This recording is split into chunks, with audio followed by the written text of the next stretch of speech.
Um, Good morning, everyone. Welcome to the Standing Committee on Policy and Strategic Priorities meeting for February 15th, 2023.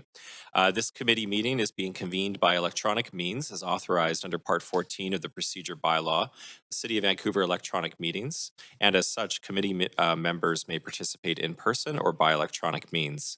If a council member attending by electronic means loses their connection during the voting process, team members are available to help get you back online quickly while the voting process is suspended. The team members' contact information has been circulated to you. Video of council members speaking, presentations, and vote results will be projected on the live stream where available. Or when available. Council members participating virtually are reminded that in accordance with Section 14 of the Procedure Bylaw, members must enable their video to confirm quorum. Any council member whose video is disabled will be marked absent for that portion of the meeting. Any comments on agenda items can be sent to council using the web form on the city's website, and the link to that form will be tweeted out on Van City Clerk on Twitter. In case of an emergency where we need to evacuate the building, I'd like to direct your attention to the exits. There are two exits beyond the glass doors and to the left. If the glass doors are obstructed, please direct your attention to the four exits available in this chamber. And please use the stairs and don't use the elevator in case of an emergency. I'd also like to highlight that there is a defib located at the end of the hallway outside of the council chamber. I'd also like to note the City of Vancouver's long-standing commitment to equity, diversity, and inclusion, including the utmost respect for all genders. I remind Council that when addressing speakers and team members, we will avoid using gendered honorifics and will instead refer to the person by first and last name, role, or title. I also would like to acknowledge that we are on the unceded homelands of the Musqueam, Squamish, and Tsleil-Waututh people. We thank them for having cared for this land and look forward to working with them in partnership as we continue to build this great city together. I also want to take a moment to recognize the immense contributions of the City of Vancouver's team members who work hard every day to make our city an incredible place to live, work, and play. Clerk, may we have the roll call, please?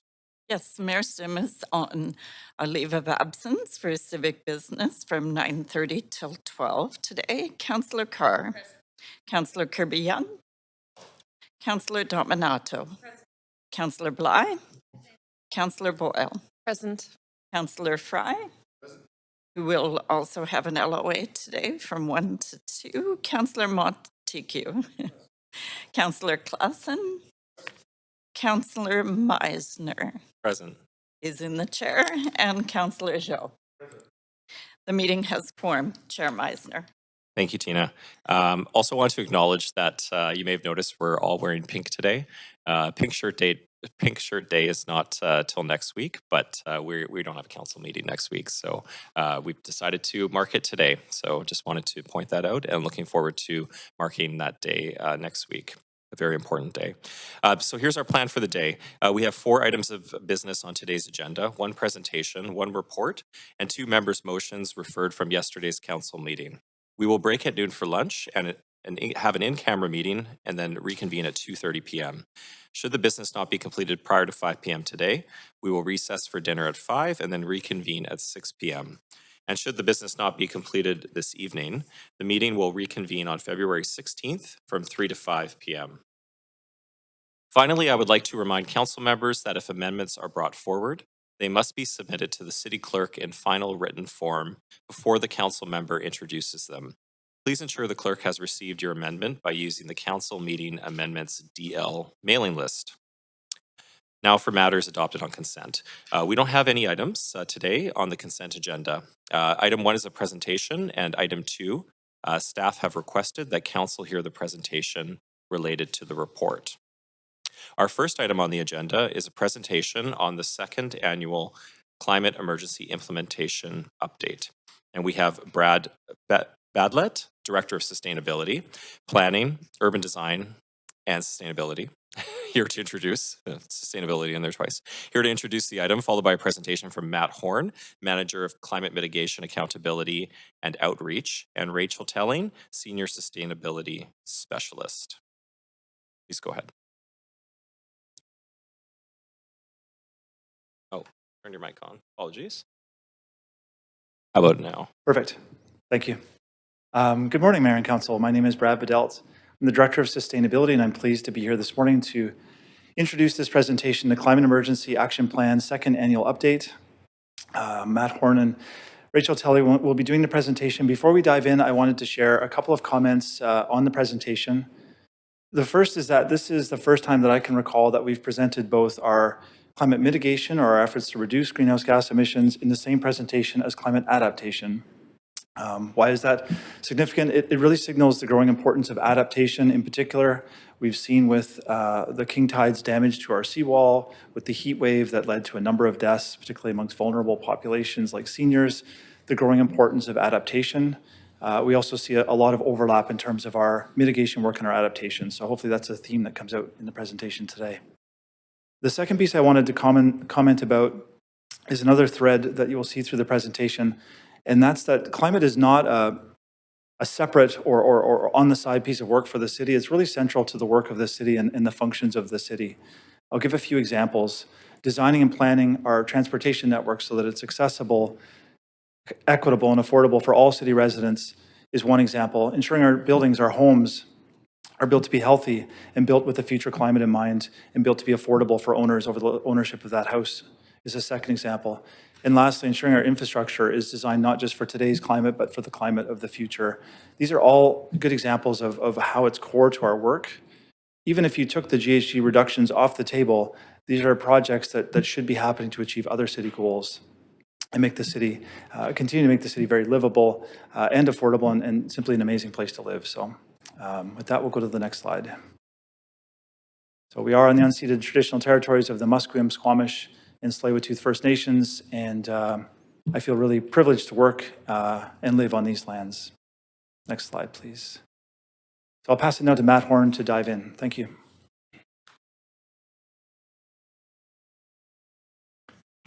Great. Thank you, Brad. Good morning, Mayor and Council. You can just go to the next slide, Jen.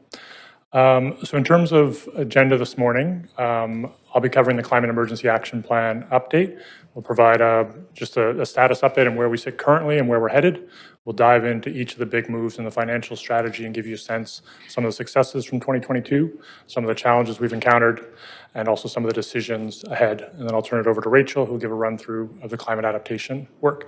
Before I dive in, maybe two sort of key messages, I think, coming from the climate emergency update. One is that we're not on track for our targets currently, and I think that's just the reality of where we're at the moment. The second is that through our actions and decisions, we have significant capacity to change that forecast, and you'll see those themes throughout this presentation. Next slide. So this slide is showing our emissions currently, or historically. So the gray bars on the left are citywide carbon pollution in Vancouver. You'll see they bounce up and down a bit from year to year, but in general, there's a downward trend from 2007 to 2021, 10% decline over that period. So we do look at that as a success, particularly in the context of a growing population and a growing economy. But if we look to the right of that slide, we can see you extend that white line out, it doesn't intersect with our targets. And we really do need to accelerate our progress if we're going to get on track for our 2030 and 2050 targets. And that is, in essence, the work of the Climate Emergency Action Plan. And so while emissions are core to this work, as Brad said, they're not the work in its entirety. And the climate emergency work is much broader than that. So if we look at our work on improving equity, addressing reconciliation, that's becoming increasingly linked with the climate emergency work, and the same solutions that help us reduce emissions and transition away from fossil fuels, help us improve access for residents throughout the city, can lead to better safety and health outcomes, and can also help grow our economy. They also point to savings opportunities for residents. So as we drive vehicles less, as we switch to electric vehicles and heat pumps, which are much more efficient than their fossil fuel counterparts, we use less energy and spend less money on energy. And based on the modeling we've done, that could add up to about $850 million a year for Vancouver households by 2030. This picture is showing where the emissions come from and really sort of the problem we have to tackle locally in Vancouver.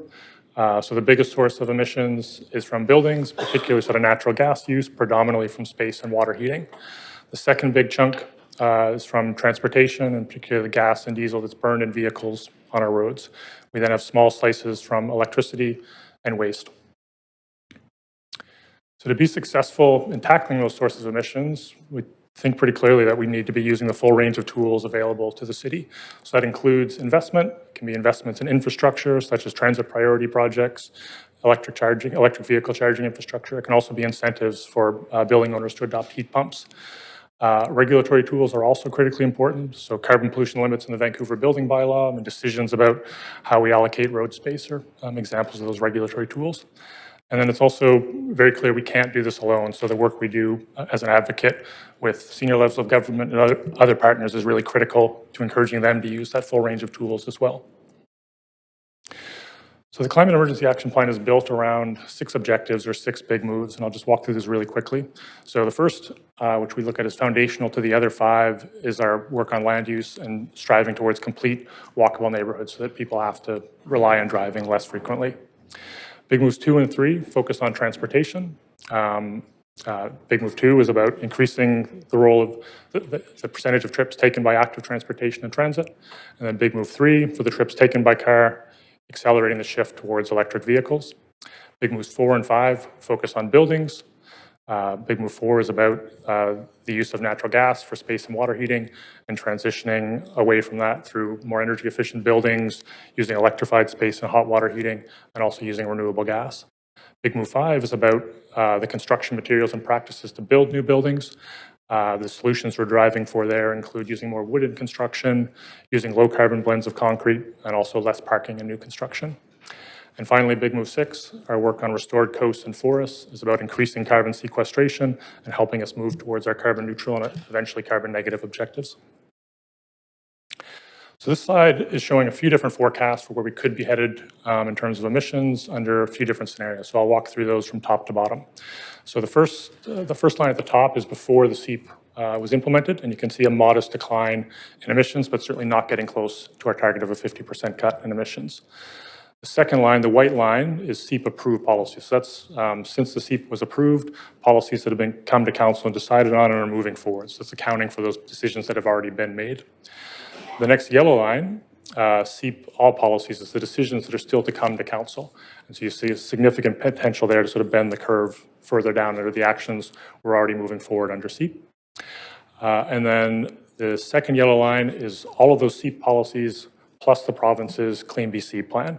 That gets us to about a 40% reduction. So it still does leave a gap to our target, which I'll come back to a bit later in the presentation.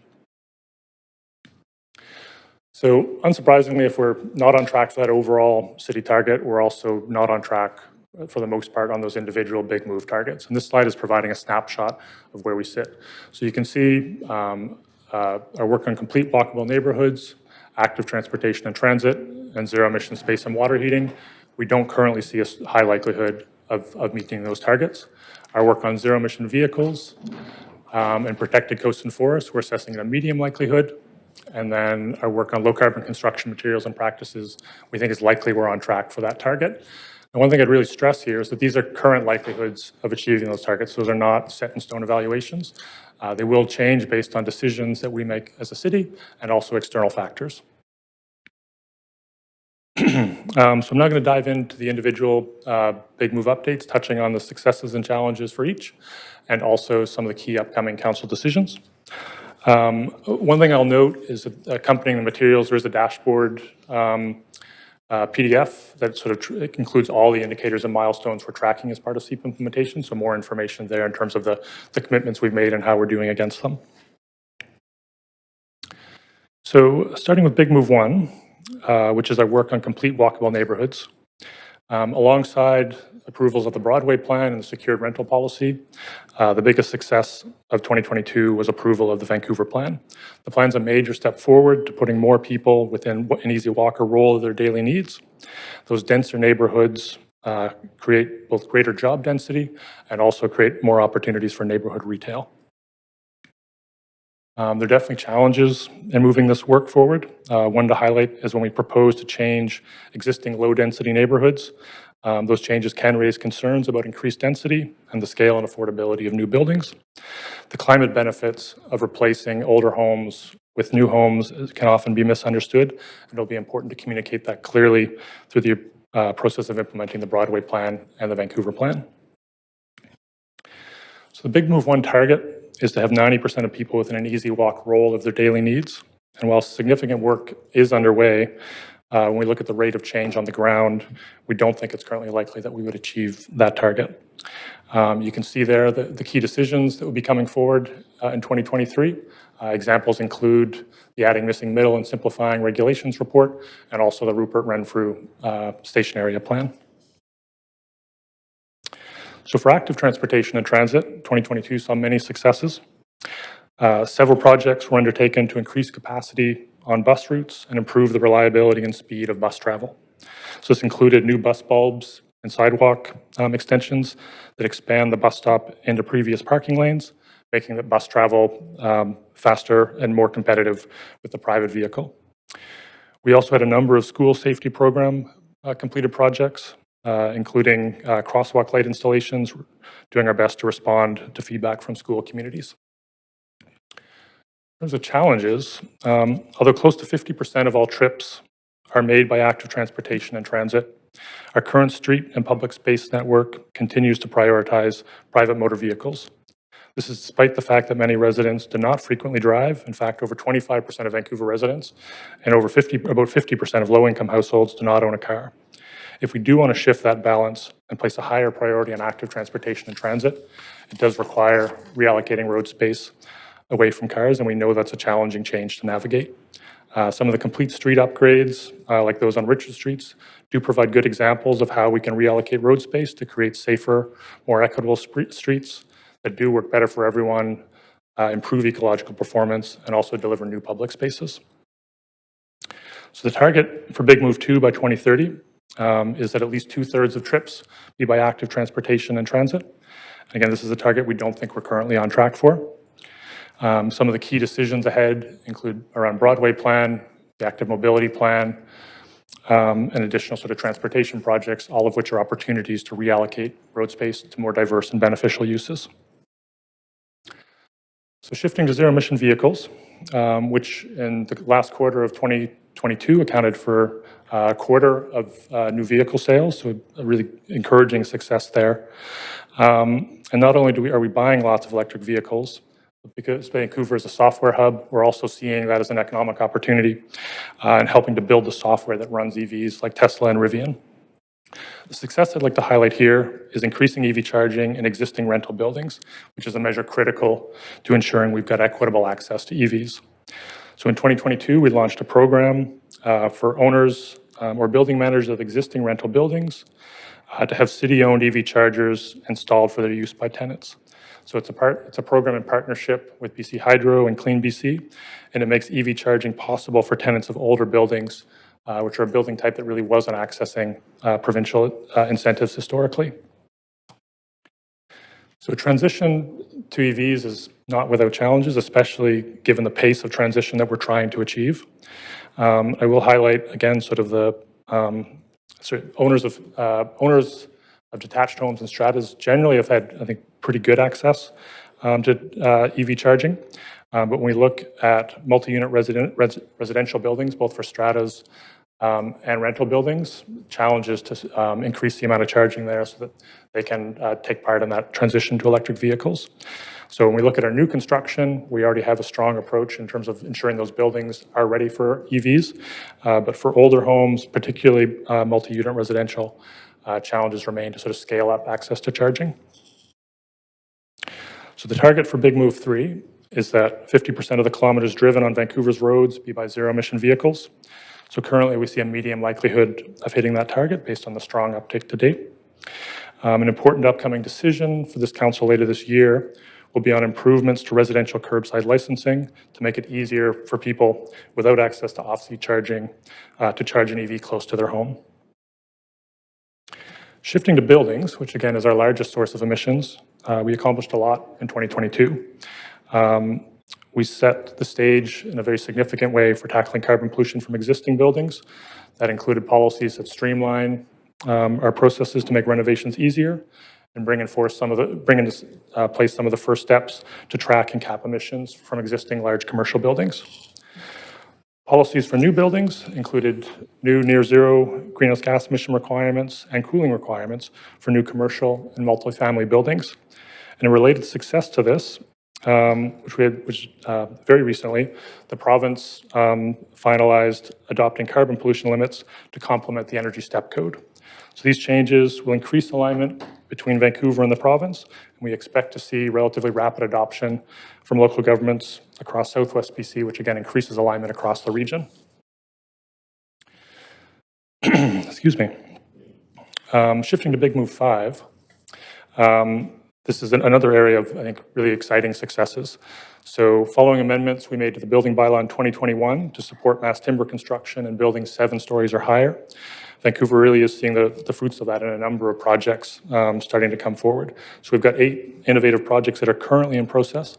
An example of that is 305 Main Street, which is an 11-story mass timber building, providing 118 units of social housing, as well as retail, a school, offices, and a community theater. We think with policy changes made and on the horizon, we can really encourage this type of development and the benefits it brings to our local economy. So there are challenges for both Big Move 4 and Big Move 5. Existing multifamily buildings is the one I will highlight here. It's probably the most challenging area of our building stock to address. Presently, there are limited support systems for owners and occupants to install heat pumps to help them reduce emissions and provide cooling. It's a fairly complex decision-making process in strata-owned buildings, and retrofits in multifamily residential buildings tend to be costly. So the target for Big Move 4 was to cut emissions by 50% by 2030. We're currently at about a 9% reduction and definitely falling short of that target. Some of the key upcoming decisions relate to requirements for the replacement of space and water heating to be more efficient and zero emissions. When do they need to be replaced? So for Big Move 5, the target there is a reduction of 40% relative to 2018. At present, we think we're likely to reach this target. In 2023, staff are going to be bringing forward additional recommended changes to the building code to further remove barriers to mass timber and also provide incentives for that type of development. So shifting to our work on restored coasts and forests. So sequestering carbon in Vancouver plays a smaller relatively role relative to the other big moves. However, ecological systems are critical to climate adaptation, enhancing biodiversity, and also providing health benefits. So it is an important part of the work. Vancouver's urban tree canopy does help cut carbon pollution, provides shade for heat events, and reduces the urban heat island effect. So tree planting is being accelerated across the city, particularly with a focus in underserved neighborhoods. So for example, in 2022, we installed 23 new tree pits within 600-800 block of Hastings Street. So there are definitely challenges that are slowing this work, particularly sort of physical space is at a premium, and we need creative solutions to achieve a balance between that natural space and built structures. So in 2021, we adopted the target to sequester 21,000 tons of CO2 per year within city boundaries. Currently, we see a medium likelihood of reaching that target. Work is still underway on setting a target for outside the city, and in parallel with that, we're still doing work to figure out what is our best role in supporting that important work. Well, the 6 big moves are focused citywide. We continue to move forward with our work on our green operations, particularly with our fleet and buildings. So we continue to expand the city EV fleet, including 15 new cargo vans and 4 pickup trucks added last year, and continuing to transition our city buildings to zero emissions heating and hot water, and seeing some really good results, particularly in community centers. You'll see, if you go to the next slide, a common thread, well, across all these areas, which is not a surprise, but it's been supply chain challenges. And our work on our city buildings and fleet has not been immune to that. So as an example, completion and opening of Fire Hall 17 was delayed due to the supply chain issues. So another complementary initiative I'll mention here quickly is work that Vancouver Economic Commission completed in 2022, and that's the Zero Emissions Economic Transition Plan. That plan's aim is to protect Vancouver businesses and workers from climate-related shocks, particularly as global markets transition towards net zero objectives. We want to allow workers to prosper amidst that transition, and the ZTAP plan, as it's referred, will help address workforce availability issues, concerns around training gaps, and bring together businesses, community groups, workers, and others to work on those challenges. I'm going to transition a bit into the Climate Emergency Action Plan financials here. And the City of Vancouver was one of the first in North America to adopt a financial strategy to accompany its climate action plan. So to do that, we started first by estimating the costs involved in each of the actions in the Climate Emergency Action Plan. And when we did that, it summed up to $500 million. Go to the next slide. $500 million investment over 5 years. Our next step was to look at what we were already investing in climate action because we weren't starting from scratch. So when we looked at that over the previous 5 years, it was about $270 million in what we referred to as business as usual investment. So that leaves a $230 million gap. And one thing I should note on this is that these are the figures from when the Climate Emergency Action Plan was developed, and we will be doing an update this year to provide updated information on that financial strategy based on decisions the council has made and other external factors that have shifted that plan. So looking at that $230 million funding gap, we identified 4 main approaches to closing the gap. The first was cost-effective measures. It's particularly applied to active transportation projects and using lower-cost treatments for those plans or those projects. We've had some good success in this area of advancing some of those types of projects and are able to identify the savings associated with them. The second is around senior government funding and also funding from other partners such as TransLink. This is an area we think we've been quite successful on, exceeding our expectations in the Climate Emergency Action Plan, and certainly see opportunities to continue progress in this space given the strong alignment between Vancouver's objectives and the objectives of BC and the federal government. The third was new city revenue streams to support CEAP implementation. This is an area we haven't been as successful as identified in the plan, and we have a gap here relative to the revenue that was identified in the Climate Emergency Action Plan. And the fourth was putting a priority on climate action in the 2023 to 2026 capital plan. You can go to the next slide. That last one is one we would characterize as a success. So with the new capital plan, we've seen a 10% increase in funding for CEAP projects, just helping to close that gap. Next slide. So a few challenges to highlight regarding the financial strategy. The first overall is sort of the broader financial gap continues to sort of be the main challenge there. We're still trying to figure out how to best navigate uncertainty and external funding. So again, it's been an area we've been pretty successful at tracking funding, but those are typically grant application, and it's hard to plan around them in a way to build out a longer term strategy. And finally, our work around accountability and reporting. I think we made a good first step in the accountability and reporting, but definitely through the first couple of years of the CEAP, clear opportunities to improve that so that we're doing a better job tracking projects and investments and reporting on that in a way that's easy to understand. So some of the key decisions ahead, the 2023 operating budget will be a key one, along with some work we're doing through our fee modernization process. There are a handful of opportunities in there to align those fees in ways that support our climate emergency objectives. I've got a few slides here to wrap up. So the first, you've seen this one before. This is sort of a snapshot of where we are with the 6 big moves. And 2 sort of messages to take away from this. So one, like we are not on track for the targets. I think we'd love for this to be a better picture, but this is the reality of where we are at currently. The second is, again, these are not set in stone. There's a number of decisions that are coming forward to council this year that are all opportunities to turn these to a better picture. And I don't think we have a scenario where we get these all to green by the end of the year. But across the board, there are decisions that can impact these in a positive way. And we think we can move some of the reds to yellow and some of the yellows to green. Another related piece of work is with Amendment P on Vancouver plans. So that was direction to staff to explore additional and accelerated measures to close the gap to our targets. So we're doing that work now and plan to report back to council in the second quarter of this year.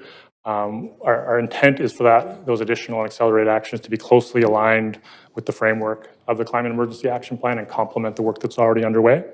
Ideally, to be done in a way that sort of builds momentum for 2024 and 2025 when we're doing a broader refresh of the CEAP to help guide us through the second half of the decade.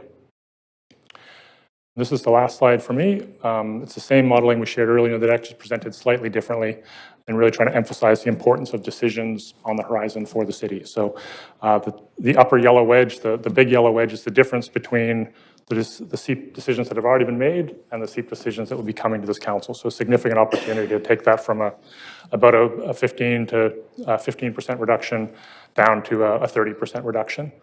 And then those additional and accelerated measures represented by the bottom wedge We'll be doing that work and reporting back in Q2. We don't think those additional measures will be enough to fully close the gap. As I said, hopefully they're enough to generate some momentum, shrink the gap, and set us up for a successful refresh for the second half of the decade. With that, thank you very much for the opportunity, and I'll turn it over to Rachel Telling to walk through the adaptation.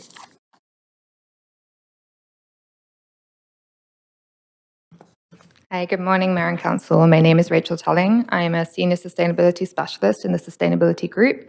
I'm going to take you through a short annual update on climate adaptation to end our presentation this morning.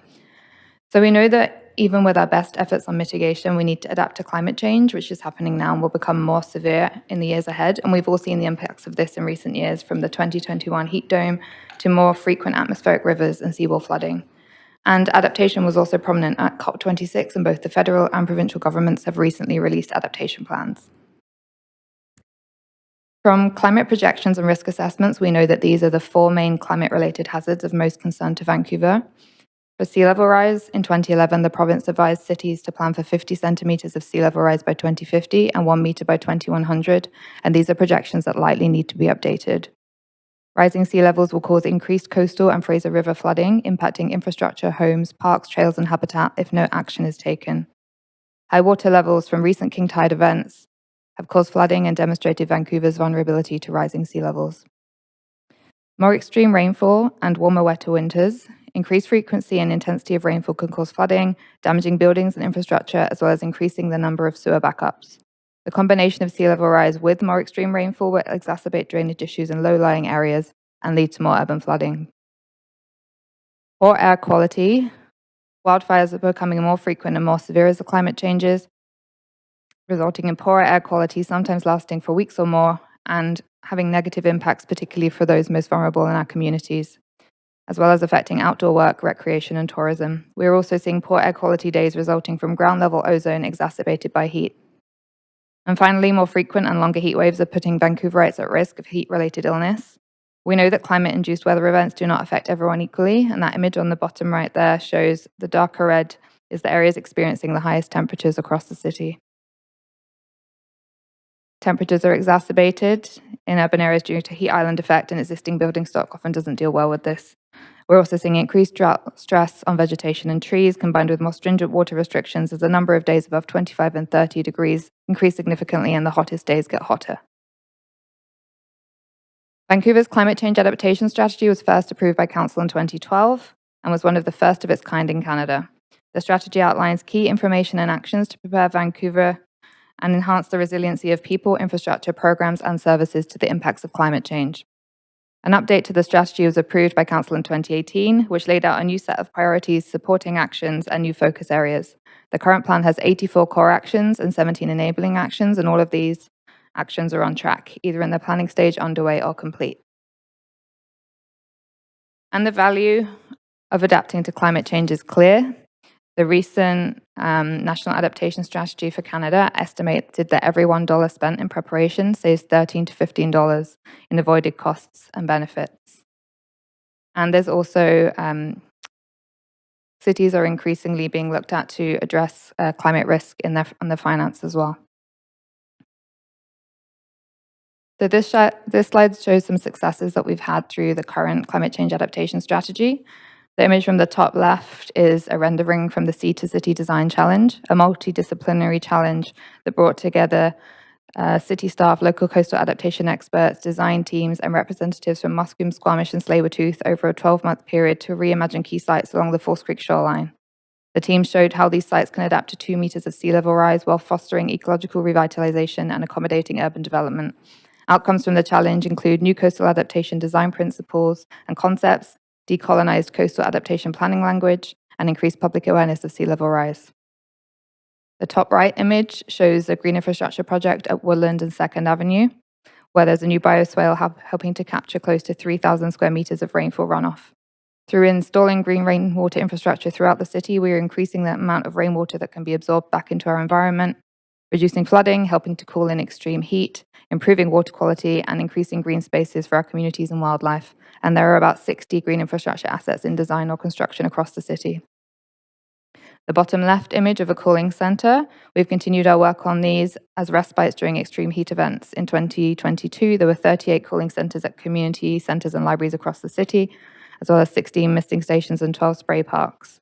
We also partnered with VCH in a Cool Kit program and released one-time resilient neighbourhood grants for community-based organisations to collaborate with the city on extreme heat planning and response.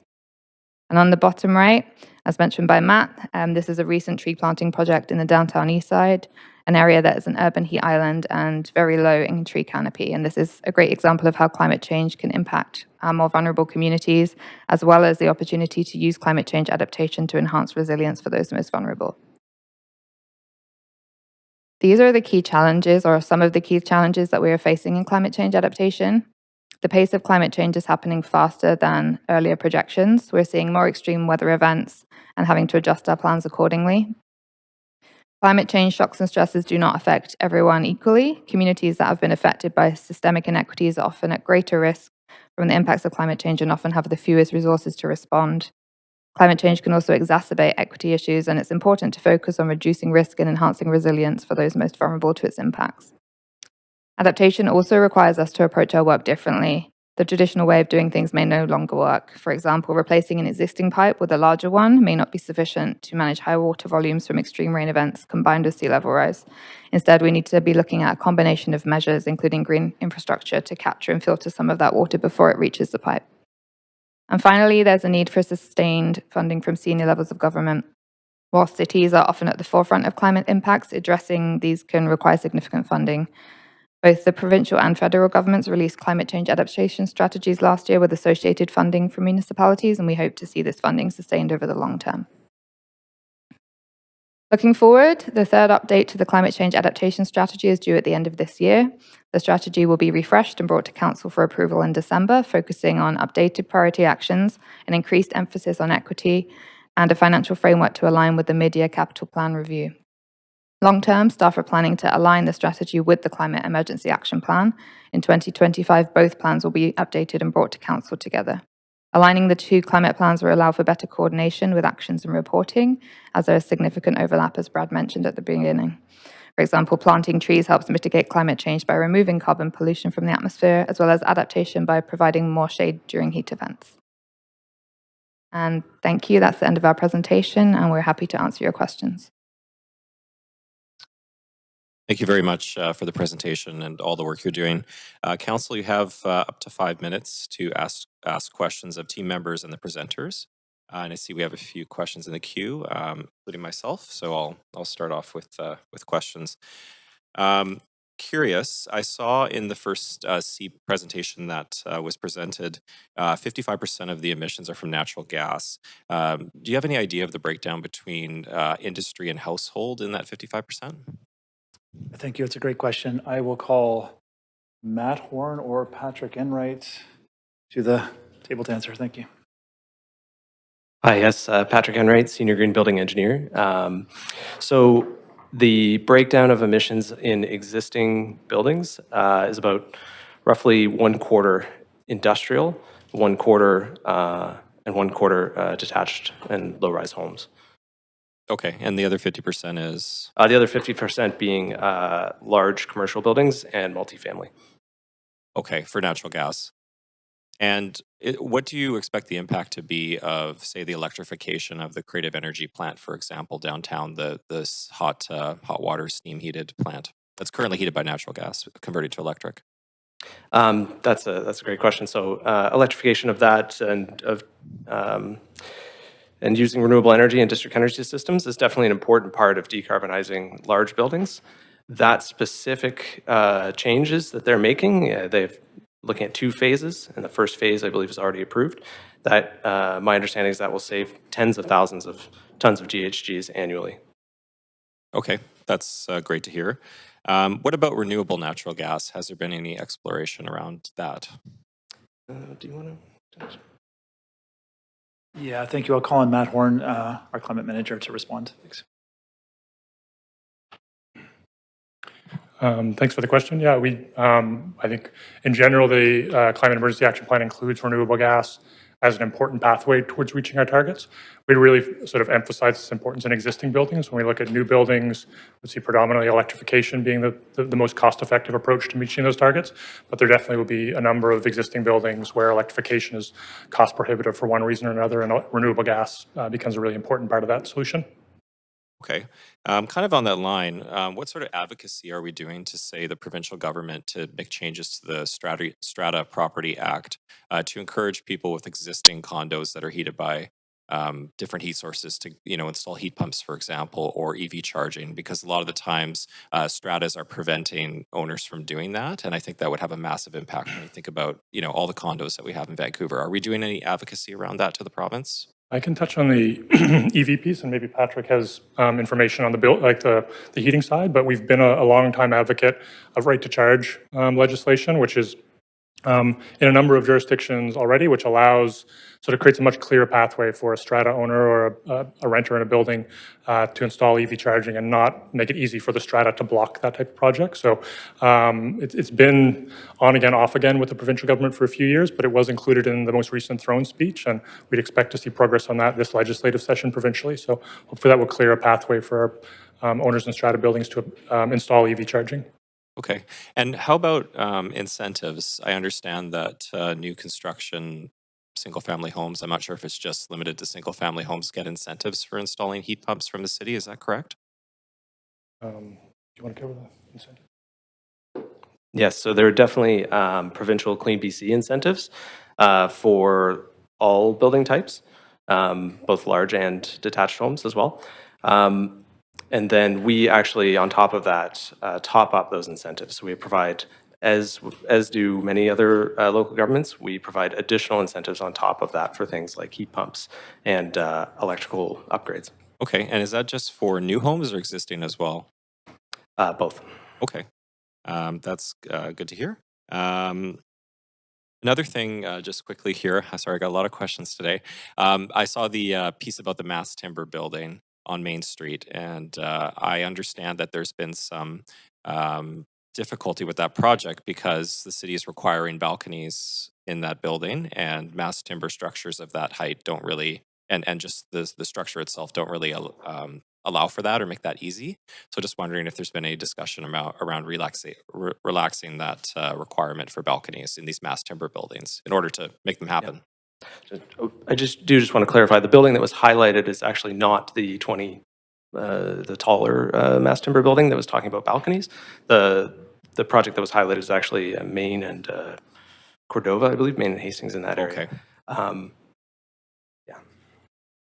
But to my knowledge, there are no technical barriers to mass timber buildings having balconies, and there are some examples of mass timber buildings with balconies. Okay, thank you. I'm out of time.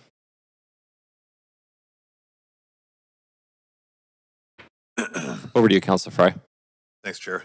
And thanks, everybody, for this update. A bit grim, not exactly a good news update, but appreciate all the work that the team's been doing on these files. I want to talk a little bit about the space and hot water heating barriers that we're seeing, and understand that it's hard to find trades, and what can we do to kind of accelerate getting those trades and contractors ready to help install? Because everybody I'm talking to says it's actually quite a barrier. Yeah, I'll respond briefly and then look to Patrick to jump in. So I think the incentives are a way of growing the supply chain, growing the demand for this shift. So that's really step one. We're also supporting a lot of training and whatnot, all towards regulation. But I'll ask Patrick if he has anything to add as far as. Oh, sorry. And while you're up too, I'm also curious about the capacity for our hydroelectric infrastructure to support a lot of this work. Is there a big move that's necessary from BC Hydro to? Yeah, we are working closely with BC Hydro on that. So I think as far as the supply, there's abundant supply for the kind of foreseeable future. It's more pinch points in the system, and that is coming up from time to time with applications. So. And sorry, when we talk about pinch points in the system, we talk about like physical conduits and the transformers and that kind of thing? Yeah, transformers, particular sections of transmission or lines in the city. So those pieces are coming up on projects from time to time. We are working with BC Hydro to try to distribute those costs more fairly and to try to move through those those pickups more smoothly. Are there any barriers in our regulatory kind of land use that maybe prevent the adaptation of these Not so much with our land use, but I think in terms of how we review applications and how we involve BC Hydro. When we involve BC Hydro, there's certainly things that we can be likely doing better, and we're exploring that with Hydro right now. On the flip side, there's likely things that BC Hydro could help streamline the shift to electrification of these buildings as well. So I'd like to call on Chris Higgins to speak to the heat pump question, because I think it's a really great, important thanks. one. Thank you, Mayor and Council. I'm happy to answer your question in 3 parts, Councillor Fry. So first, I would say in terms of barriers, electrical barriers at the house or building level, we're increasing our incentive to $2,000 from currently $1,000 for electrical upgrades when electrifying your home. So that changes April 1st. The second piece, you'd asked if there were barriers on the city side to electrifying. One thing council could ask staff to look at or review is a policy from 1980 which requires undergrounding of wires for new connections. Undergrounding is more expensive than through the air connections. So that's something that council could ask us to look at. And then in terms of improving access to trades and improving access to heat pump installers, we are working with the British Columbia Institute of Technology, BCIT, to develop a course for heat pump installers, because the number one thing we've heard from heat pump installers to date is it's very challenging to hire new staff, and they're often poaching from the commercial cooling installation program, which is a much longer program. So we are developing that as well. Thank you. Thanks, Chris. And sorry, just to be clear then, the undergrounding is a City of Vancouver requirement on electrical. Yes, I'd be happy to share the report, but it was a council report in the 1980s. Would love to see it. Okay, yeah, happy to share it. Thank you. I'm actually going to just right now move for another round of questions because I'm going to run out of time. Yep. Another round of questions. We have to vote on that, correct? Yeah. Okay. All those in favor say yay. Yay. All those opposed say nay. Motion carries. Thank you.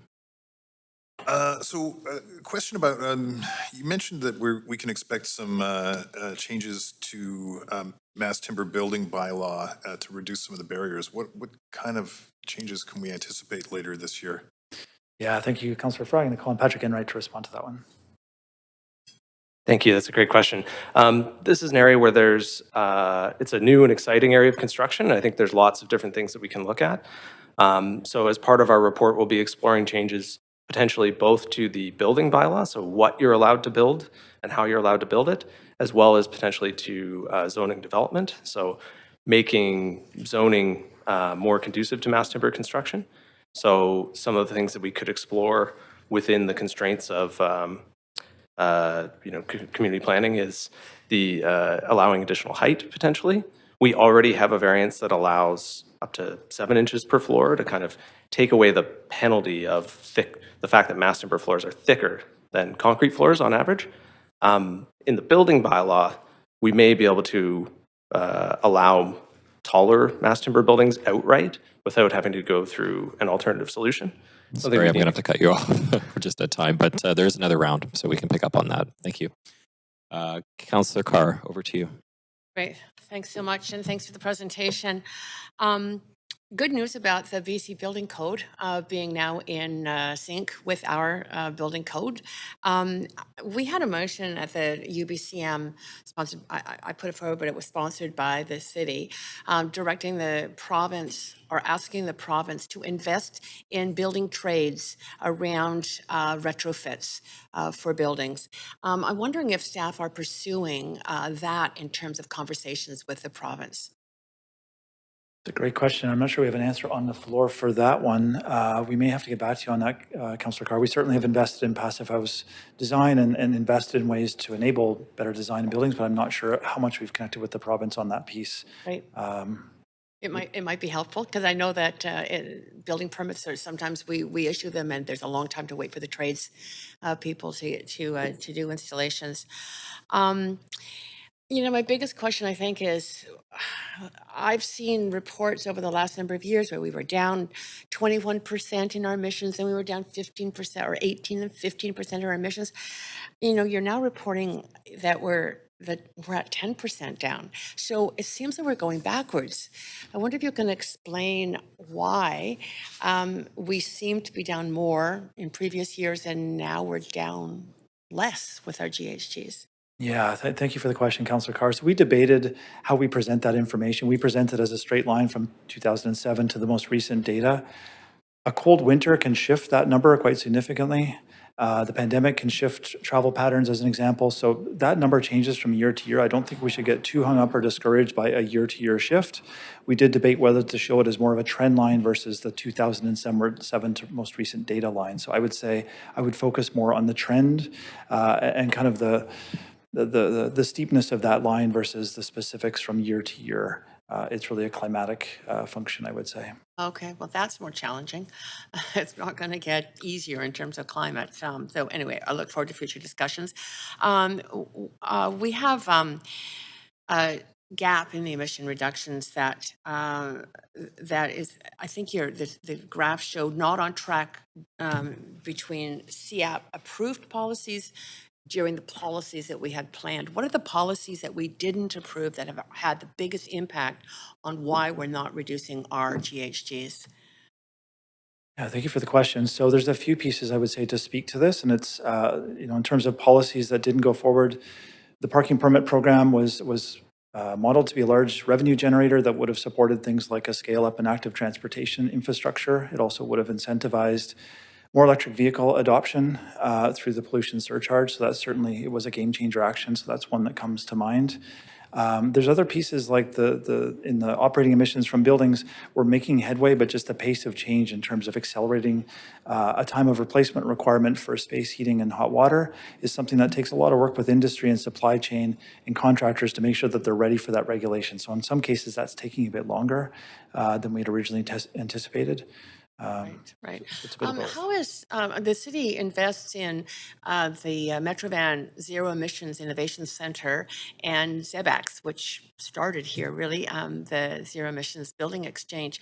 How are they helping in terms of that particular barrier or problem?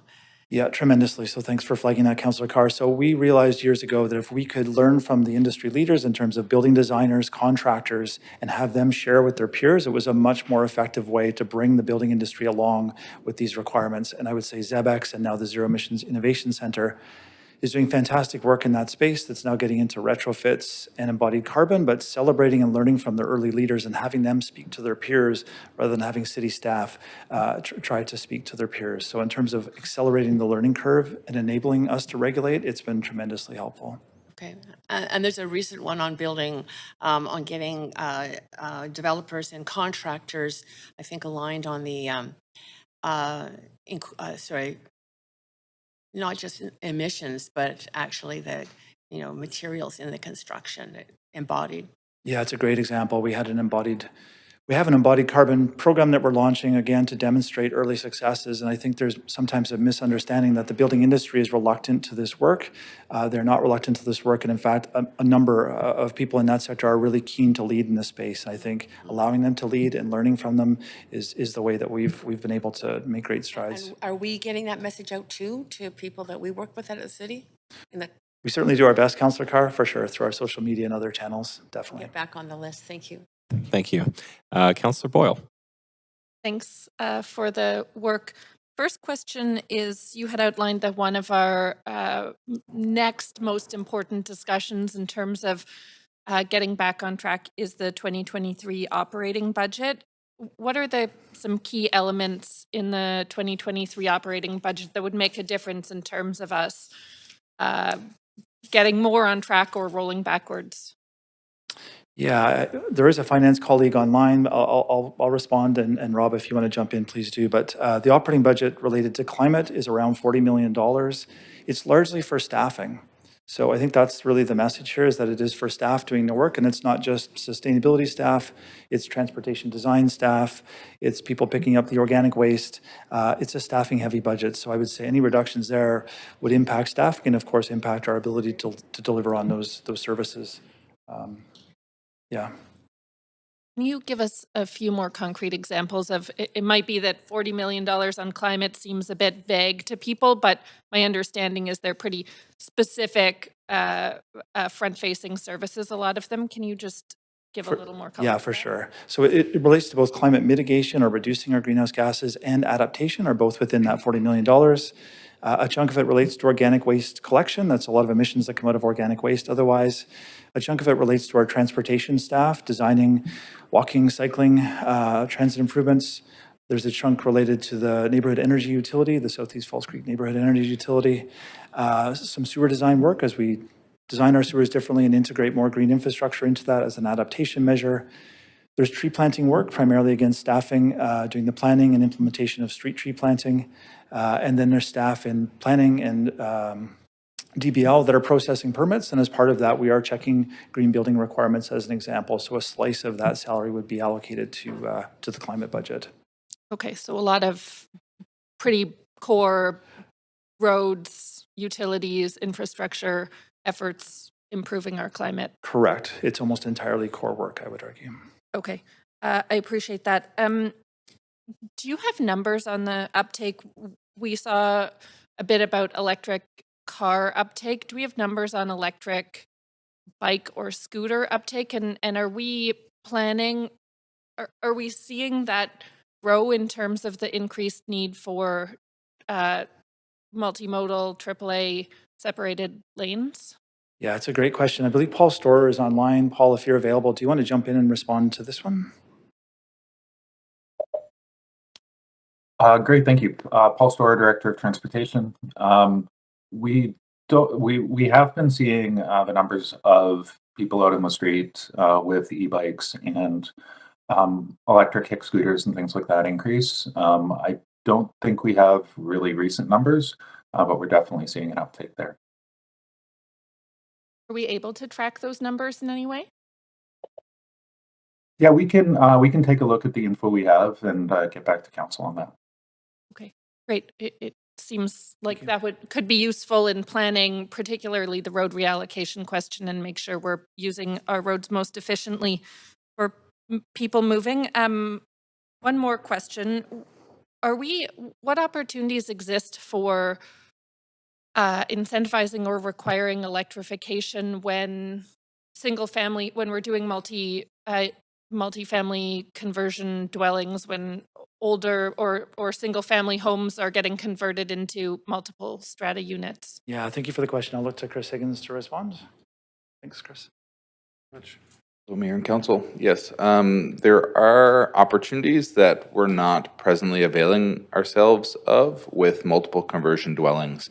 So multiple conversion dwellings, as you know, the province requires upgrades in the Strata Act. So they're typically, the insides are removed, is gutted, and the outside cladding is removed.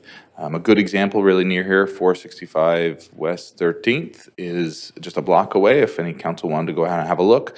But it's a larger house that was cut up into 3 or 4 smaller homes. They're still 3-bedroom homes, so still family-size homes. But presently we don't have upgrades that are required in terms of energy or climate, but it's the ideal time to do it. And it's currently an opportunity we're missing. So if council wanted, staff could certainly look into that. It's a fairly small change to our building bylaw. Thank you. Okay, and it seems in line with other work we're doing around electrification. Yeah, it's in line with other work that we're doing. It's also in line with the province's Strata Act, where they require full upgrade of fire suppression and life safety systems. So it is currently a place where we're out of alignment with the province, and we could both bring ourselves closer into alignment while also addressing a gap right now where there is not an energy or climate upgrade required there. Okay, Thank you. I'm over time, but I appreciate that. Thank you. Councillor Joe. Okay, thank you, Chair. Yeah, thank you for the presentation. So it seems like there's a big funding gap for this initiative. I think you mentioned $230 million. So have we done any advocacy to the senior governments, to help us fill up the gap?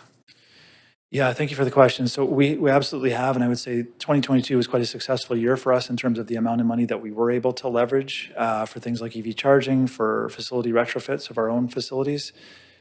One of the benefits of having CEAP is that it sets us up well to reach out to the province and to the federal government to leverage money. It's certainly an area that I think we could continue to build on, and perhaps that's something that Mayor and Council could could support with as well in terms of your interactions with senior governments. Okay, so are we confident to get that $230 million gap?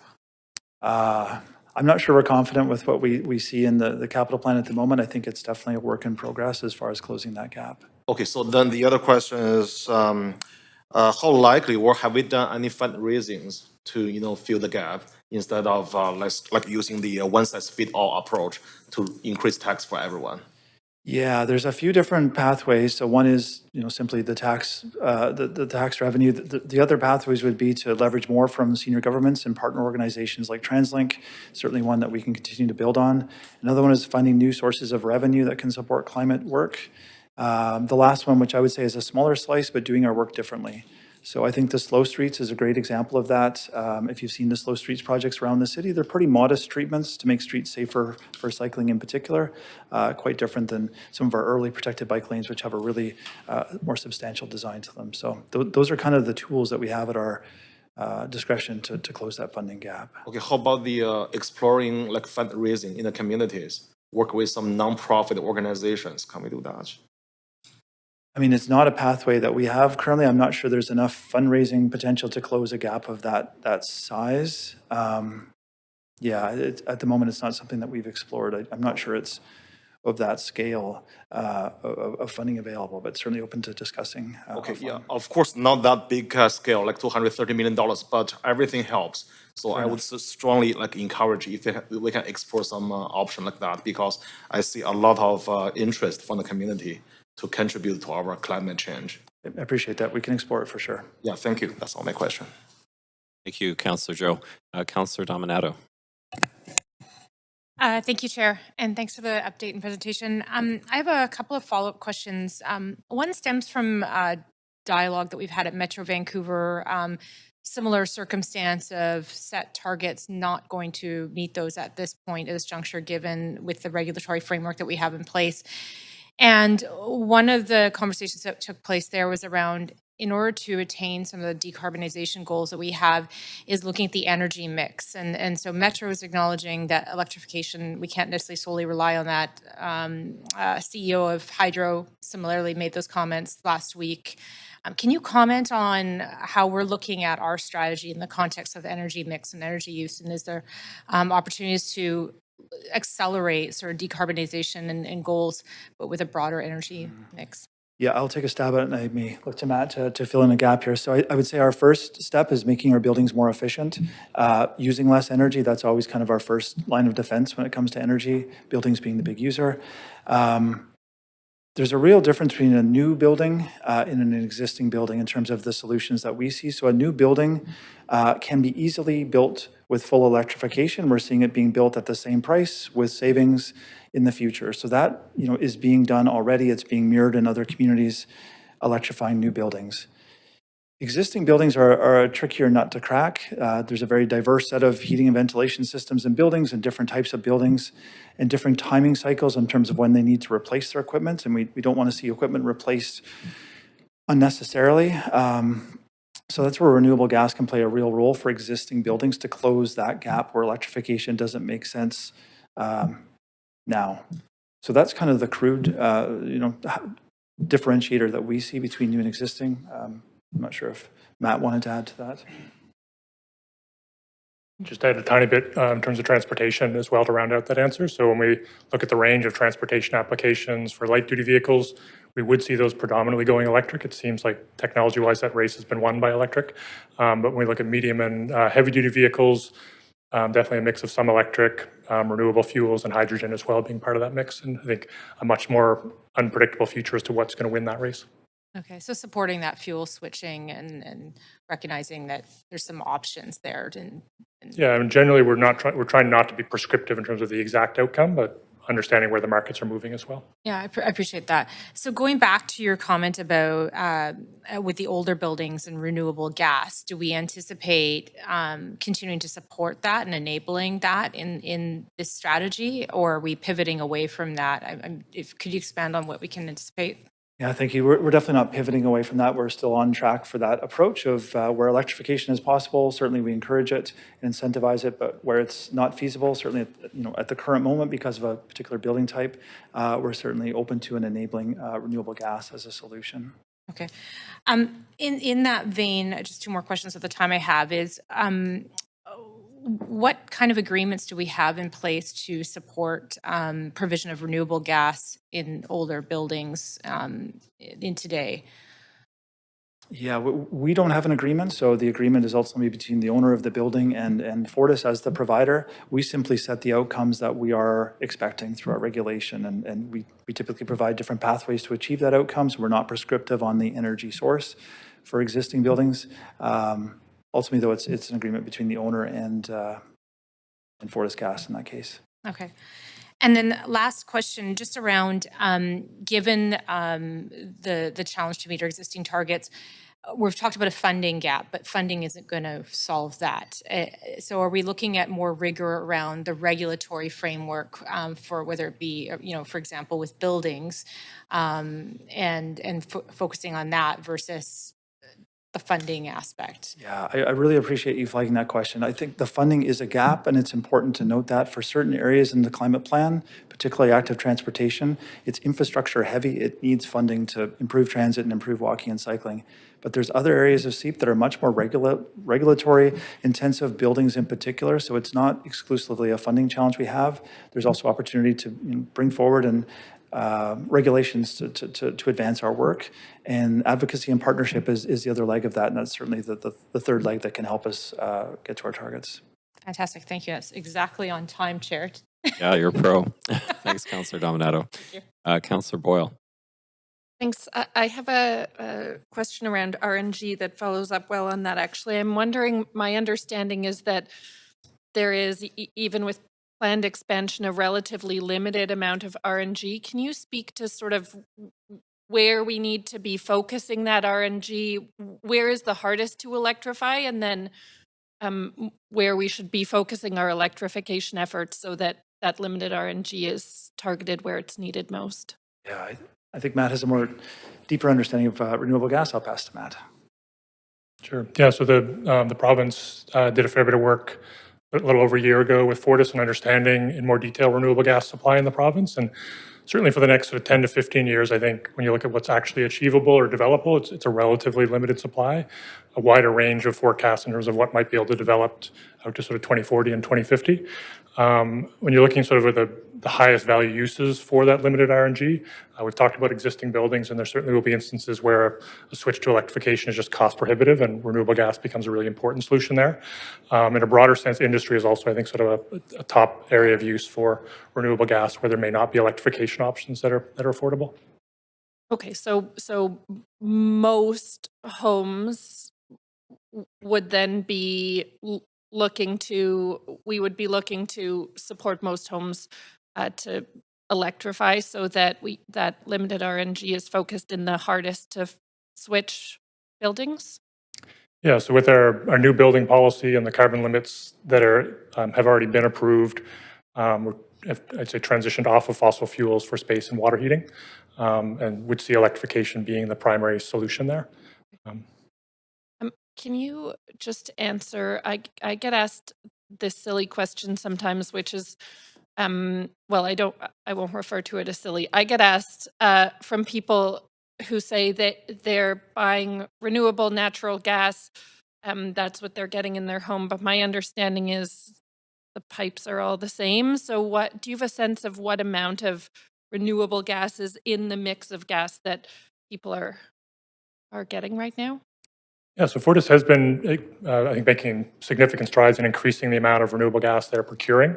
They don't have a system where you, as a consumer, if you're buying 10 or 100% renewable gas, you don't get those molecules of renewable gas. It gets blended into the gas grid, and they have an accounting system so that they're tracking the total amount of renewable gas they're procuring and making sure they're not selling more than that.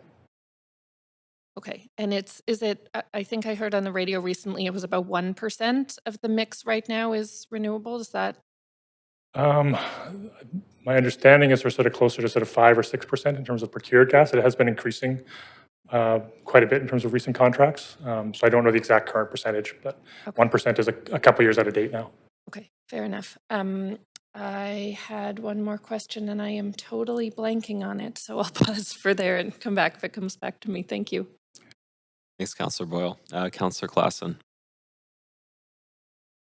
Thank you, Chair. Can I ask, what's the nature of the intervention that the city has with the BCUC with regards to renewable natural gas? Yeah, so the intervention, essentially Fortis Gas is proposing that renewable gas be allocated for new construction. So it is a bit of a, not molecules are going into new construction, but the credit for the renewable gas would all go to new construction. The city has concerns with it in several ways. So one is that it's an inappropriate use of renewable gas. The real tricky spots are existing buildings. So if we're going to prioritize, which we have to, it's existing buildings is the place to be putting it.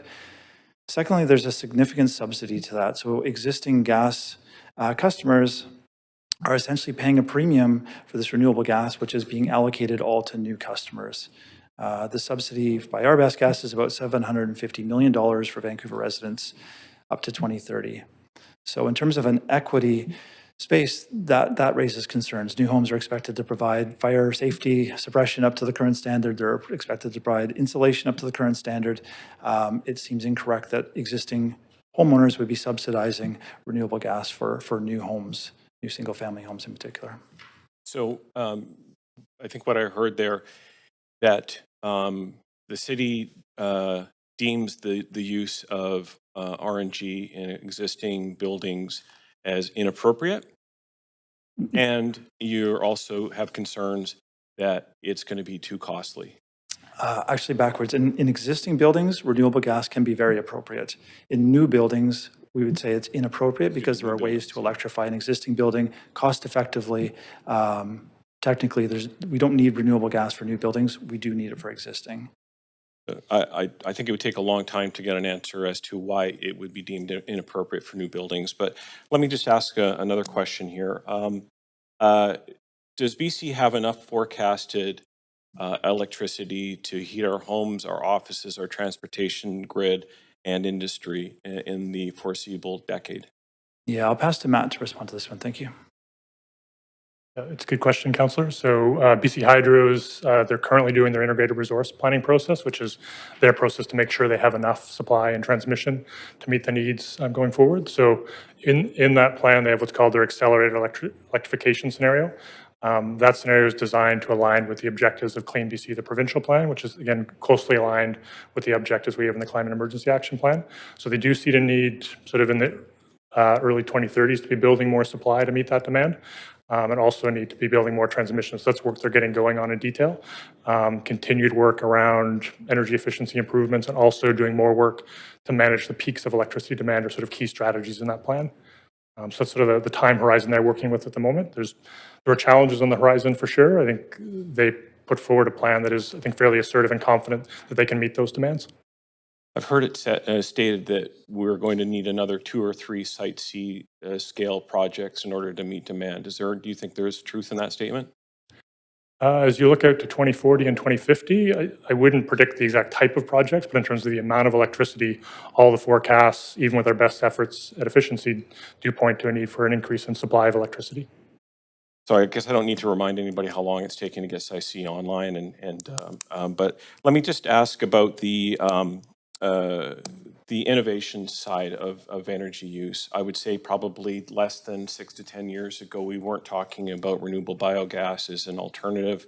Now it's foursquare in front of us. Transportation systems are looking at it very closely. Are we limiting ourselves by not allowing for the innovation that we foresee in the future? Currently in Europe, they're doing a blend of hydrogen, for example, as part of their gas mix. Should the City of Vancouver be locking itself into the electricity paradigm when other transmission systems are still being used and potentially could be more affordable? Yeah, it's a fair question. We don't know with perfect certainty how those technologies or markets are going to evolve. We're trying to make sort of design our policy frameworks based on the information we have now. And when we look at new construction, as Brad mentioned, electrification does seem like the most appropriate approach from a cost effectiveness and an environmental perspective. If that context changes, we certainly have the flexibility to change our building bylaws to allow for technologies that emerge. Change our building bylaws, but by that time we will have moved to a new paradigm. So would that mean an entirely different shift, or should we as a city be looking at continuing a mix of energy options? I think within the Climate Emergency Action Plan, we see a continued value in a mix of energy systems. So it's, you sometimes hear the term electrify everything. That's not how we would view the Climate Emergency Action Plan. So we see an important role for the gas grid for existing buildings, for meeting some of the peaking. Sorry, I'm going to have to heating. cut you off just a bit over time. Thank you, though. Councillor Carr.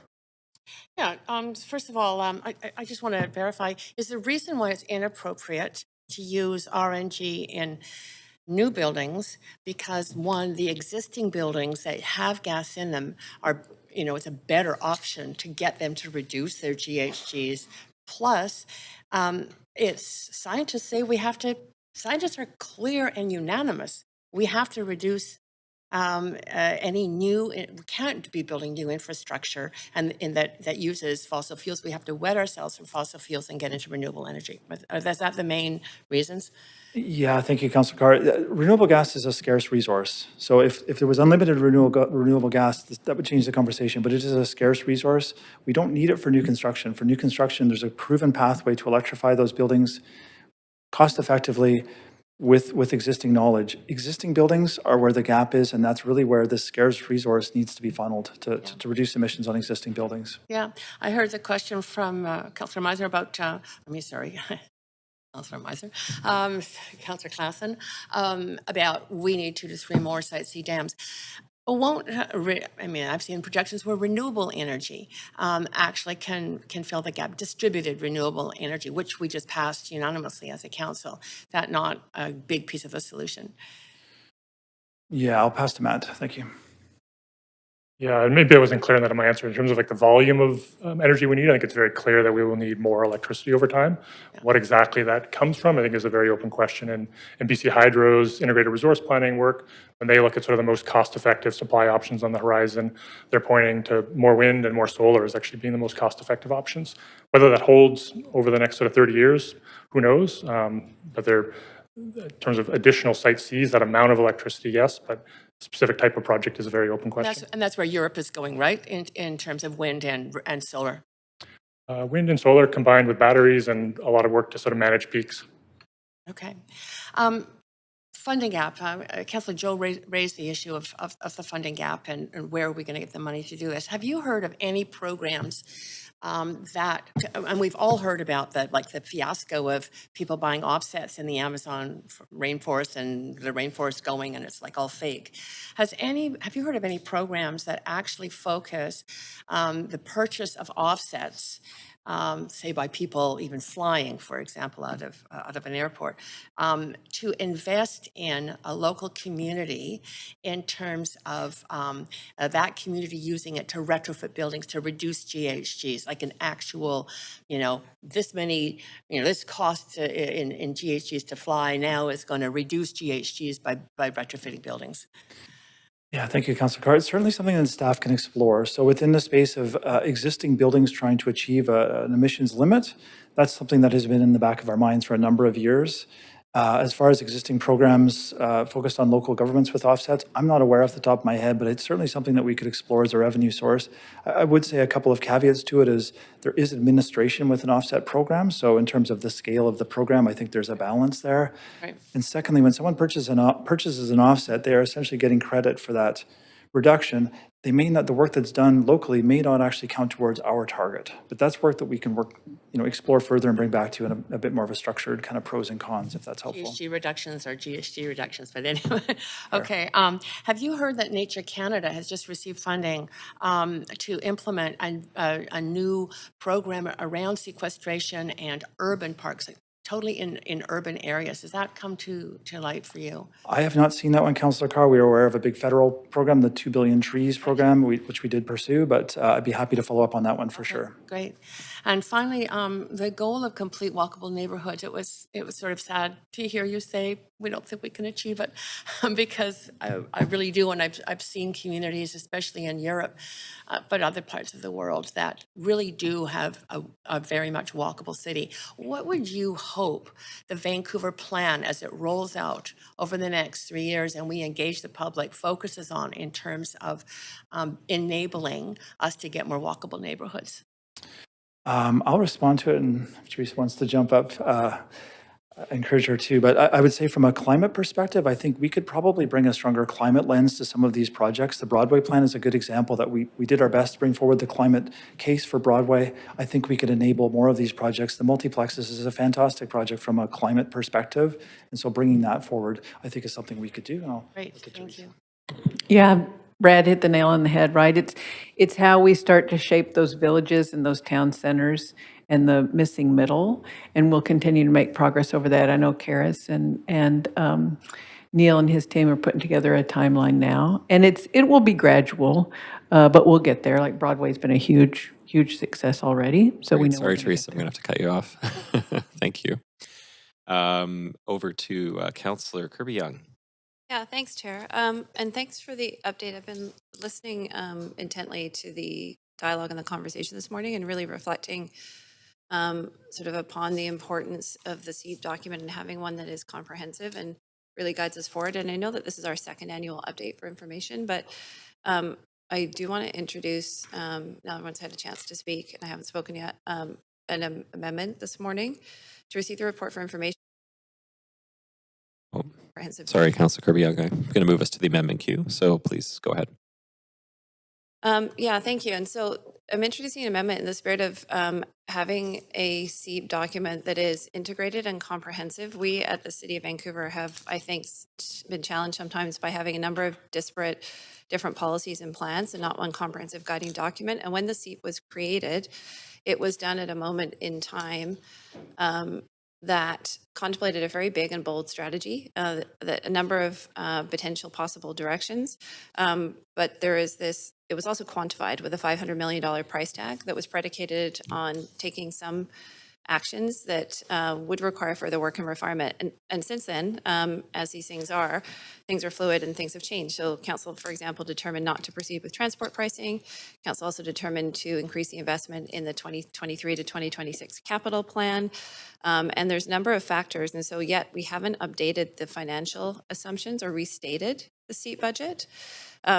In the kind of event sort of situation we find ourselves in with the environment changing, I think it's really important to do that in terms of what is the true gap and what does it represent. So for example, the CEEP contemplated some really admirable strategies like additional curb cuts, sidewalk bulges, things like that. Arguably, City of Vancouver should be doing some of those anyway. We have an existing $500 million infrastructure deficit, so on and so forth. So I think that we all are kind of swimming in the same direction, but with a really clear picture of what is the City of Vancouver completely investing in climate now, and what does that look like so that we can actually appropriately quantify our investment and measure our performance in these different areas. Because what we're hearing, this is our second update, that we're not meeting our targets yet. So I think we need to be really outcome-based as well in terms of for each investment that is proposed, what's it going to actually deliver in terms of those reduced outcomes. And I think that there's a bit of additional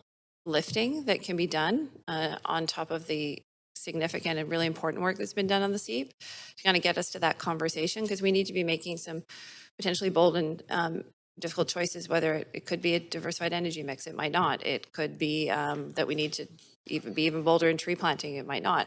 But we really need to understand what are the trade-offs on pursuing the different strategies that are going to give us the biggest payoff towards reduction. So the amendment that I'm proposing, and I know that this is a report for information, but we do have the ability to do this, is now on the screen, and I'll read it quickly for Council, which is that Council received the presentation for information and that Council directs staff to report back in Q2 on a restatement of the CEEP budget and a revised summary of the proposed city investments for actions outlined in the CEEP.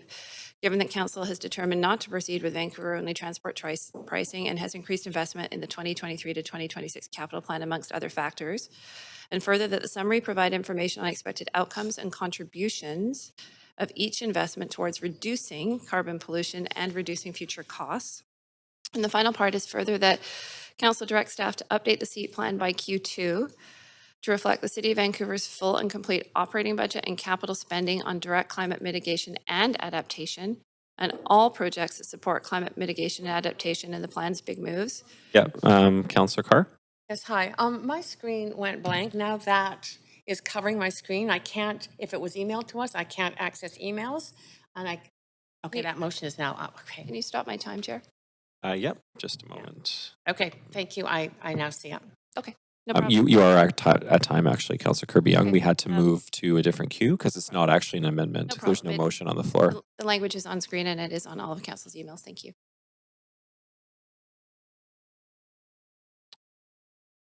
Okay, again, just want to clarify, this is not an amendment. It's just there's no motion on the floor and it's a staff report. So please add yourself to the queue. I see Councillor Boyle. Please go ahead. Thanks. I think we were all expecting this to just be received for information, so we're just catching up a little on a lot of text here. But since that's what we're doing, I have also quickly circulated to three, actually, amendments that would be added to this. And maybe if you want to move us to an amendment queue. Yep, I will do that right now. Thank you. Please go ahead. Continue. I'll turn your microphone back on. Thanks. I first of all want to thank staff for this presentation and think if we're not just receiving it for information but giving some direction, that it is important as a new council for us to affirm our commitment to this work, particularly as we see the significance of many pieces of work over the next year and the rest of our term to get back in line with our targets, or at least to get much closer to our targets. So that's the first piece of this amendment, is just to have this new council be on the record affirming the importance of this work and our commitment to it. And then two specifics that I heard out of the conversation, and one is directing staff to explore and report back on requiring multiple conversion dwellings to achieve new construction outcomes for heating and hot water. So when those buildings are already doing significant gutting and upgrades to meet fire codes and whatnot, that we also be looking at climate emission reductions for them. And the third is directing staff to explore and report back on expanding the passive house incentives for multiplexes. And I understand that would be part of the multiplex work that is underway and will come back to us soon. But there are some space incentives around, because passive house walls are thicker, some slight differences there. And so hoping to hear back on how we can incentivize passive house in that hopefully big expansion of multiplexes across the city. Thank you, Councillor Boyle. Councillor Kirby-Young. Yeah, thanks. Appreciate Councillor Boyle for the amendments, and I think they're great. I think we are all fully committed, and it's been great to see the alignment. We saw it yesterday around the chamber on the mental health approach in conjunction with public safety and the police officers, and I think we're seeing it now on climate with council really working together. So I think that this is a great affirmation. We're all committed to it. It's just that we are going to need to really be very thoughtful about what we spend and how we get there, because we're not on track to meet our targets. So that's going to require all of us, I think, to flex and really be thoughtful about both spending and outcomes in order to meet the goals that we're all committed to. So I think these amendments are great. Thank you, Councillor Kirby-Young. Councillor Carr. Yes, I would like to pose a point of information through you to staff. I would like legal staff to provide us with an opinion as to whether or not this amendment will rule out of, or could be the basis to rule out of order the motion that I duly submitted and that is on the agenda for later today, which covers basically the same topics. Okay. Does legal staff have an opinion on that? I'm talking the main one, yes. Well, you're amending that one, so it's the main. The main, just to clarify, we're talking about the main motion. Correct. The main the main motion. Main motion, okay. Presented by Councillor Kirby-Young. So, Chair, yeah, we would need some time. We would need a recess. I would, yeah, thank you. I would Okay. need that. Take a recess now is your Probably suggestion? 15 minutes if we could. Yes, Councillor Bly? That's fine. The other one.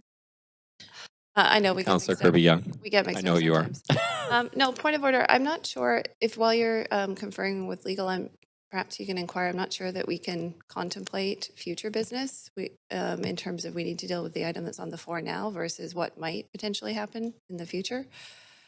So perhaps that could be part of the discussion with legal because I'm not sure that procedurally we can do that. I've never seen that. Okay, thank you for that input. I'm going to call a recess for 15 minutes while we confer with legal and the clerks. Thank you.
a short recess.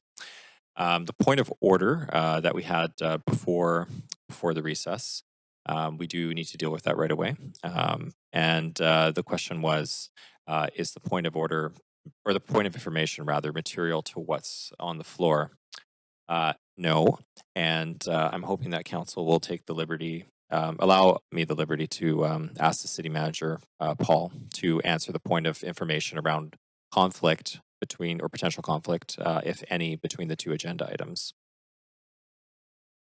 Thanks, Chair. So yes, and the answer is a bit of a non-answer, I'm afraid. So it's possible that because there is such the degree of overlap between the topics that the council is dealing with now and the substance of the motion that's on the agenda later this afternoon, depending on what council does decide to do, resolves in this case, there could be a conflict. We couldn't provide any kind of opinion on that to the chair or otherwise until we see what the final resolution is here, but that would be a possibility. Thank you, Paul. So now we are going to deal with the motion as amended. Those were Councillor Boyle's amendments to the motion. And I just want to confirm, Councillor Kirby-Yung, are you still wishing to speak on those amendments? I'm fine for now. I'll hold. Thank you. Thank you. Councillor Carr, are you still wishing to speak on those amendments? Sorry, I lost you off the queue. Apologies. 1 sec. I'll put you back on. I think I can fix it. There we go. Sorry about that. Yes, I will speak in support of the amendments. I'll also just give notice that I want to do an amendment, but I think it's more appropriate. I'm not amending the amendment. I'll be amending the main motion, so I'll Okay. hold on that. But I just want to speak in support of Councillor Boyle's amendments, particularly regarding keeping on track and especially improving health, safety, and equity in terms of our plan. And I think the multiple conversion dwellings to achieve new construction outcomes is incredibly important. I mean, that's where a lot of people live, and that is indeed where we need to take action. So great. And of course, being an advocate around Passive House, even from my first term on council, when it was a different criteria that were embedded in our building bylaw in Vancouver, and I kept pushing for Passive House standards. So very supportive of that. Thank you, Councillor Carr, and thanks for your patience throughout that process. Councillor Dominato, were you still wishing to speak? Yes, Please go ahead. I'll speak to the amendment to the amendment. Simply just to affirm support for these amendments. I think there is alignment around the council table around the need to focus our energy on a climate strategy here at the city. And also, I think it'll be prudent to get a report back on the new construction options around multiple conversion dwellings, as well as around additional passive house incentives. So look forward to those reports back. I appreciate Councillor Boyle bringing those forward. Thank you. Thank you. Councillor Carr.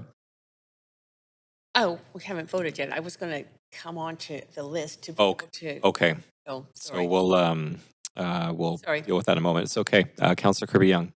Yeah, thanks, Chair. I think for me, sort of, and just to reiterate, this is really about having, and the original amendment is about having an updated, singular climate strategy that accurately reflects where we are, what we're spending, what's successful, what is not, where we need to change course, where we need to prioritize, dial up, dial down, et cetera. And so that's really the crux of it. I think that there's actually a lot of commonality between what Councillor Carr has added in here and what I've proposed. I think the distinction really is the direct leap or connection that I'm making into the SEEP, so that we have one line of sight into what we're doing. But I think that staff are hearing this decision, and I think that I'm confident that they'll, without sort of parsing words here, I don't think that's what it's about, because we're all aligned fully on the need to reduce climate. We're all aligned on the fact that we're not on track. Pardon me? No, I'm speaking to Councillor Carr. Are we not? We're dealing with Councillor Boyle's Oh, sorry. amendments right I had now. this on my screen. Oh, yeah, no, sorry. My apologies, Chair. I'll hold. Thanks, Mike.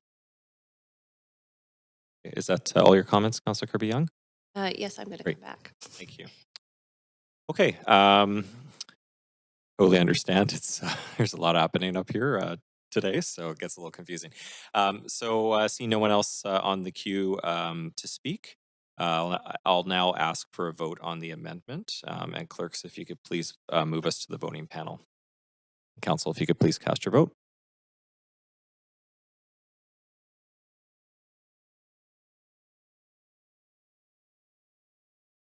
No, I got it. Okay, and that passes unanimously with Mayor Sim absent.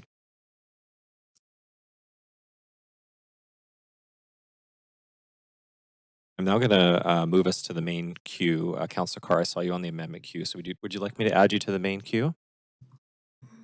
Right now, just one moment.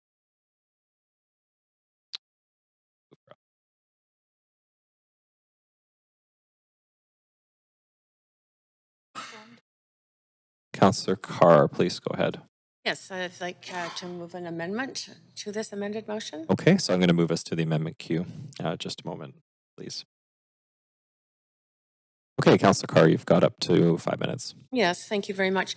Given that there are some similarities between this motion that was tabled by Councillor Kirby-Yung and the motion that I had given notice of, which is up on later in our agenda, and I do not want to see a potential point of order raised where it's called out of order because of similarity in some of the language.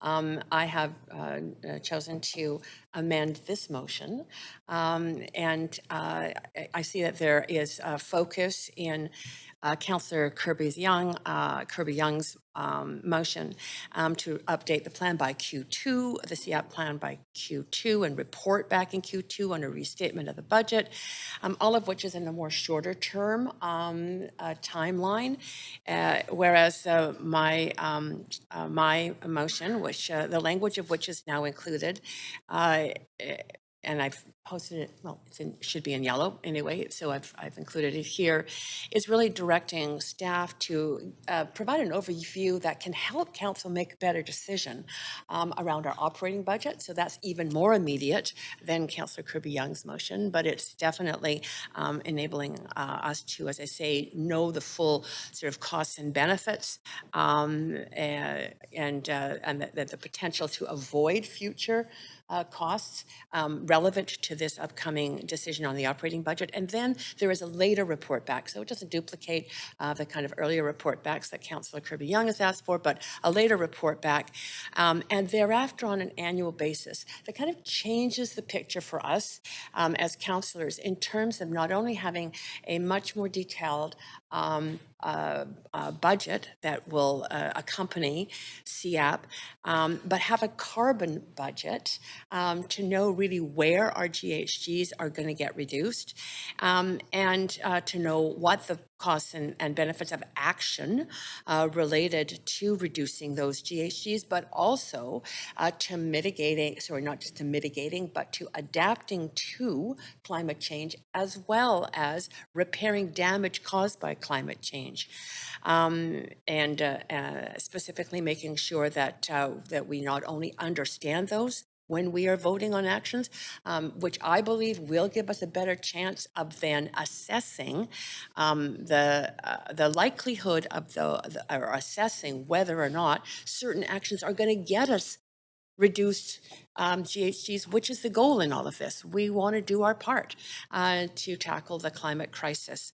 You are at time, Councillor Carr. Apologies. That is it. Thank you. Councillor Boyle.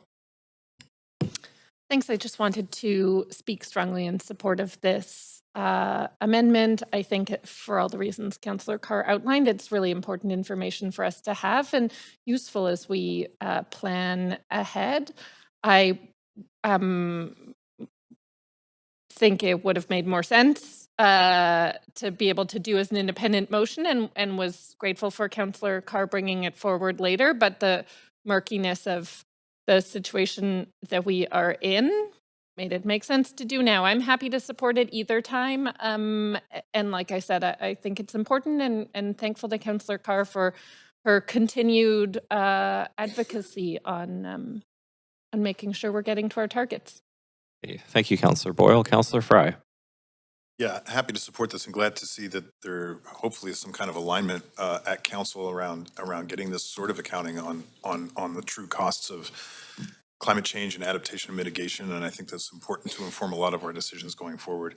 Obviously, this way it's unfolding is a little bit unfortunate. It would have been nice to have really addressed the original motion in its fullness and with the speakers later this afternoon, but I appreciate that this is kind of the best route forward, given the potential for it to otherwise be rendered out of order subsequently.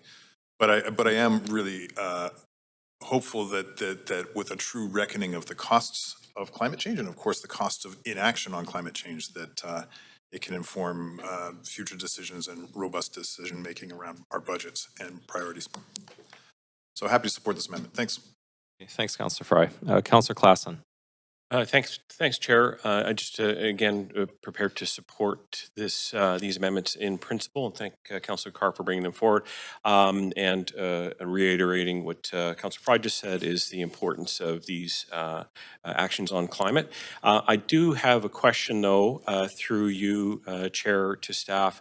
On the question around the carbon budget, that strikes me as being potentially new work. And do we have what would it entail for us to determine what kind of budget we would have for carbon? Yeah, through the chair, thank you, Councillor Klassen. So some of this is new, some of this is building on existing work. So on the mitigation side for SEEP, we have a financial strategy that we can certainly update and build in some of the directions that have been suggested through this motion.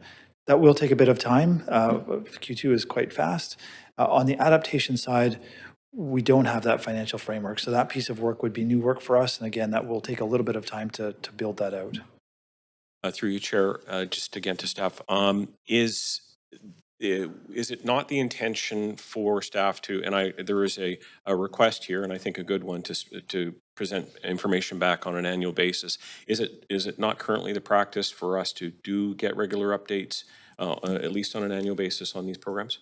Absolutely. On the mitigation side, so through SEEP, the intent and practice to date has been to report out on the outcomes, but also the financial strategy, how we're doing on the financial strategy. So that's certainly been what we've been doing to date and plan to do going forward. Very good. All right. Thank you. Those are my questions. Okay, thank you both. Councillor Kirby-Yung. Yeah, thank you. Yeah, I appreciate this. I just kind of want to reiterate, just to kind of get us back to the intention of the original motion. And I know, listening intently to the comments around the room, and was suggested that we're in this murkiness. And I actually want to reframe the thinking. It's really actually about getting us to more clarity, because we have separate motions happening. We have different strategies. I'll use the analogy of permitting. We layer on all these different regulations and pieces, and our housing is slowed to a crawl at a standstill. And the same thing with climate. I think we're looking for a clear line of sight and some clarity around one comprehensive strategy. So I have to reiterate, like, that's the intention of pulling this forward towards the SEEP. It's also trying to look at comprehensively what the City of Vancouver's investment is, not just operating, which I think is referenced here in Councillor Carr's amendment, but operating and capital, because they are integrally work together for both adaptation and mitigation. So happy to sort of see these pieces come together. I had no presupposition around what may or may not happen later with a specific motion.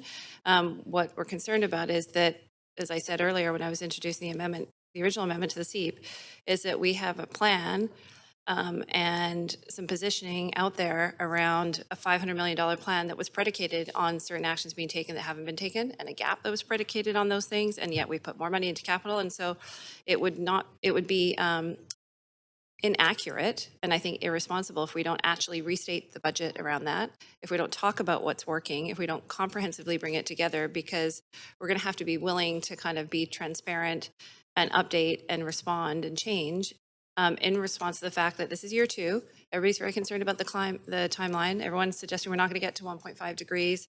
We're trying to hit 2030. We're seeing graphs that look like, we aspire to go like this, and yet our emissions are still like that. So we need to get a little bit surgical around how we spend our funds and where the biggest outcomes are going to be. And I think that we have understated the investment, perhaps not had the tough conversations around what are the strongest investments in terms of outcomes, but we're all fully committed to the outcome. I think the experience yesterday was a really positive one.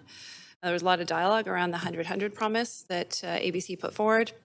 Lots of conversation around, well, the first hiring is the mental health nurses, and is everyone paired with a police officer, et cetera? And does that, how does that work? The devil's in the details. That was all about getting the outcomes. That's the expert advice we got from our health partners. It's the same conversation here that we need to have with the CEIP. It's like, what are going to be the best strategies to get us where we need to go? So that's what the spirit of this is in terms of the amendment. I'm happy to bring in the other pieces. I will note that, we're about a week away from that, not even, less than a week from that operating budget being posted. And again, that's going to be part of the story in terms of the City of Vancouver spending on it, but it's not going to be the full story. And so that's what we're going for here. But I'm happy to bring these pieces together because if we can align our strategy, we can actually be more effective in getting it together and getting where we want to go. So I'm going to leave it there. Thank you, Councillor. Councillor Dominato. Thanks, Chair. I'm happy to support Councillor Carr's amendments. A couple of reflections. I think that it was really clear from our staff, Brad, and I'm calling by first name Brad, sorry, around the fact that we have been accounting on the mitigation side, but not on the adaptation side. And that's a significant part of our work now with an adaptation strategy, but also provincially and nationally, those measures. And also the private sector is also looking at ways to be nature positive. So I'm happy to support the recommendations that Councillor Carr is presenting. I think what I want to put a finer point on is that we recognize at the city level there are steps we need to take, and there are different aspects of that, whether it be around our infrastructure or whether it be adaptation. But municipalities around the province and across the country are all struggling with the same thing, is that they're trying in earnest to address climate change. And so there's one question, which is, what are the best strategies to address that, to reduce emissions, to achieve our climate goals? And then the other question is about who pays. And the UBCM issued a report about 2 years ago now around financial and resilience of local government. And I think, again, there is a bigger conversation that needs to be had around how local governments are supported, and whether whether we can support all the different initiatives that we have on the docket simply through property tax and a few user fee revenue sources, which Vancouver benefits probably more than many with things like parking. And so I think we need to start to have that conversation provincially and nationally around the role that local government is taking on and has for many years, some of it being downloading, but also just a shift in especially with urban centers, some of the issues, we talked about this earlier in the week around health response, because we're the front line. We're seeing people decompensate in our streets, and so we're supporting mental health nurses. So I think that's part of the conversation. And so having an accounting of what the costs are will help us in advocating and having that other conversation about how local governments garner revenue to finance and respond to significant issues, whether it be climate change or whether it be health issues in our communities. Thank you, Chair. Thank you, Councillor Dominato. Councillor Bly. Thanks very much, Chair. I just have a very, hopefully, short point of information, and it really is just to, without amending anything further, to get clarification from staff, so through you, Chair, to perhaps the city manager to start, is in sort of how these motions have come together, including Councillor Carr's, will we get feedback in these report backs from staff in terms of opportunities at every level of government to apply for, engage in pilot? This is a very unique time, that period that we're in, with federal programming opening up to include adaptation. So I just want to make sure we're going to get with these report backs, not just sort of a state of the state, but where do we go from here to make sure we can close those funding gaps? Thank you, Councillor Bly. See no one else in the queue. That was Oh, so sorry. That's okay with you. Sorry, I'm trying to do three things at once here. sorry, Paul, please go ahead. Thanks, Chair, through you. So yes, I think to the extent that there is, and we expect there will be, a funding gap that the city is looking to fill, we can certainly report back on where we're at in terms of applications to senior governments and opportunities we see there, and opportunities for advocacy from council and so on. So yes, that's the answer to your question. Great. I think I'll leave it there. My colleagues, Councillor Kirby-Young and Councillor Dominato, stated sort of more of the minutia very well, but to say that I think at the end of the day, we're wanting to be more collaborative, intentional, coordinated, and integrated, all those words, to make sure that we can get to outcomes sooner. So in an effort to deal with this in this particular way, and the flexibility amongst members to do that is really important. So happy to support this and happy to support the overall direction that's been set this morning. Thank you, Councillor Bly. Just noting the time, 10 minutes to noon. Can I get a motion to extend to complete? Okay, so moved by Councillor Bly. Oh, sorry. Councillor Carr, 1 second. Oh, you just added yourself. I'll come to you now. Yes, Councillor Carr. It is about the timing of an item that we may want to, that I think we should deal with, which is my motion this afternoon, before the lunch break in order to inform speakers. So rather than just deal with this motion, I'd like to also deal with any arising points of, I think it's a point of order because it has to do with the agenda.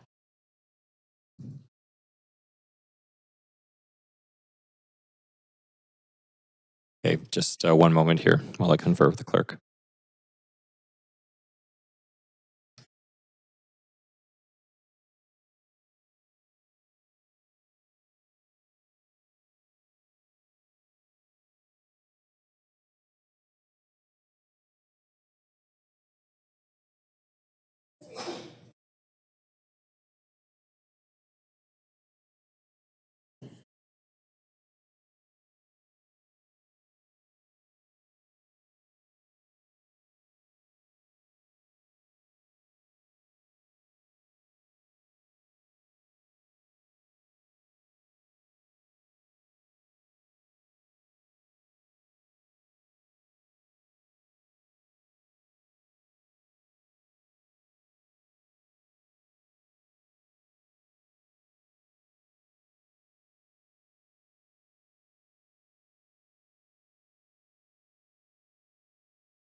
Apparently.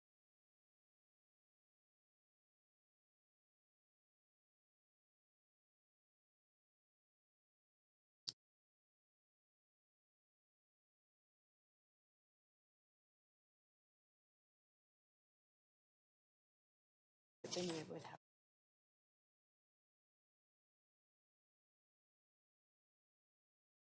Okay, thanks for your patience. I would like to get a motion from the floor to extend past lunch to complete this item and also deal with a varied agenda as well. Thank you, Councillor Dominato, and seconded by Councillor. No, we don't need a seconder. Okay, thank you. So that's what we're going to do. We're going to just continue a little bit past lunch, deal with this item, and then deal with the request to vary the agenda. Oh, apologies. I need to ask for a vote on that. So all in favor say yay. Yay. All opposed say nay. Motion carries. Thank you.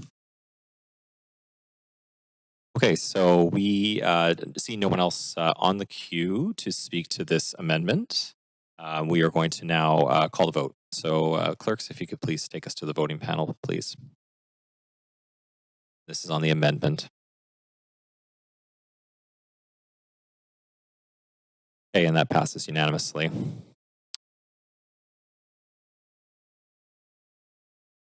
I'm now going to move us back to the main queue, and Councillor Carr, you have the floor. We're just dealing with the motion. I've already spoken on the motion. I'm fine, thank you. Councillor Boyle. Mine as well. Okay, thank you. Okay, so now we're going to vote on the motion as amended, the main motion as amended. And I don't see anyone on the queue to speak to that. So I think we can go directly to the vote on the main motion as amended. Clerks, if you could please take us again to the voting panel.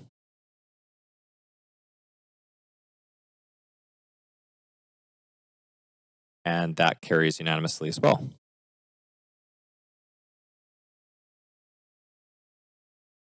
Okay, and now Councillor Carr, over to you. Yes, thanks very much, Chair. I'd like to move to vary the agenda in order to hear item 4. Okay. Right now. That sounds good to me, Councillor Carr. And we'll have to take a vote on that. So all those in favor say yay. Yay. All those opposed say nay.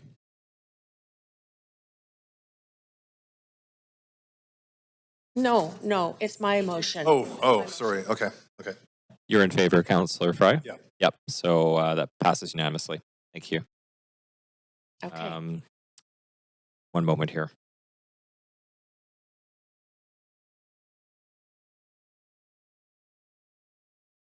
We're just going to need just a moment here to get organized. Thanks for your patience.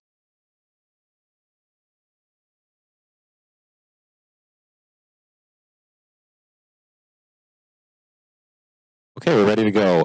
Councillor Carr, I'm just going to reset your timer here. One moment. Apologies. Can we get Councillor Carr's timer reset? I'm not going to take long, don't worry. Okay, go ahead. Thanks. Great, thank you. I would like to, in speaking to my motion, now recognize that all of the, therefore be it resolved, all the active clauses have now been incorporated in the motion that we just passed, which makes my motion this afternoon moot. So I would like to move to withdraw my motion from this afternoon and to inform the speakers as quickly as possible about that. Okay, and do we do that on the voting panel or is that a verbal vote? Do it on the voting panel? Okay, so that does need to be unanimous. And Clerk, could you please take us to the voting panel for Councillor Carr's request?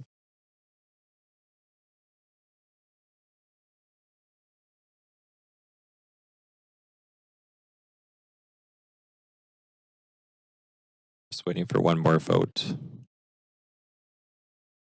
Okay, unanimously, passes unanimously. Thank you.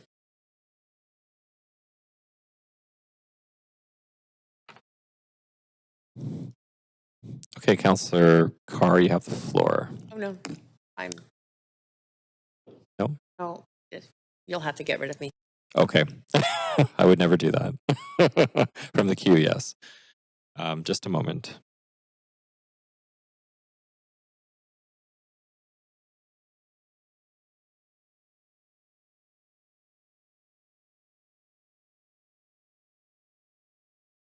Okay, we are going to recess for lunch. That didn't take as long as I expected, so thanks everybody, and we'll be back at 1 o'clock. Apologies, 2:30. We're going in camera.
Welcome to TELUS Conferencing.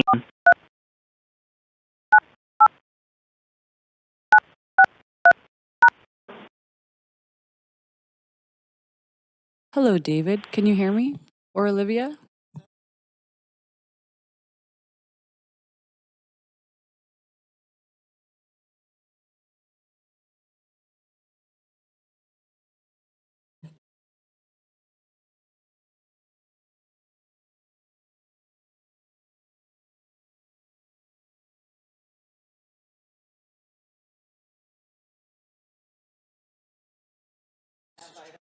Olivia or David, can you hear me on the TELUS line?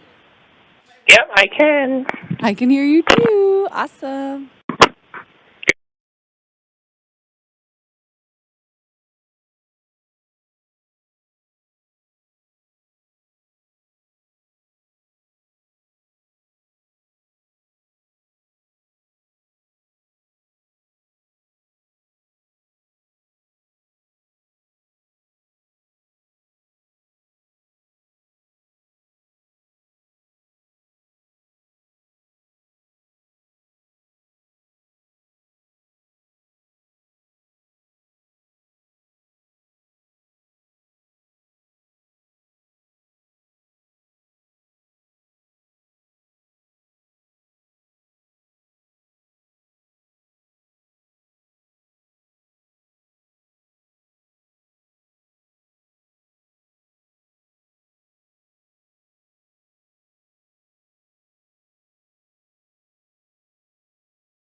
The thought, yes. Okay, welcome back, everybody. Good afternoon. Just a little update on what happened before we broke for lunch. We varied the agenda and dealt with item 4. So item 4 has been dealt with, and now we are going to resume. The next item on our agenda is a climate justice charter for Vancouver. First off, does any member wish to declare a conflict of interest on this item? See none. We have Teresa O'Donnell, General Manager, Planning, Urban Design, and Sustainability. Don't actually see her here. Yeah. Anyways, the script maybe needs to be updated, but followed by a presentation from Kathy Passion, Climate Adaptation, pardon me, and Equity Manager Sustainability Group, which will include members from the Climate Equity Working Group, speaking as part of the staff presentation.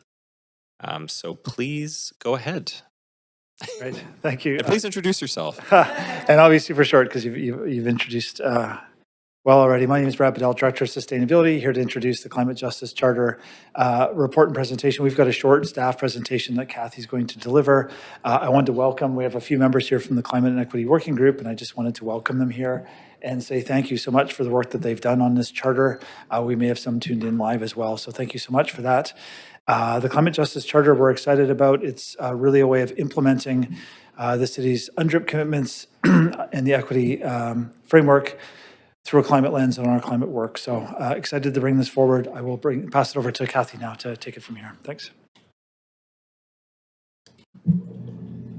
Great, thank you, Brad. So good afternoon, Mayor and Council. My name is Kathy Passion. I'm the city's Climate Adaptation and Equity Manager within the Planning, Urban Design, and Sustainability Group. So I'm here today to introduce the Climate Justice Charter created by the city's Climate and Equity Working Group, a diverse group of people with a variety of expertise and lived experiences of systemic inequities who work or volunteer to address social, racial, and/or climate justice in Vancouver. So I'll present some background and some context for this work, but the focus of the presentation will be on the voices of members of the Climate Equity Working Group, folks who were prepared to speak at 9:30 a.m. this morning. Next slide.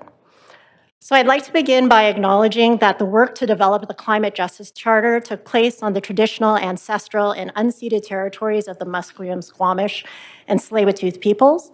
I am a settler on these lands. My family immigrated here from the Philippines, a colony of Spain for over 400 years, and a colony of the United States thereafter. I grew up here in British Columbia with messages and stories of how lucky I was to live in Canada. What I did not learn growing up were the names of the traditional territories of this place, the stories of the peoples who have stewarded these lands for thousands of years, and I did not learn of the history of colonial harms that persist today.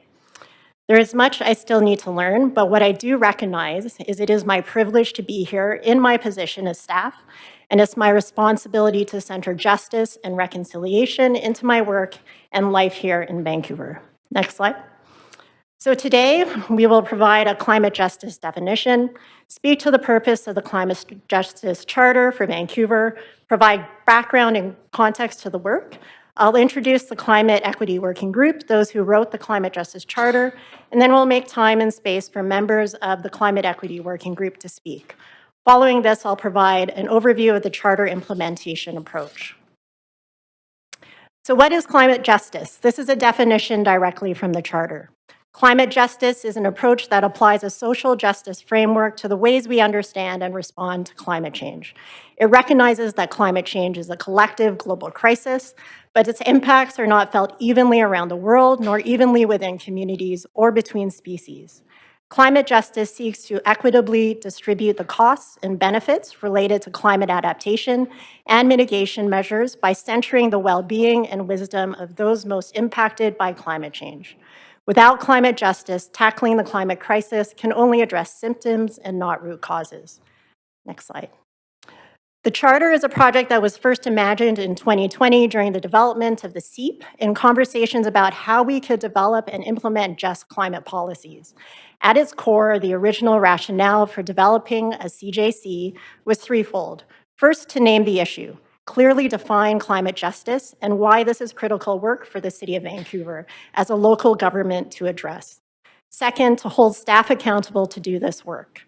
Third, and finally, to provide guidance to staff on how we can do better, work towards an equitable and sustainable future, honoring the principles of climate justice to get there. I'll now speak to the charter origins. A council motion was passed in January of 2019 to direct staff to create a climate equity working group to better understand the impacts on individuals, neighborhoods, and communities across the city of the climate crisis itself and the actions the city takes to address the problem. In 2020, a climate equity working group was formed, and the concept of a climate justice charter was discussed and supported. In October of 2020, the CEEP was approved by Council. This included a recommendation to create the charter with the Climate Equity Working Group. And the Climate Equity Working Group was reconvened in 2021 and worked through 2022 to create the charter for Vancouver. Next slide. So the Climate Justice Charter is a first-of-its-kind document for the City of Vancouver. The charter was shaped and written by the Climate Equity Working Group with support from city staff and a consultant throughout. The budget and timeline for developing the charter matched the needs of the project and the final document as it exists today. So as I said, the Climate Justice Charter was written by the Climate Equity Working Group, those who you see here. The group are a group of individuals with a wide range of expertise, lived experience, and intersecting identities. They are public volunteers who have worked collaboratively over a period of 12 months. Staff are very grateful for the time and efforts of the Climate Equity Working Group, and we now invite members to speak to their work and the Climate Justice Charter. So I'll now invite Alex Cron, Adriana Laurent, and Rita Steele, members of the Climate Equity Working Group, now to speak. Starting with Alex Cron online. Hello.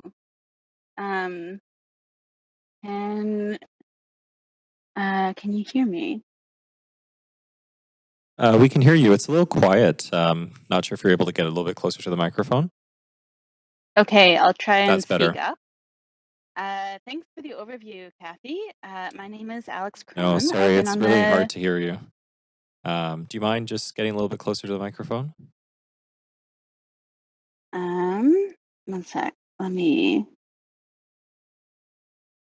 I'm not sure if that's That's possible. better. Yeah, that's better. Thank you. Okay, I've been on the Climate Equity Working Group for a bit under 2 years. I come from German, English, Irish, and Dutch ancestry and was born and raised in Treaty 6 territory in Amiskwaciy-Waskahegan, which is now also known as Edmonton. I've lived in Musqueam, Squamish, and Tsleil-Waututh territory, now known as Vancouver, for over 8 years. In my day life, I work as a planner and bring extensive experience working on climate and equity projects for municipalities across BC. I want to start by thanking the Council for allowing the Climate Equity Working Group members to present on the Climate Justice Charter. I'd also like to thank members of the Climate Equity Working Group who laid the foundation for the Charter by guiding the development of the Climate Emergency Action Plan. And I'd like to acknowledge the work of all of the members of the working group and city staff and consultants who guided us along the way. Many of them aren't able to join us today, but they have played an integral part in developing the Climate Justice Charter for Vancouver over the past couple of years. As a group, we had the responsibility and privilege to shape the first ever Vancouver Climate Justice Charter. This document emerged through months of truth-telling, reflection, imagination, and mutual guidance, and we did it all virtually. We know this work cannot and does not rest on our shoulders alone, and many voices are still missing in this conversation. We request that the Charter acts as a living vision for the City of Vancouver that will adapt and flow with the needs and direction of the community over time. This iteration contains our efforts to bring the vision into existence. It guides us all to address the climate injustices of our time. While developing the Charter, we are mindful of the City of Vancouver's efforts to recognize the UN Declaration on the Rights of Indigenous Peoples as a reconciliation tool to uphold and protect Indigenous peoples' rights. One of our guiding principles is Indigenous sovereignty, recognizing it as foundational to climate justice. We also explored the impact of our actions on the global context. We recognize that climate change is a collective global crisis and that its consequences disproportionately impact marginalized communities. We hope that this charter will provide direction to ensure climate-related injustices are not repeated, that healing is prioritized over harm, and that new benefits and opportunities from climate actions are equitably shared. When I think about the changes in climate we are currently seeing and are forecasted to see over and beyond my life, I am scared. I feel an incredible amount of grief. For me, all of our interconnected communities in Vancouver and around the world, and for our animal, plant, and other natural kin. We each have responsibilities to care for the well-being of others. I recognize the urgency, the scale, and the need of what we need to do on climate action, and I hope that you see it too. When I see what we can do, I feel hope. I know we can make change, and I ask you to be bold and to act with love. We need it now and for our future generations. And with that, I'll pass it on to our next work member. So I believe I'm the next person speaking. Can everyone hear me? Yes, we can hear you. Thank you. Okay, wonderful. Hi, everyone. Thank you for taking the time to listen to us today. My name is Adriana, and I was a part of the Climate and Equity Working Group for 3 years. I've also been working on climate justice issues, both professionally and also through advocacy and activism for about 7 years. And I now work at Bacall Consulting as an equity and inclusion strategist. Addressing the climate crisis can feel really overwhelming sometimes. I know I've felt that myself. The impacts of the climate crisis are global, they're far-reaching, and they worsen existing inequalities. But we really cannot afford to look away. Climate change is not some distant problem we'll be dealing with in 10 or 20 years' time. It's here, now. But addressing the climate crisis isn't just purely a matter of greenhouse gas emissions, although just to be clear, that is extremely important as we learned from the previous presentation. But we also need to work collectively to tackle this issue through a lens of equity and justice. And that's exactly what the Climate Justice Charter is trying to do. Over the last couple of years, people in Vancouver have dealt with wildfires, freezing temperatures, destructive king tides, terrible flooding, and deadly heat waves. All while dealing with an ongoing pandemic, a deadly and toxic drug crisis, a housing crisis, a rise in hate crimes, and a crushing affordability crisis. But during the heat wave, I was able to find ways to cool down. But I was worried for others who don't have the same privileges I do. What about our unhoused neighbors? What about disabled folks and seniors? What supports did they have? What about the impact on the lands and the waters of the host nations we're on? How will the people from Musqueam, Squamish, and Tsleil-Waututh have access to their traditional foods and practices if their lands and waters are being decimated? As I said before, climate change will worsen existing inequalities. And if we aren't bold today, it'll deepen the divide and thousands could be worse off tomorrow.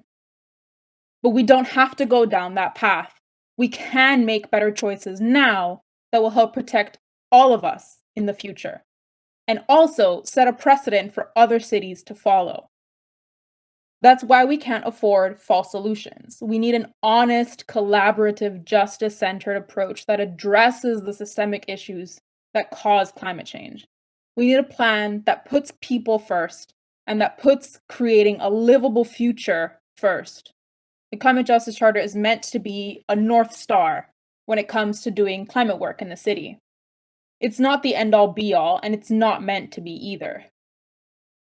It's meant to be community-driven, it's meant to be an iterative process, and it's meant to be collaborative. Transformative change is really hard work, but it's what we need right now. And it's exactly what the Climate Justice Charter is trying to push forward. It brings together climate science, Indigenous knowledge systems, with community-driven ideas to guide the city and their climate work for the future. And when you pair that with the existing Climate Emergency Action Plan, it's a beautiful combination. The climate crisis is here, and we have already been facing the consequences. But this council has a choice. You can choose to continue with the status quo, where so many of us are suffering and struggling every day. Or you can choose transformative change. the kind that will move us towards a better future for all. You have a choice, and we are asking you to choose to take steps for a future for Vancouver that leaves no one behind. Thank you so much. And I will pass it to our next speaker, who I think is in person.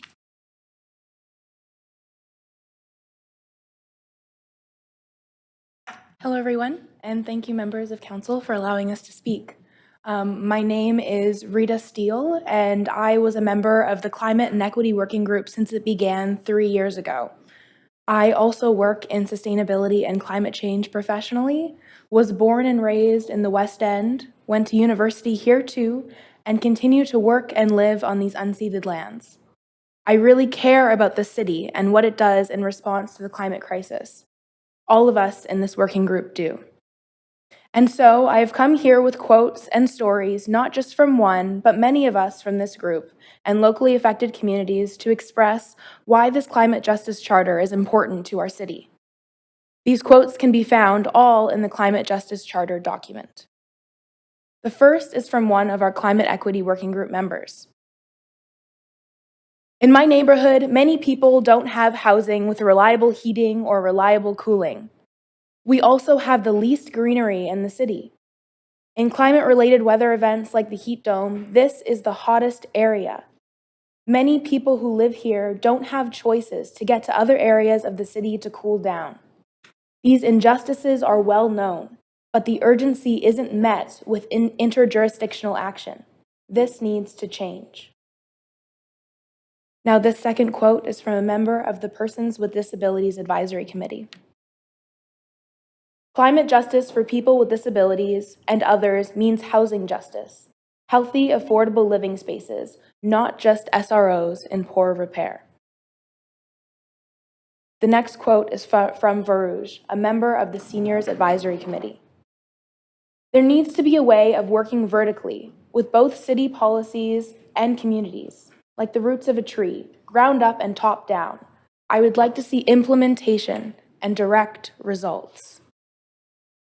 The next quote is from Megan, a mother and a member of the Climate and Equity Working Group. Megan says, "As a parent, I'm so worried for my kids and my kids' kids. They and their peers don't get to have political votes or decision-making power. It seems like the people around me are just operating status quo and don't feel the urgency of the climate emergency. If they did, they would make different choices every day. This is what it will take to move toward climate justice. We can come together on this issue. We have to." And this last quote is from Robbie from the Red River Métis Nation. "It's going to require a wholehearted transition from the top echelons down to the people at the grassroots doing this work. Implementation requires everyone being involved. I think this work is a matter of funding appropriately, allocating appropriately, creating fair and appropriate reporting requirements, looking towards the organizations and folks already doing the work on the ground. We all want to see bold, visionary actions to meet what is needed for a just climate response, but we need to be equitably distributing the benefits of these solutions. I stayed a part of this working group for all of these years because these stories and these people telling them are so important, and they can't be left behind. I believe in the work of the Climate Justice Charter, and I hope the council will support it too. Thank you. Thank you very much for speaking to us today. Thank you, Rita. So thank you to the members of the Climate Equity Working Group for sharing and speaking with us today. The Climate Justice Charter will serve as a North Star for staff. Staff will be responsible for using the Charter for guidance and direction in all work addressing the climate crisis. So this is a journey that will take time. We need the intent embedded into all of our work, similar to staff's work on the equity framework and the implementation of the UNDRIP strategy. There are three critical components to implementation. First, modifying existing systems and ways of working.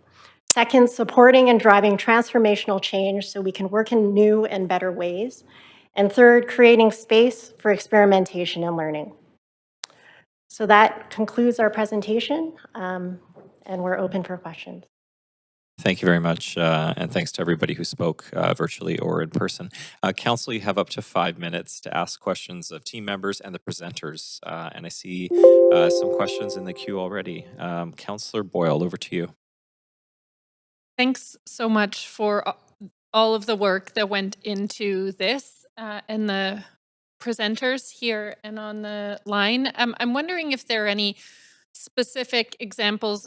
I know I sometimes hear from the public questions about how these big and important ideas land on the ground. And so if there are any examples that come to mind specifically about what climate action with justice and equity really embedded in it looks like. Thank you, Councillor Boyle. I'll share a couple of examples, if that helps. Electric vehicle charging is one example that jumps out. So to date, we've done a lot of public charging. For folks that live in rental buildings, affordable housing buildings, they don't have access to near home charging. Someone at home in a single family detached home can run an extension cord essentially out from their house to their car with the proper cord cover, of course, across the sidewalk. Someone in a rental building or an affordable housing building can't do that to date. We do have a new program that we spoke to this morning about supporting rental charging in rental buildings in partnership with BC Hydro.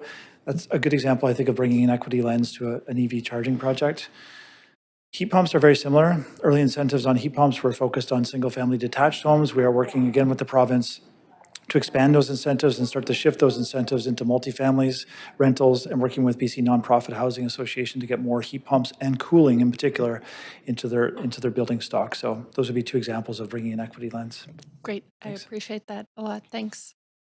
I will leave it there. Thanks. Councillor Boyle. Councillor Carr.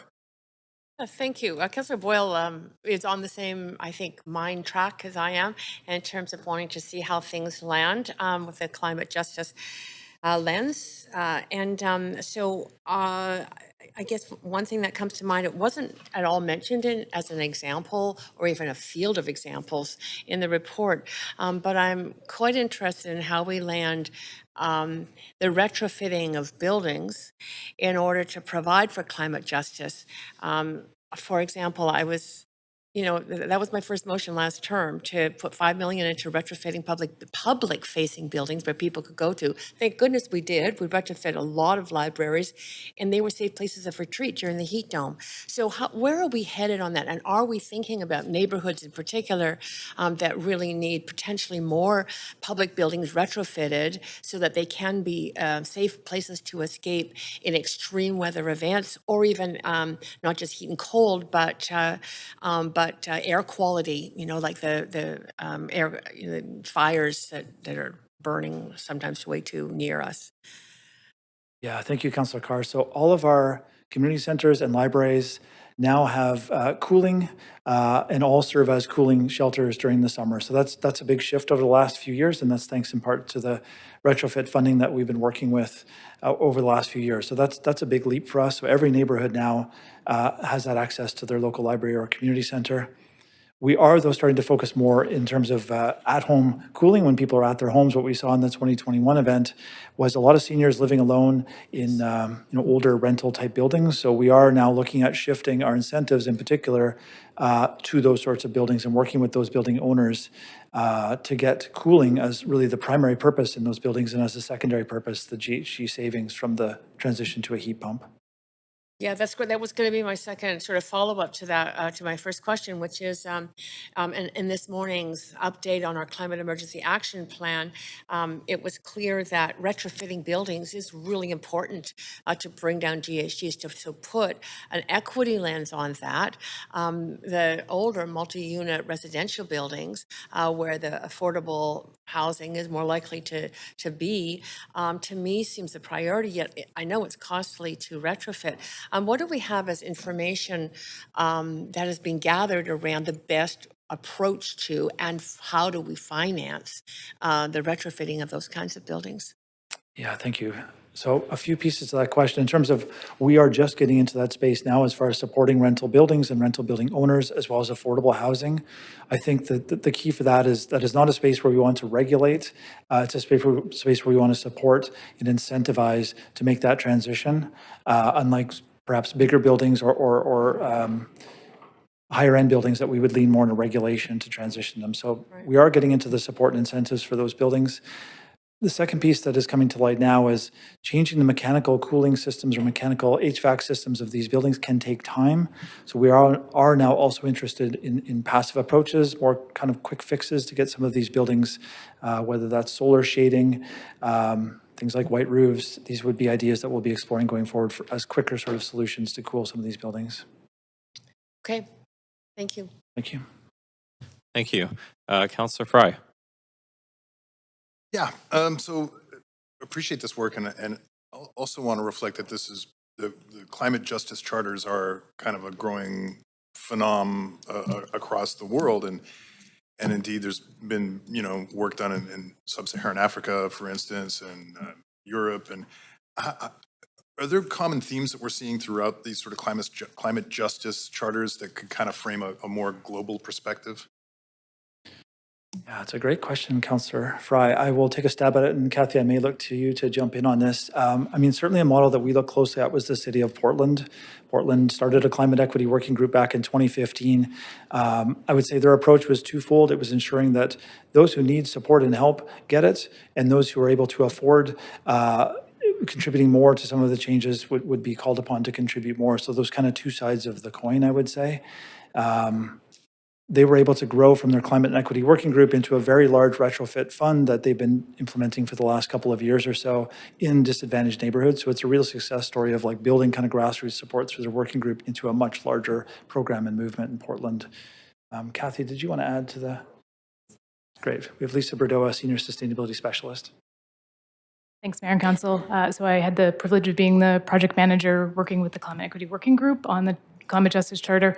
And when we started, there weren't as many examples. So we looked at South Africa's and we looked at Portland's, and looking at the ones that have emerged since and what our working group came up with.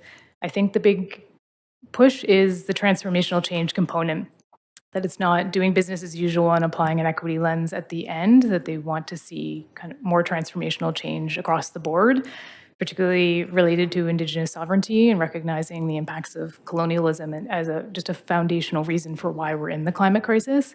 So there's a real desire to grapple with those foundational reasons for why this is happening. And I'd say that's one of the common things I've been seeing across it's amazing to see how many more documents and charters there are than when we started this conversation.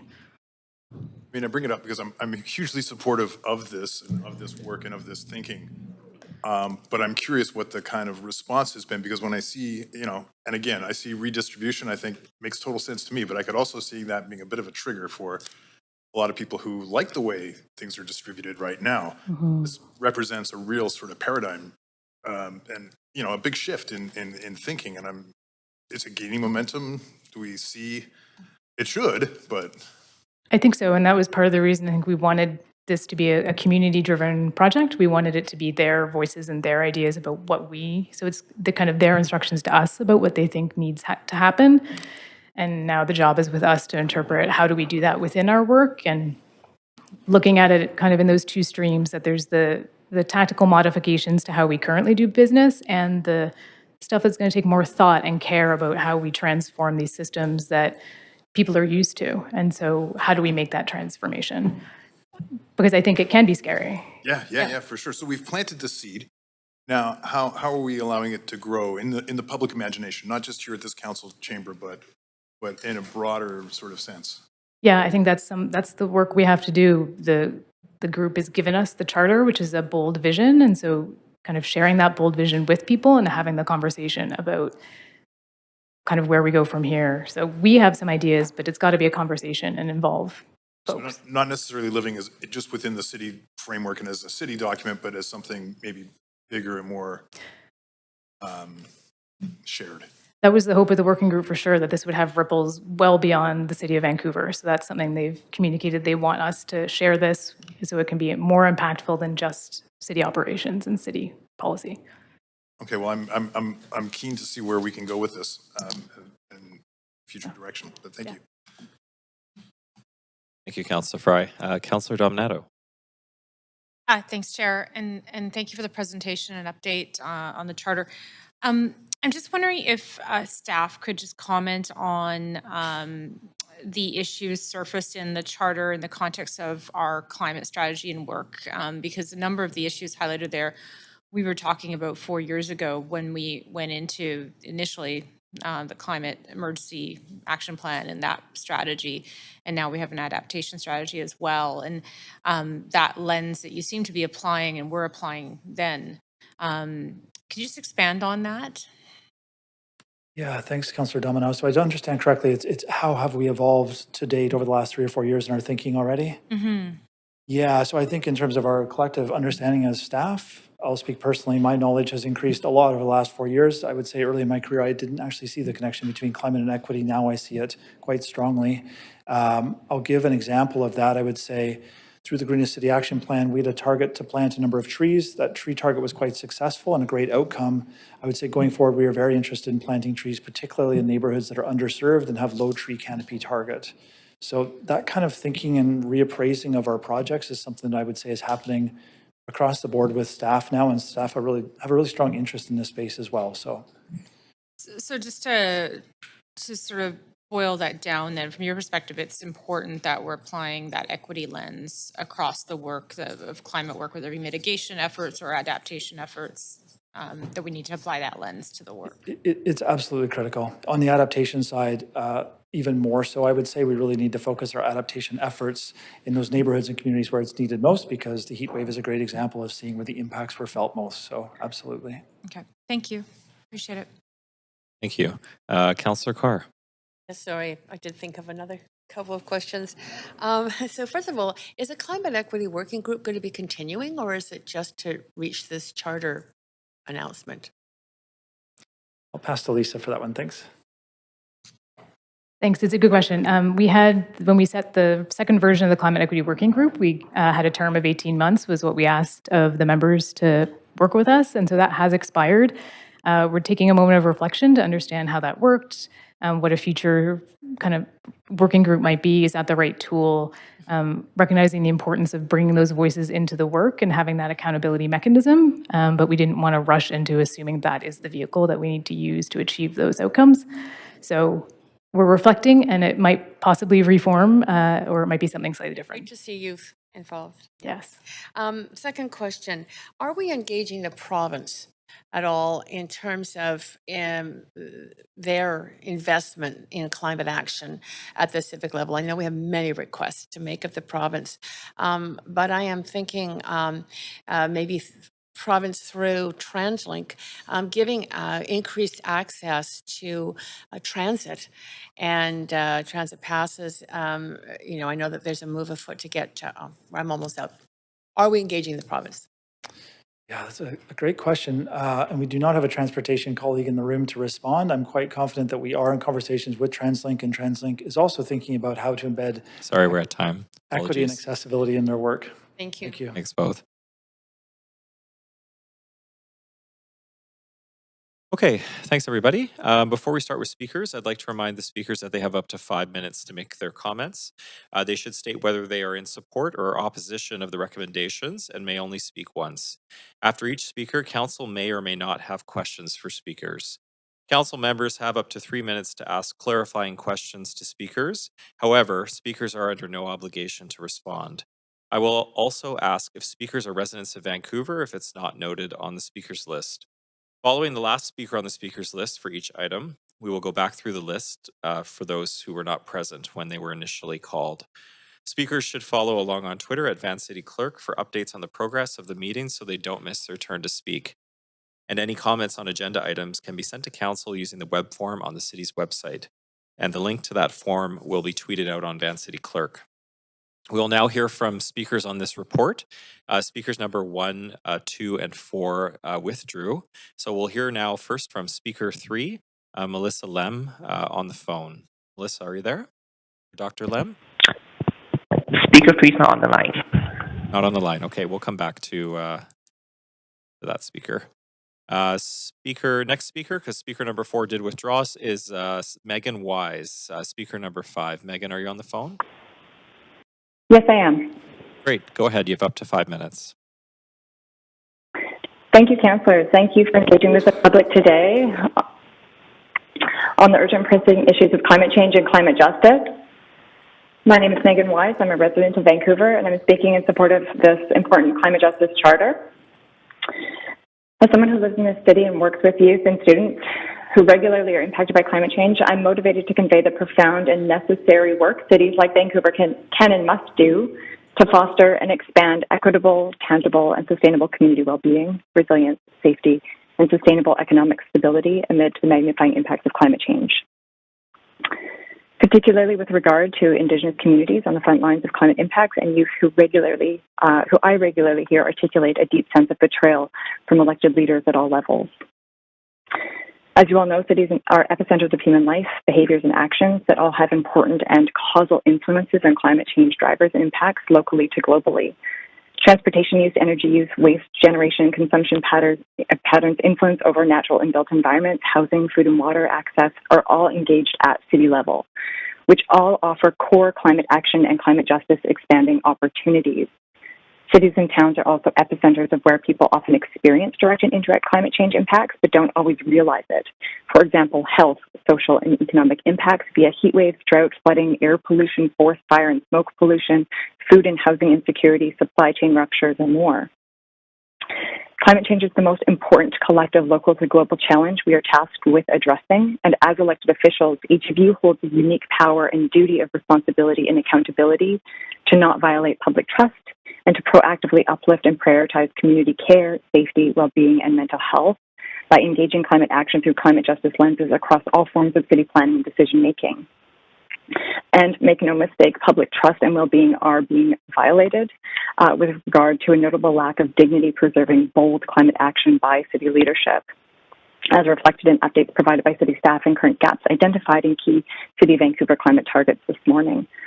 Some members of this council have spoken extensively about their interest in community security while simultaneously signaling a lackluster interest in key climate actions noted in the Climate Action Plan and the Climate Justice Charter for that matter. Climate action and overall community security are deeply intertwined and co-informing, but it's critical to engage climate justice strategies rather than engaging punitive and carceral models and networks to address the climate magnified strain we see across the city. As this climate leadership gap appears to widen, Vancouver residents and communities are regularly experiencing and living through complex, disproportionate, deadly, and degrading impacts as a result of human-driven climate change. While Vancouver continues to remain off track on important climate targets, we are seeing preventable tragedy after tragedy unfold.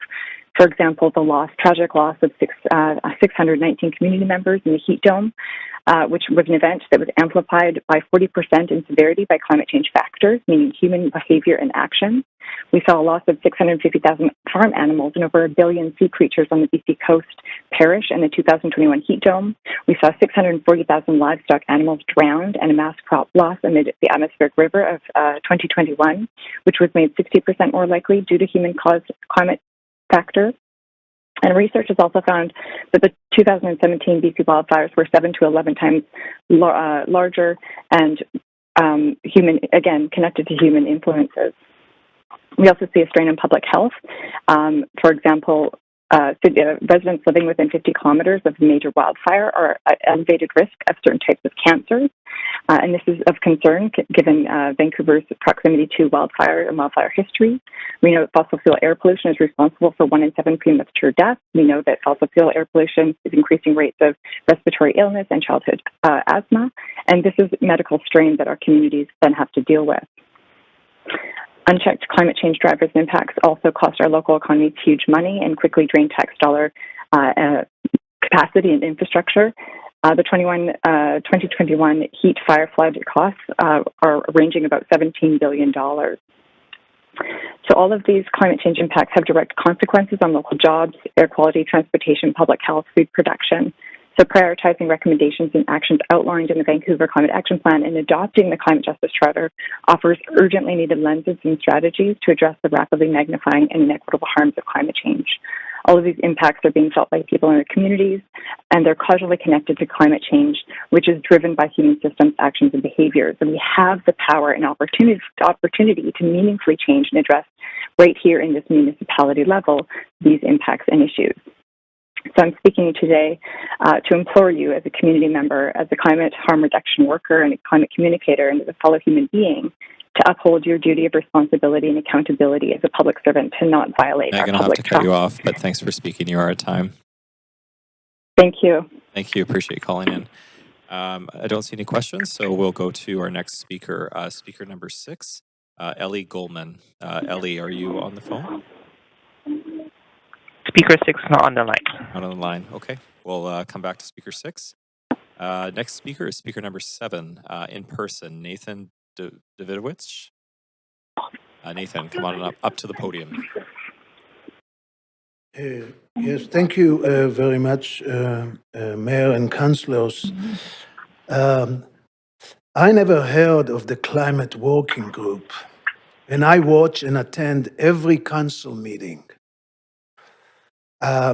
So I don't know, what authority that group has and how it was constituted and so forth. I presume it's the former council who did that or whatever.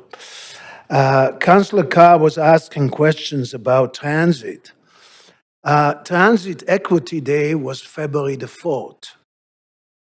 Vancouver was one of the only big cities that did not celebrate Transit Equity Day.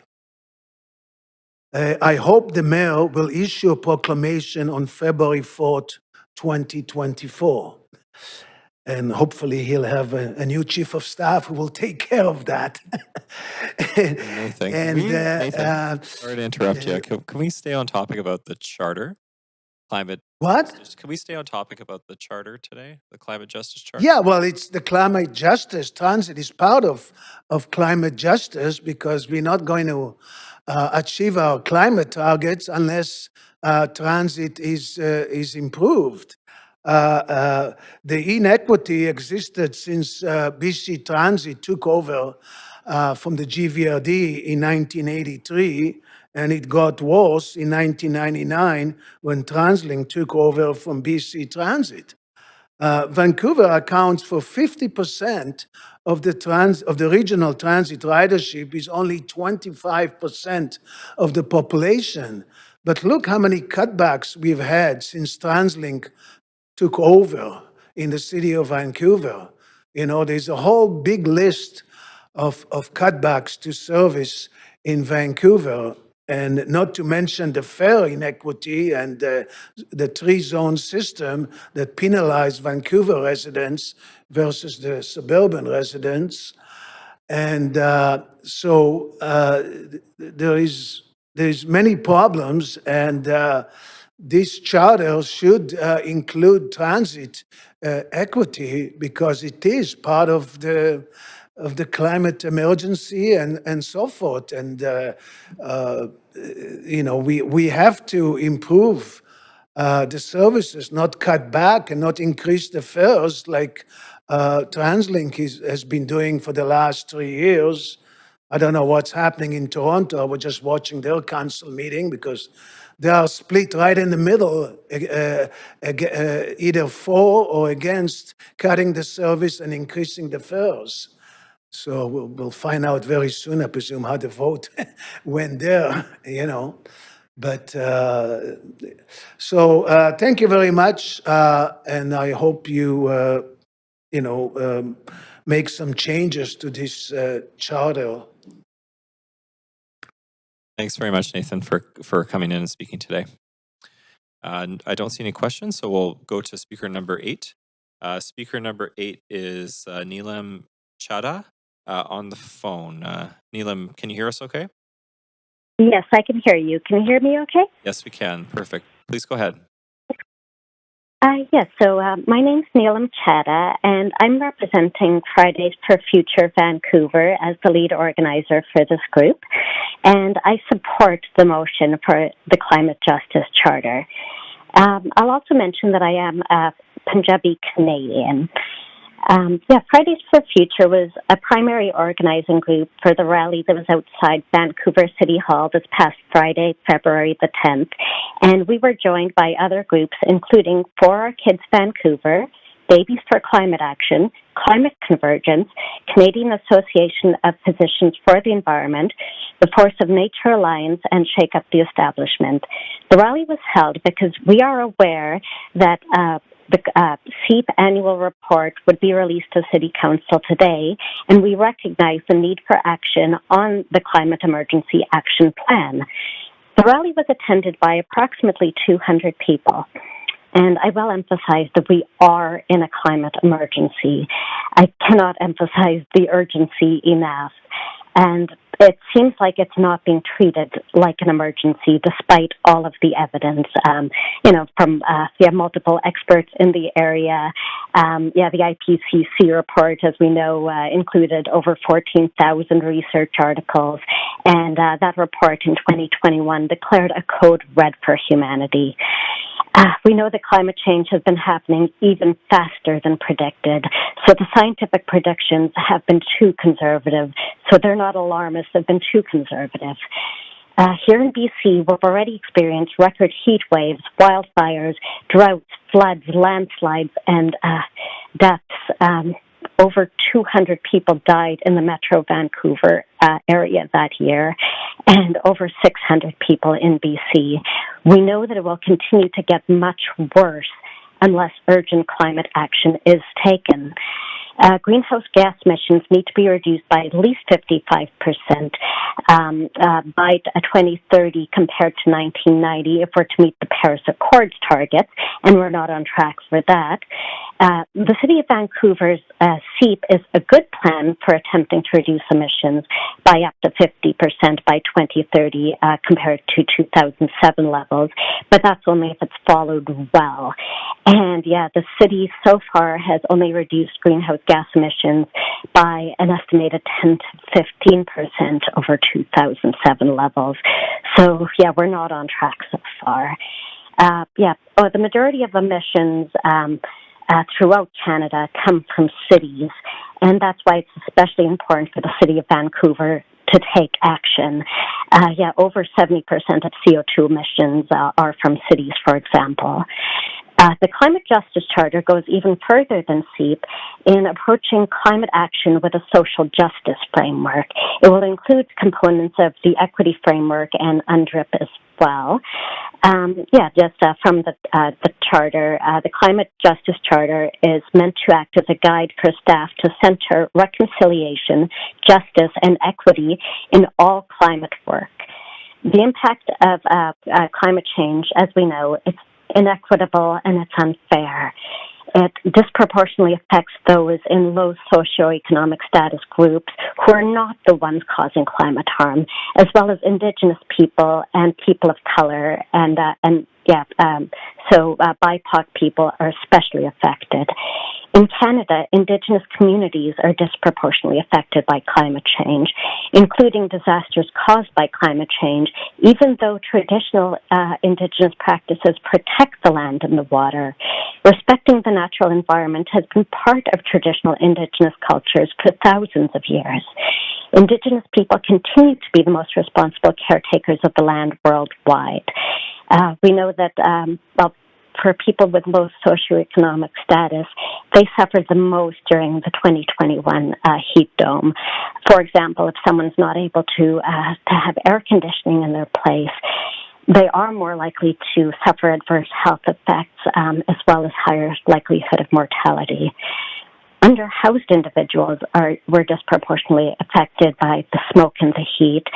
As mentioned, over 200 people died in the Metro Vancouver area, and the great majority were seniors, I think approximately 70%. Those are more examples of how climate change is inequitable and unfair. So yes, the City of Vancouver should endeavor to work with the Indigenous community to inform climate. Apologies for interrupting, but we are at time. But you do have questions. So Councillor Carr has questions for you. Councillor Carr, please go ahead. Yeah, thanks, Neelam. Thank you so much for coming and for all your active work in the community. Really, I just have a very simple question. Oh, by the way, we heard this morning that, in fact, we have reduced our GHGs in the city of Vancouver by less than 10%. So it seems to be going in the wrong direction. But my question really to you is, as somebody who's really on the ground and looking at climate justice and fast action, if you were to prioritize where you thought the intersection between climate justice and the most effective GHG reducing measures were, what would you prioritize in the city for investment in climate action? Well, yeah, it's definitely important to be including the Indigenous community in climate policy. And yeah, some of that is, of course, acknowledging reconciliation and UNDRIP, and awareness that climate change has been the result of colonialism.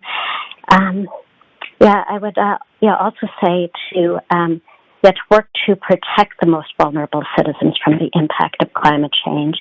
Yeah, some of the things that were mentioned earlier about, to have places that people could go into, such as libraries or community centers, for taking shelter from extreme smoke or extreme heat, so cooling centers, for example.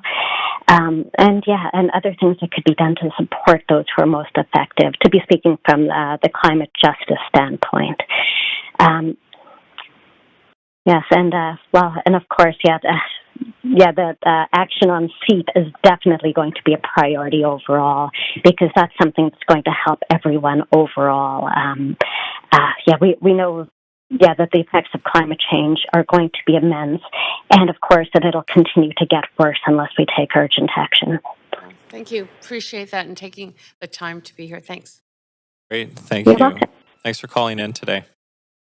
You're welcome. Have a great day. We'll now go to speaker number 9, Viral B, on the phone. Are you there and can you hear us? Speaker 9 is not on the line. Not on the line. Okay, we'll come back to them. Next speaker is speaker number 10, also calling in by phone. Julius, can you hear us? Yes, thank you. Please Thanks, everyone. Thank you very much. Yeah, I'm not going to ask you to pronounce my last name, which is Chitani.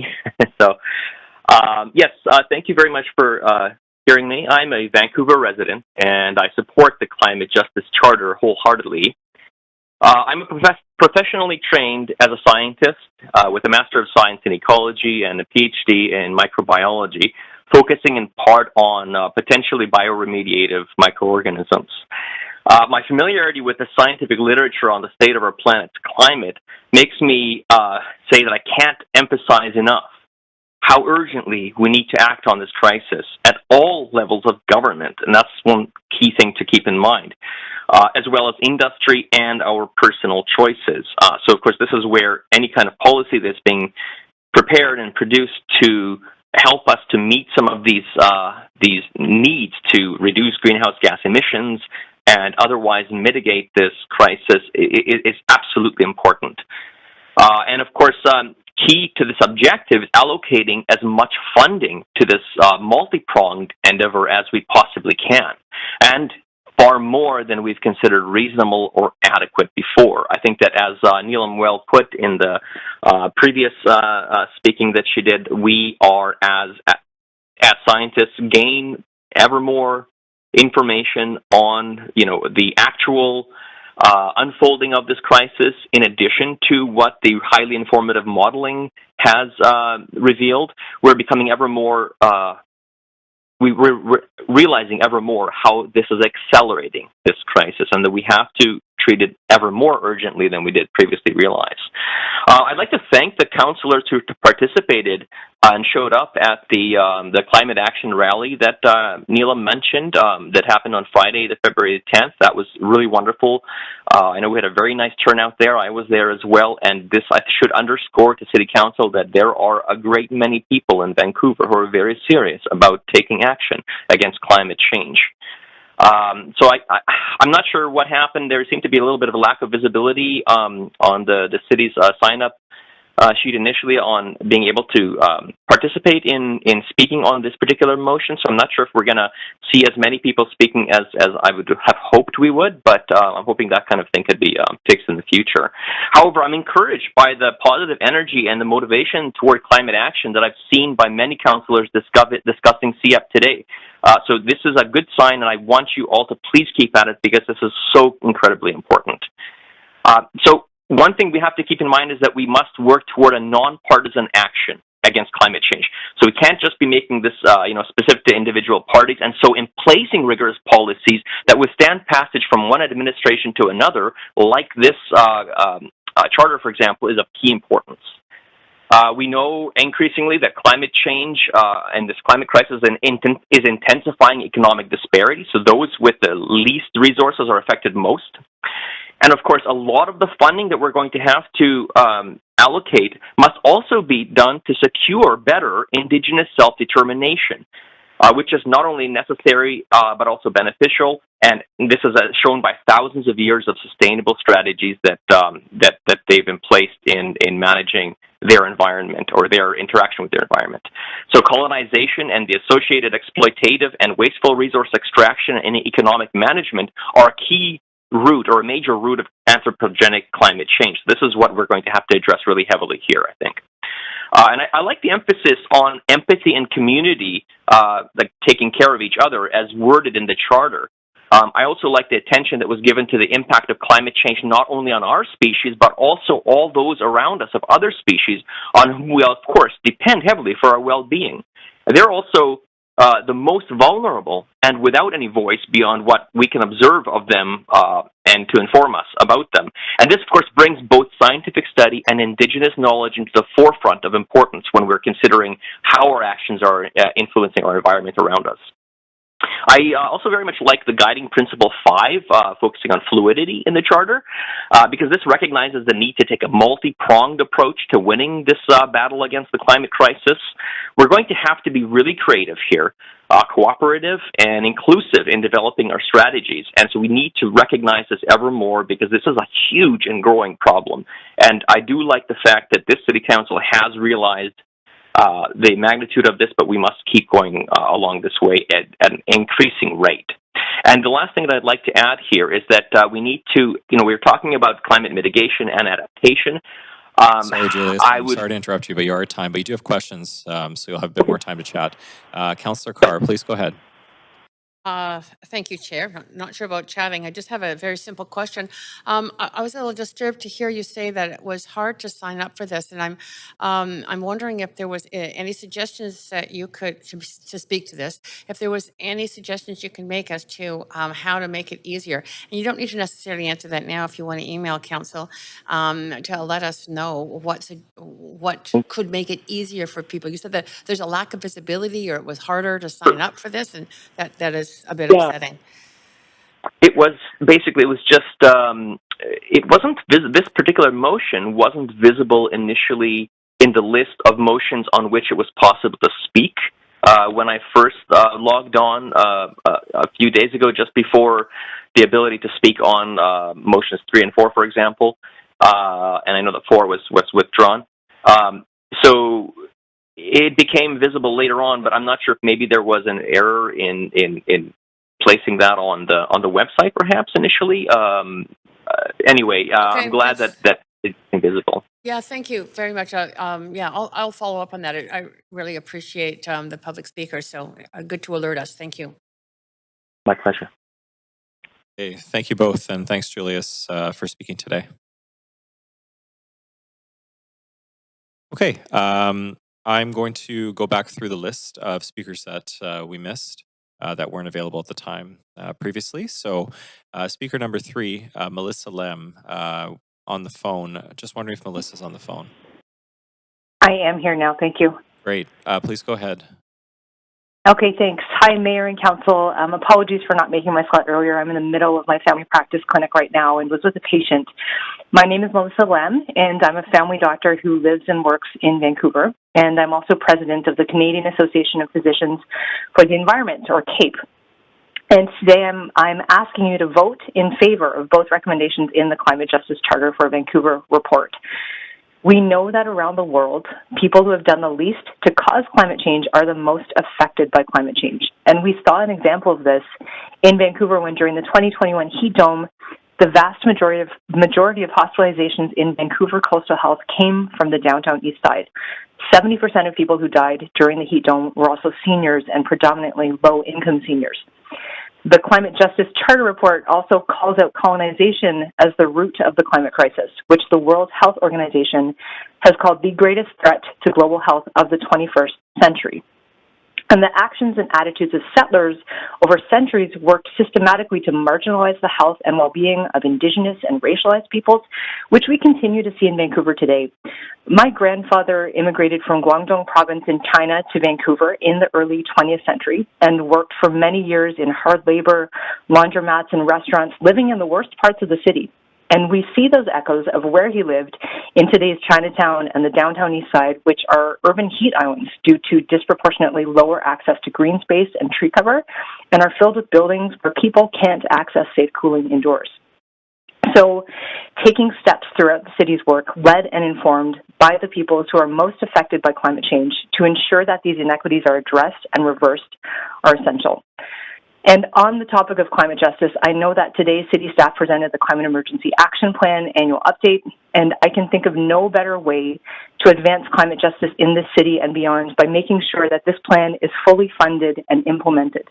Getting cars off the road, investment in public transit, prioritizing walking and rolling, getting gas out of our buildings as fast as we can will save lives, clean our air inside and outside, and leave a legacy of a healthier future for everyone in Vancouver. As we heard earlier today, updated modeling also shows that the actions of the Climate Emergency Action Plan will save people living in Vancouver $850 million per year. Now, setting targets is one thing, but resourcing and funding the city to reach those goals is another. When the Climate Emergency Action Plan was passed in 2020, so many different and diverse groups across the city celebrated. The youth, healthcare workers, the religious community, economists, and this celebration rippled across the country. I heard from colleagues and decision makers in Quebec, Ontario, Saskatchewan, Alberta, saying that what happened in Vancouver was an inspiration and that they were going to move these same principles and actions forward in their own cities. In November 2020, Vancouver truly had swagger. But where are we now? There is a really low chance, especially given recent decisions to prioritize more car use in the city and other delays on climate action over the past year, that we will hit our targets.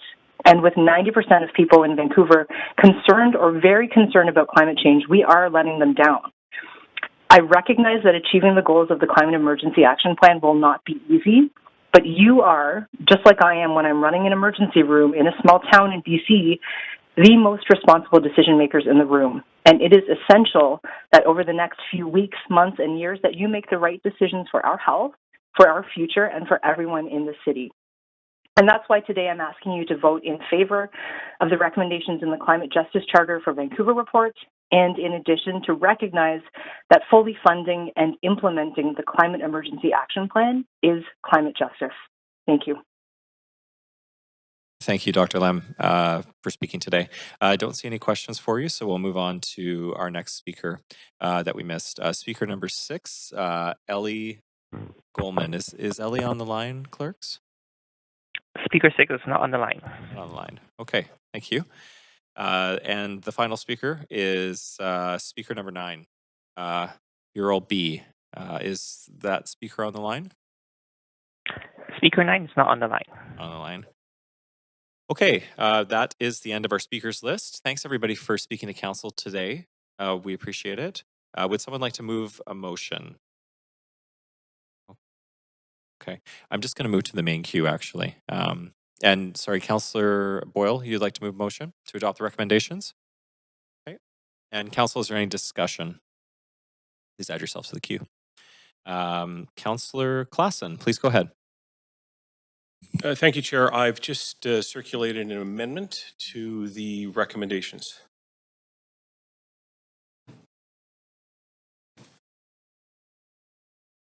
One moment while we get that queued up on the screen. Just need a second.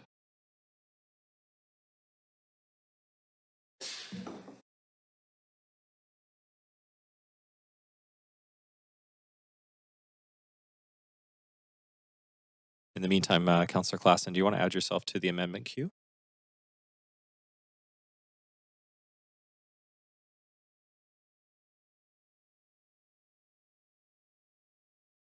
Good to go?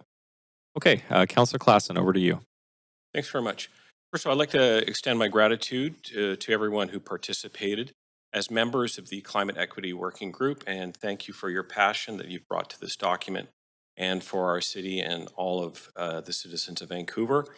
And I'd also like to acknowledge all the additional representatives of Indigenous communities and all of those who volunteered and contributed their time to producing this robust work. And so through this amended motion, which I think we're going to be putting up on the screen, I think we have a path forward that allows the city to take a broader and perhaps less prescriptive approach to inform all climate initiatives going forward. So with that, I have tabled a strike and replace amendment that looks at ways for us to take the principles embodied in this one and make sure that it's informs work for all of us going forward. Okay, thank you, Councillor Klassen. Councillor Carr.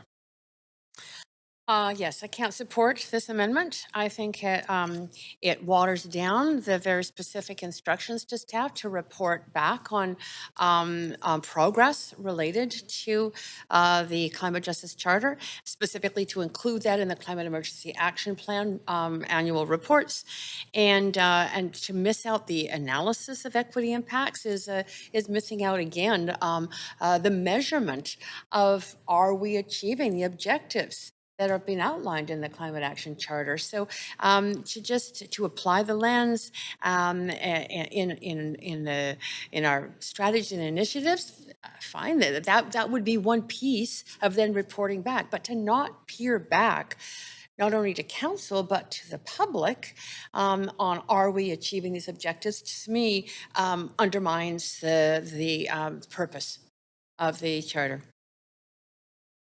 Okay, thank you, Councillor. Councillor Fry.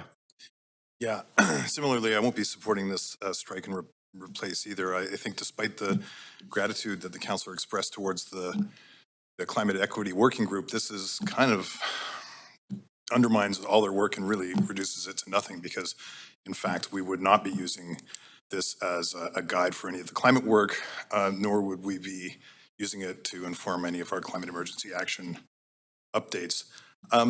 I think it's just also important to underscore that this climate justice charter is a reflection of work by the people, not just by academics, not just by professionals in engineering or climate change. And this is an actual sort of people's justice document that is rooted in lived experience of folks. And I think it's a mistake to dismiss that lived experience. Certainly, it's not a unilateral blueprint that would not preclude other inputs. I think it's important to reflect climate justice in any of that mitigation work that we're doing in mitigation and adaptation. So I think this is a really unfortunate amendment, and also unfortunate that we received it so late and didn't have an opportunity to ask some of the speakers and folks who are actually involved in this work and spent years working on this document to see what they might have had to say about the suggestion that we should basically receive for information and not use this work beyond that. Hey, thanks, Councillor Fry. Councillor Boyle. Thanks. I'll echo that, but I'm hoping to ask a point of information through you, Chair, to the mover of the amendment. I also just received this moments ago and have read it a number of times now. I'm hoping the mover of the amendment can clarify what the specific point of this is. It seems at best wordsmithy and at worst like a sort of brushing aside. And so can help us understand what you're trying to accomplish here. I think what we're trying to accomplish here is being able to bring this work in into the as a resource for work going forward for people who are working here on a whole range of issues around, including the Climate Emergency Action Plan. We have a very robust equity framework. We have a dedicated chief equity officer, and their work should obviously complement and inform the work of our teams and our staff in terms of climate. So I think the amendments sort of speak for themselves. It allows us to look I'm very gonna broadly. limited time, so I'm just going to ask a follow-up question because I didn't see anything in the original language that in any way would be a barrier to any of that. The chief equity officer obviously involved. I guess I'm still trying to. What in the original language was a problem that needed to be changed? What we're going to be doing here is creating that equity lens and making sure that it informs all future climate strategies and initiatives. Oh, okay, again, the equity lens is created. We have an equity strategy. A bunch of people, volunteers, have put a ton of great work into creating it. To say we're going to create an equity lens seems a bit dismissive of all of that work that really already exists. So unless I'm missing something, and I really am trying hard to understand what the point of this is, I also will say I won't be supporting it. Clearly, it's a decision that's already made, but I think it's really unfortunate to be in the very last minute wordsmithing recommendations with, again, as much as I can figure out on the floor here, have either no impact or just sort of water down the use of this. This is an excellent and important document that residents across our city who have put a lot of work into this, know and have experienced the impacts of climate change already, are making important recommendations about how we follow this work through that aligns with work we have been doing through the equity framework and in other places. I am frustrated and a bit speechless about why we would kind of cut the knees out of it at the last minute here. I think, quite frankly, that it's insulting, and I'm disappointed, and I will vote against it. Okay, thank you, Councillor. Councillor Fry. Yeah, only just to reflect for those who maybe haven't read the entire document that Vancouver's equity framework explicitly informs this document. It's right in the document. They've worked with our equity officer.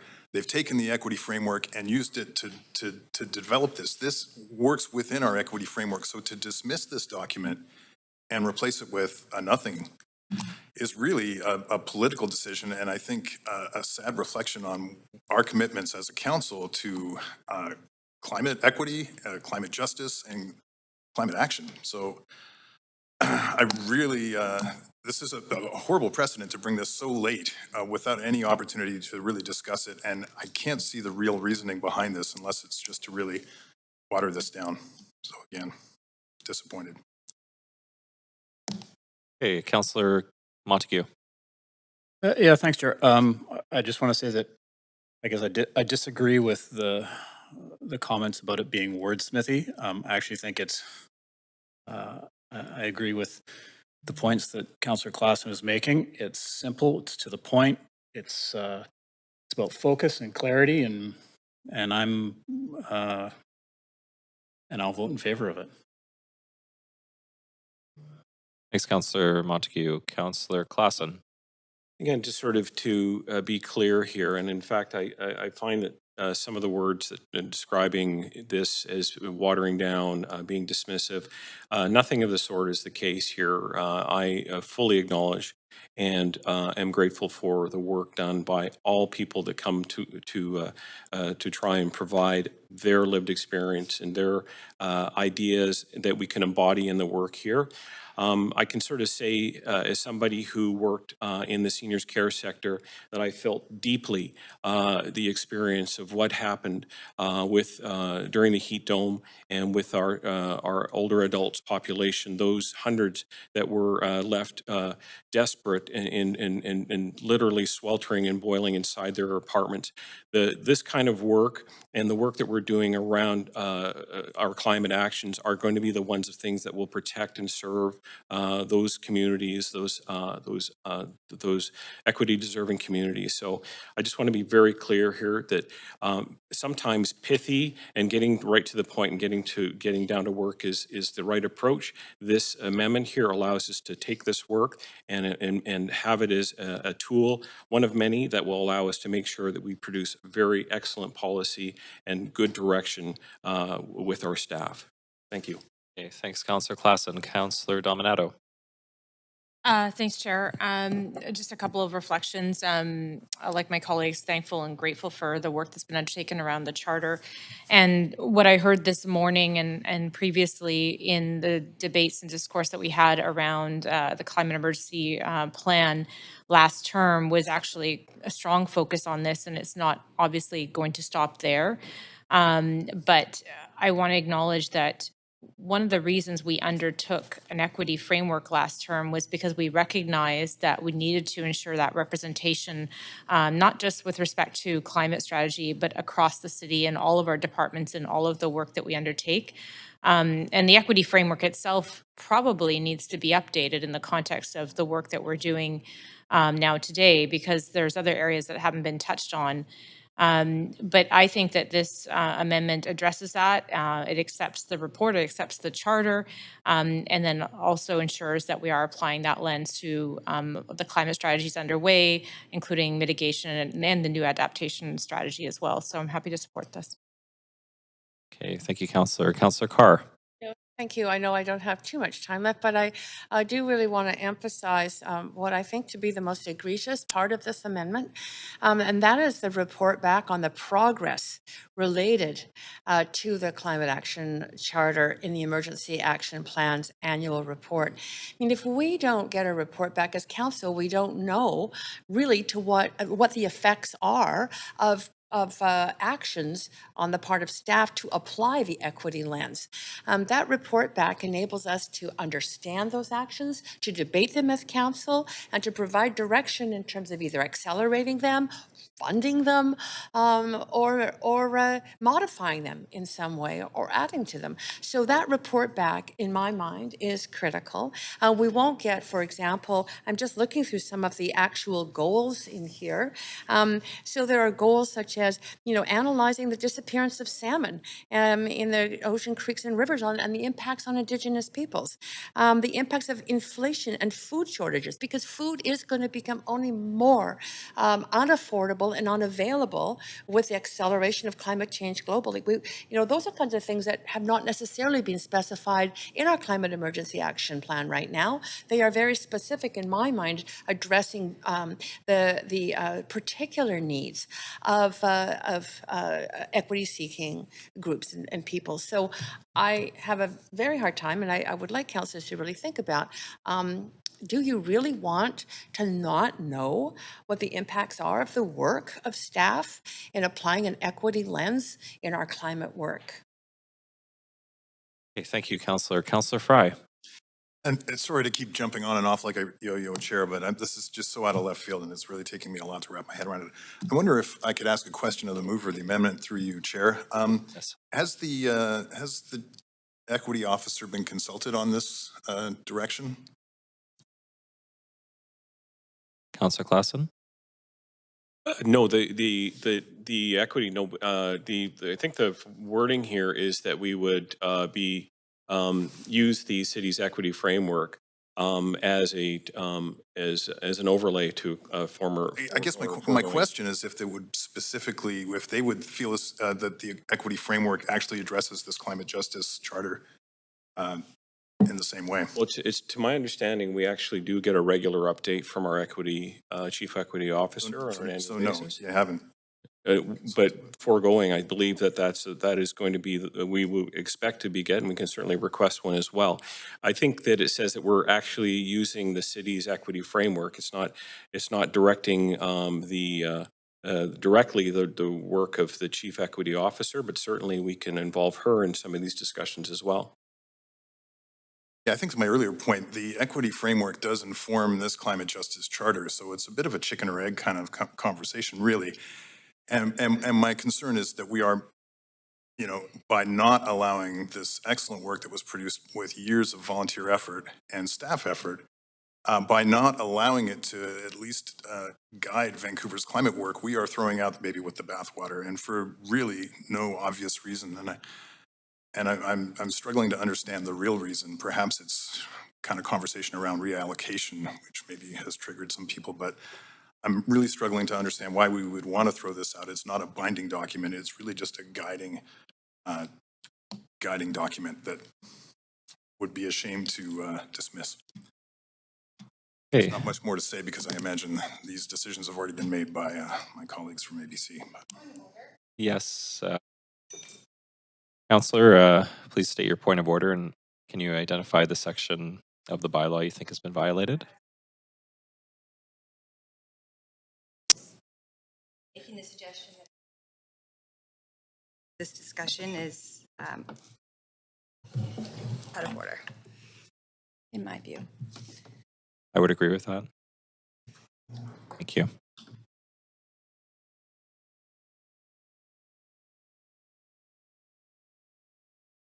So I'd rule that in order, and we'll proceed as your statement in order. Pardon me, Councillor Fry's statement out of order. Pardon me, and we will proceed with the discussion. Thank you. Councillor Boyle, please go ahead. Thanks. I am conscious that, again, a lot of really good and important work went into this document, and it's frustrating to see that this is where all of the attention and discussion is on, and I just wanted to make sure we're ending on a real recognition of the huge amount of work, the incredibly important contribution that folks who drafted this put into it. Your work and your voices are really important to the climate work that we're doing at the city, and whether or not this amendment passes, I just want to name my own commitment to making sure that this document stays live and relevant, and that we keep ensuring that your voices are shaping the work that we're doing. I hope, despite this amendment that I strongly disagree with, that you aren't leaving this feeling discouraged. Your work really matters, and we'll keep making sure that it is alive in every way we can. Okay, thank you. Seeing no one else on the queue to speak to this amendment, I'm now going to call for the vote. Clerk, if you could please move us to the voting panel, and Council, if you could please register your vote on the voting panel.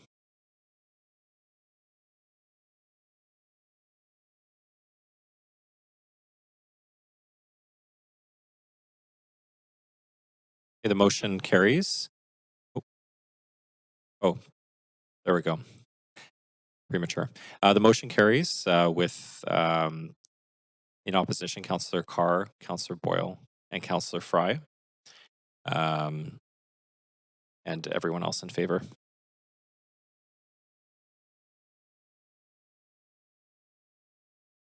Okay, we'll now go back to the main queue.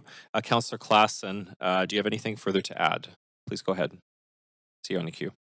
You bet. Thanks very much. So I will be supporting the amended motion here, and I want to just express my thanks again for the ideas and empathy expressed within the Climate Justice Charter, and see that it can inform work guided by Vancouver's Climate Emergency Action Plan, our adaptation strategies, UNDRIP and equity framework, and all future climate initiatives and policies. We've seen how extremes of climate just in the past 2 years have resulted in tragedy and upheaval for many communities. I'm still deeply affected, as I mentioned, by the devastation that resulted from the heat dome in June 2021, including the fire in Lytton, and that left a town and a nearby First Nation community without homes or means of earning a living. And of course, hundreds of mostly seniors who are left to swelter in their homes, resulting in hundreds of deaths. We know that not everyone experiences the impacts of climate change equally, and through work like the Climate Justice Charter, we must look to develop strategies that support equity-denied communities. It brings us hope for a more climate-resilient future where the most vulnerable are able to remain safe, comfortable, and protected from climate extremes. And as Councillor Boyle said earlier, it will remain a document that we can all reference to and put up against the work that we're doing at the city going forward. Thank you. Okay, thank you, Councillor. Councillor Boyle. Thanks. I just wanted to say I will be voting in support of this, despite, as I've said many times now, significant disappointment about the watering down of it in an amendment. I still think it's important that we acknowledge the work that's gone into it. It's an incredible document, and I would like to see us continue to use it to direct our work. We should. The other thing I just want to add relevant to this is that our next moment of accountability on whether or not we are truly taking the climate emergency seriously will be on the operating budget, and I hope the amendment that passed today isn't a sign in any way of things to come on that budget. It is critically important, as we heard in this document, as we continue to see and hear all around us, that we be supporting residents who are already feeling the impacts of climate change. As Councillor Klassen said, they're not feeling it equally. Seniors, vulnerable residents, as is so clearly and powerfully outlined in this document, are feeling those impacts more heavily, sometimes fatally, and this is a crisis on our term of office. This is on our table for the next 4 years, and we can't water down action. We can't cut funding from action. We need to be stepping up to this, or I won't continue that sentence. We need to be stepping up to this. This is our responsibility, and so I will be paying very close attention to that on the budget, as I know many thousands of residents across the city will be as well. Councillor Carr. Yeah, so I'm very disappointed in the fact that this amendment has taken place. I feel like I cannot support outright the changed language because, I mean, basically it's a protest vote on my part to not support it because it is a watering down of what was there. It still does, I understand, direct staff to apply an equity lens, and even though we're not going to hear about it at council, I want them to get that direction to apply the equity lens. So I'm going to abstain. I don't often abstain, but in this case, I'm not going to vote no to directing staff to at least follow the city's equity framework in terms of applying the principles in it. But I'm deeply disappointed at seeing the stronger language of reporting back missing now from that. Okay, thank you, Councillor. Seeing no one else on the queue to speak to the motion as amended, I'm now going to call the vote. Clerk, if you could please move us to the voting panel, and Council, if you could please register your vote on the voting panel.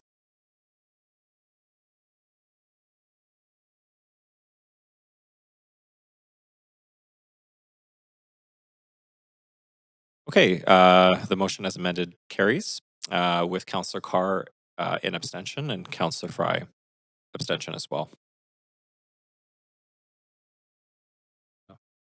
There was no opposed, just abstains. Unopposed, two abstentions, yeah.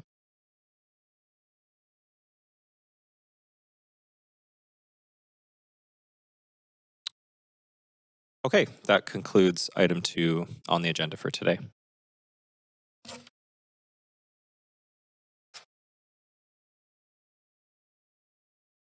The first referred motion, pardon me, actually, we have 2 items on the agenda, actually just one now, because we completed item 4 earlier before the lunch break. Withdrew, pardon me. Thank you, Councillor Carr. So we have just one item remaining on the agenda that was referred from the council meeting yesterday to today's meeting in order to hear from speakers, followed by debate and decision. Another gentle reminder that amendments must be submitted to the clerk in final written form before the member introduces it. The one referred motion is item 3, repealing Vancouver's single-use beverage cup fee, members' motion B3, which was moved by Councillor Bly and seconded by Councillor Kirby-Young. And our first registered speaker is Lindsay Poaps. Lindsay, can you hear us okay? I can. Can you hear me? Yes, we can. So you have up to 5 minutes. Please go ahead. Thanks so much. My name is actually Lindsay Pope, and I'm the Executive Director of the Recycling Council of British Columbia, and I really appreciate the opportunity to speak to folks today. I did send in a copy of my presentation, so if you have that and you'd like to follow along, please do. So RCBC is opposed to the motion repealing Vancouver's single-use beverage cup fee. We believe that the bylaw is an important intervention to encourage waste reduction among the public and foster innovation among businesses.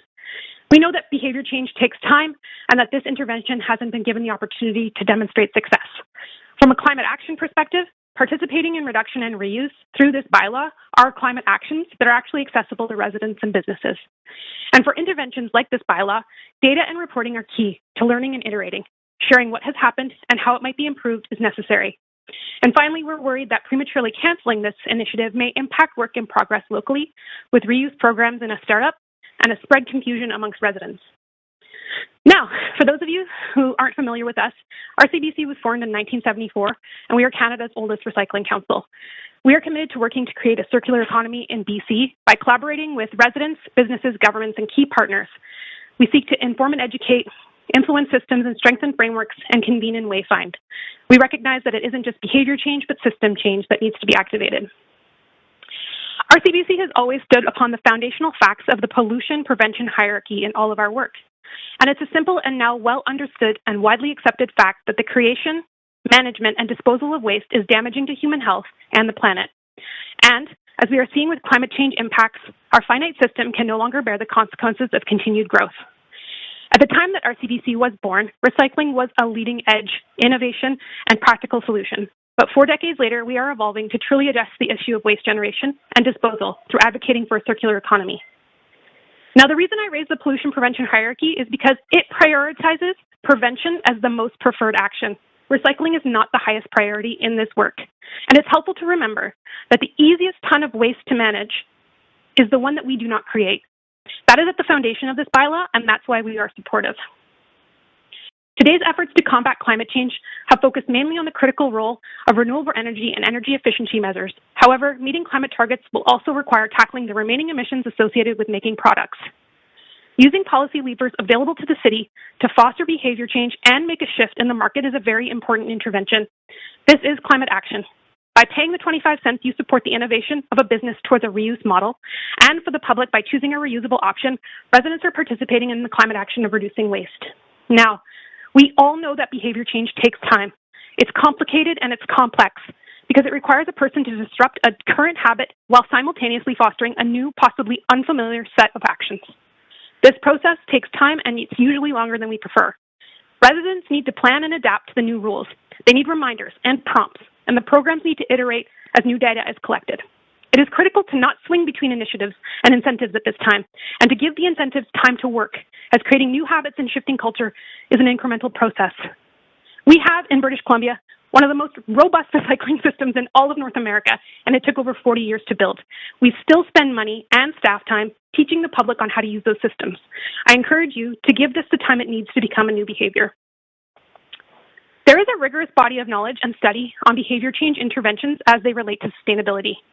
Now, this motion mentions there's overwhelming evidence that the bylaw hasn't changed behavior.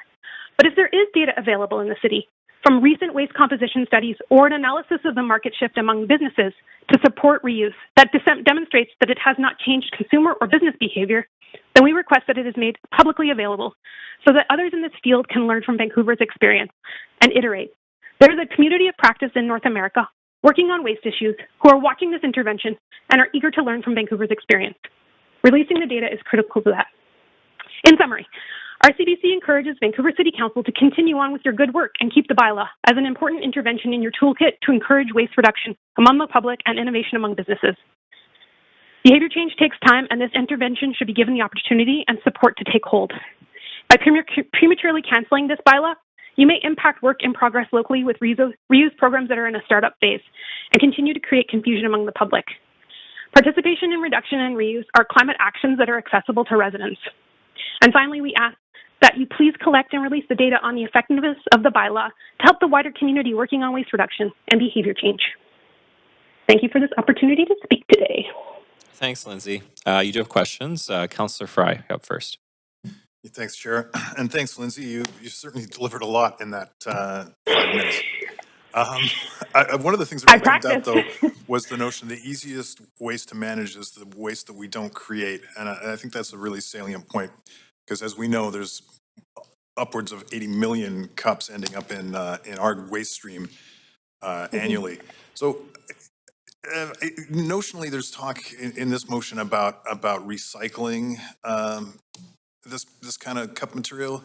What's the landscape for that in your expert opinion? Thank you for the question, Councillor Fry. So there's something to consider about the recycling issue is that you have to think about the behavior that you're asking people to do. So that recycling of cups is now available at home in your blue box. But the fact is that people aren't necessarily taking that disposable cup home to their blue box. They're out at the mall, on the street, and that waste is ICI, which is not covered by this program. And so you are in effect asking them to yet change another behavior to participate in a different system, or to take and collect all those cups and take them to one of your zero waste sites. It's just not a practice that they're doing right now. I think there are other speakers who can speak to what the market is for recycling those products right now. Okay, so your point being, if they're not going to carry around an empty cup to bring it home to their blue box, certainly not if they're not going to carry around a reusable cup. They're not going to carry an empty paper cup, I guess, is your point there? It seems unlikely that they're going to carry home their disposable cup and put it in their blue bin. Yeah. So why not just put like some kind of deposit on cups? What's stopping that? Okay, well, that would be a different system that would be covered by an extended producer responsibility system, and those take a long time to establish at a provincial level. So at this point, I don't think that the city has the system, you should ask staff, to create a deposit system that they would then collect. It's a complicated item. You can ask anybody who's now working on EPR, but it takes a long time to do that. And this seeks to use that money to help those businesses transform their systems. So it's a both and reduction and then a transformation of the system. Okay. No, I appreciate you taking the time to join us today. Thank you. Great. Thank you. Lindsay, you also have questions from Councillor Boyle. Councillor Boyle, please go ahead. Thanks, Lindsay. You mentioned, sorry, I missed the first moment of your talk, of your statement, but you mentioned asking us, the city, to share the data that we have or might have been able to compile to inform other important work and initiatives on waste reduction. The motion says specifically the overwhelmingly clear, unambiguous evidence that has accumulated over the past year. Have you seen that evidence? Oh, no. I think that's what I'm speaking to in my presentation, is that we have not seen any of that evidence. And if there is such an evidence, if you've been able to track waste over time and to do waste audits, which I'm not sure if the waste audits for City of Vancouver have happened yet, but if you're able to do that and to connect with the businesses who are participating and be able to collect that data and be able to evaluate how they've been doing, we would love for you to be able to share that, because it is so critical to this community in order to be able to improve processes that we're doing to help other initiatives and to know whether or not this was an intervention that should be pursued. Okay, so just to clarify, we haven't seen, quote, overwhelmingly clear, unambiguous evidence on this? No, I haven't seen any evidence. Okay. Okay, that's all my questions. Thanks. Hey, thank you both, and thank you, Lindsay, for speaking today. Thank you. Okay, our next speaker is Cody Irwin, speaker number 2 on the phone. Cody, are you on the phone? I am. Can you hear me? Yes, we can. So you have up to 5 minutes. Please go ahead. Great, thanks. Hello, my name is Cody Irwin, and I'm an engineer and the founder of Sharewares in Vancouver, as well as a resident here. And I am against this repeal. Sharewares is a clean tech company and is one of the few providing cup share services to businesses in Vancouver. Currently, we have the largest local network of retailers and collection sites, and also built a washing facility that is set up to be the prototype for a new city utility. Furthermore, within our first year, we became the technology partner of one of the largest food and beverage brands in the world. We're not just participants in this, we are your experts and have the facts. The facts are the fee is working. Our partners are reporting that customers are not complaining about the fee. Some have seen almost doubling in customers bringing in their own reusable cups. One cafe reported 25 to 30% reduction in single-use cups being purchased. Furthermore, several festivals and events that are huge generators of single-use waste in very short periods of time have hired us to provide reusable cups so that their attendees don't have to pay the fee. The fee isn't the problem here. The problem is the communication. It's simple. The fee was launched without enough marketing to make a big splash. Every successful product launch needs an effective marketing campaign. This is just business 101. People are just confused and don't realize that cups are actually a huge environmental problem. This is where the work needs to be done. And the problem isn't just environmental. Collecting cups and food containers from public bins and all over our streets cost the city millions in tax dollars every year.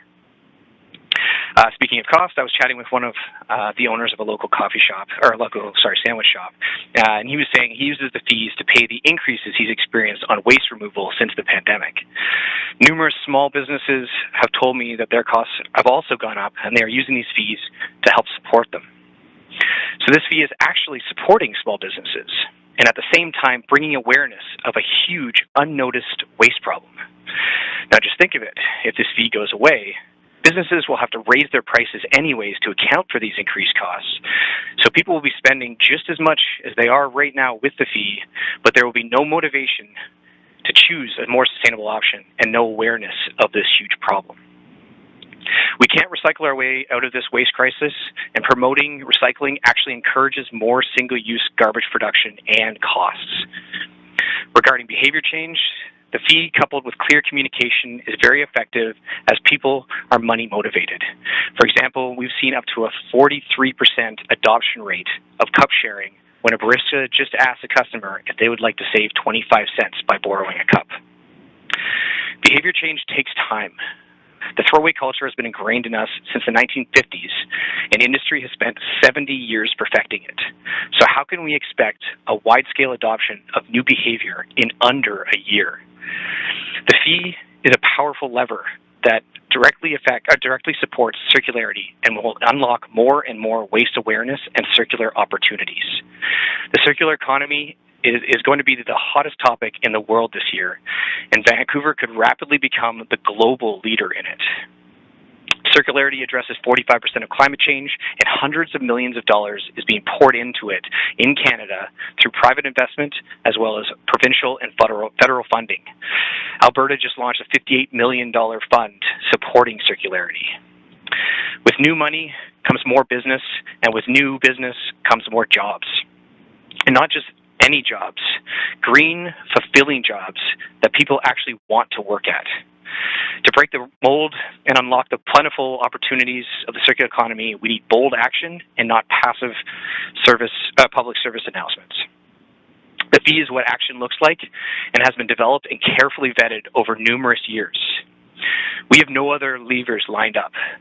Removing it in under a year without any evidence-based data or giving it enough time to spread its wings would be a tragedy when the solution is so simple. The data is showing that it's actually working.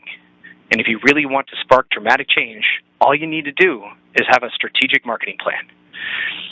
Circular business owners and advocates can help with this. Help us be your champions and make Vancouver the most sustainable and iconic city on the planet.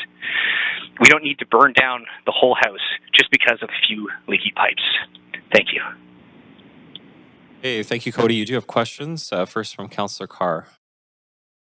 Yeah, thanks so much for reporting out to us on the successes so far. I think they sound amazing.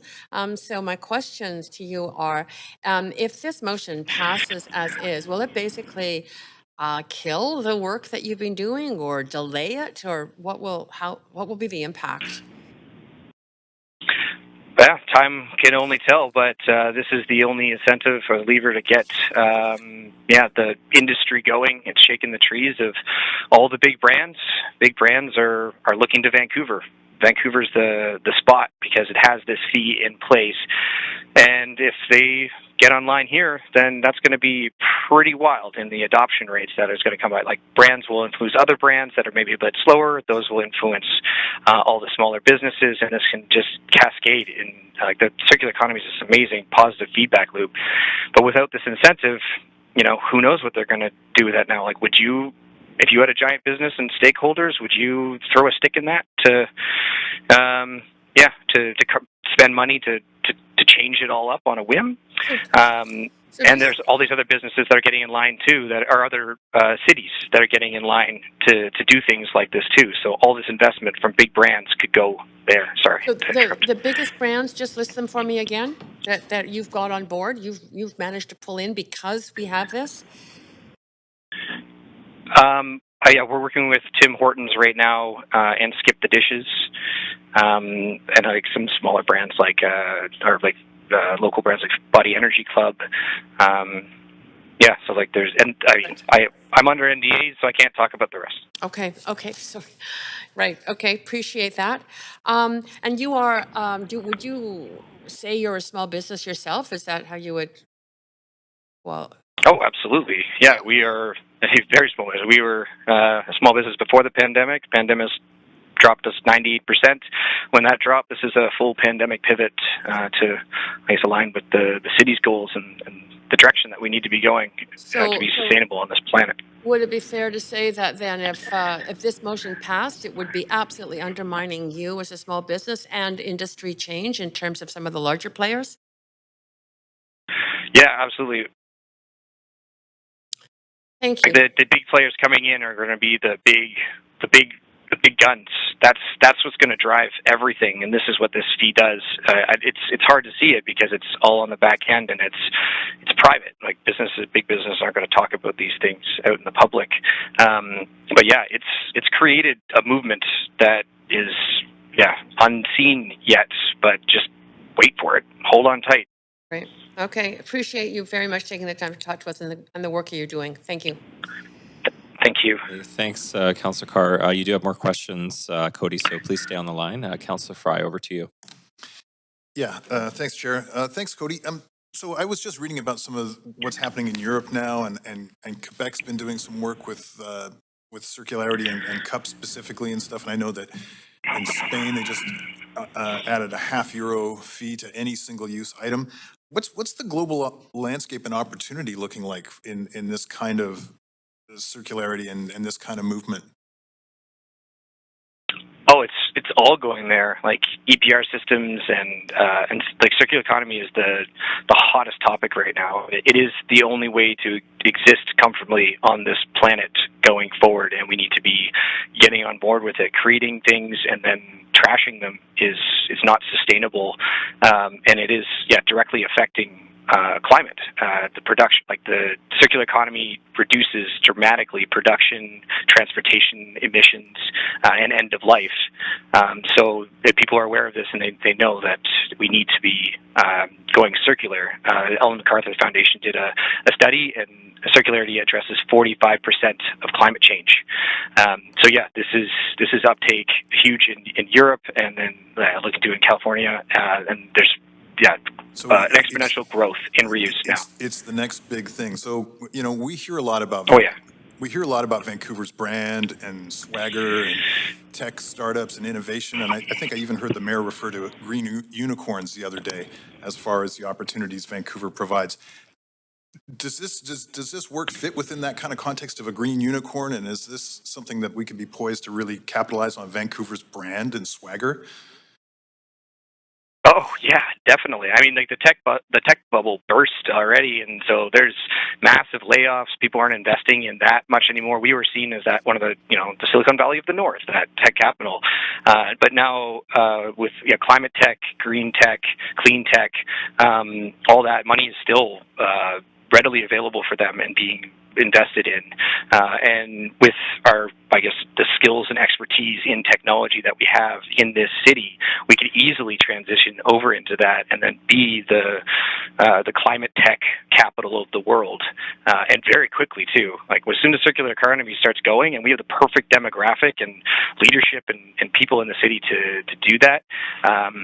Yeah, it's going to go really fast, and everybody's going to be getting on board. We're talking to like all sorts of cities across, like Edmonton. I know Calgary's going on board. They're Banff. Like everybody is talking about the Seattle's got the Reuse Seattle going on, and actually we have more going on in Vancouver right now than Reuse Seattle, who's like running their own program there around circular economy. So, I mean, we're a leader in it right now, but or North America, but not compared to Europe. But we could be very fast if we get support in it. Sorry, Cody, we are at time. Sorry to interrupt you. Oh, you do have more questions. Sorry. No worries. It's only 3 minutes. So, Councillor Bly, over to you. Thanks very much. And thanks, Cody, for signing up to speak. Appreciate your energy behind this. So all this discussion around circular economy and global movement and these things being on the radars of federal and provincial and governments is because we are moving away from single-use waste. Is that fair to say? Yeah. Okay. None of that is dependent on a bylaw that charges a fee on cups. For example, I can go and get a cup of coffee and pay a fee, and I can ask for a spoon for my yogurt, and I don't get charged for the spoon, right? Like it's just a cup. It's just a cup fee. Stainless steel. Yeah, but it could be more than that. Sorry, I'm not understanding your line of questioning. Could you please? Well, what I'm trying to understand here is you're tying together this global movement, the energy behind a circular economy, as if it is dependent on this 25-cent fee, and that just seems unrealistic. Gotcha, yeah. Okay, so let me tie that together. I have another question. If you can be really brief. Okay, I'll try. So what I was mentioning before was this is shaking the trees of the big brands and getting them interested in launching in Vancouver. They launch in Vancouver, that would be just paramount. Okay, and then Cody, those influential down the line will cause more and more things so that this fee is actually causing action to happen, and everything else is quite passive. Okay, no, I definitely heard that part of your comments, and I do appreciate that. But getting rid of this bylaw, this fee, doesn't change any of those, sort of the need for these big players to do the right thing and embrace reusable cup programs, correct? Like they could this literally... fee is incentivizing them to start. But we're talking about they've cleared millions of dollars out of the pockets of residents so far, and now they're feeling probably like they better do something or they're going to get called out for taking this revenue and not doing anything about it. Meanwhile, the money that is actually going into their pockets is coming directly from the pockets of residents of our city. In fact, there has been a number of cases where people have shown me their receipt with their reusable cup where they have been charged the fee inadvertently. So who knows how much money they're actually clearing from this fee. All that to say, they could keep charging an extra 25 cents and still invest in this reusable cup share program without a bylaw, a municipal bylaw. So the 25 cents gives a competitive baseline for everybody to work off of.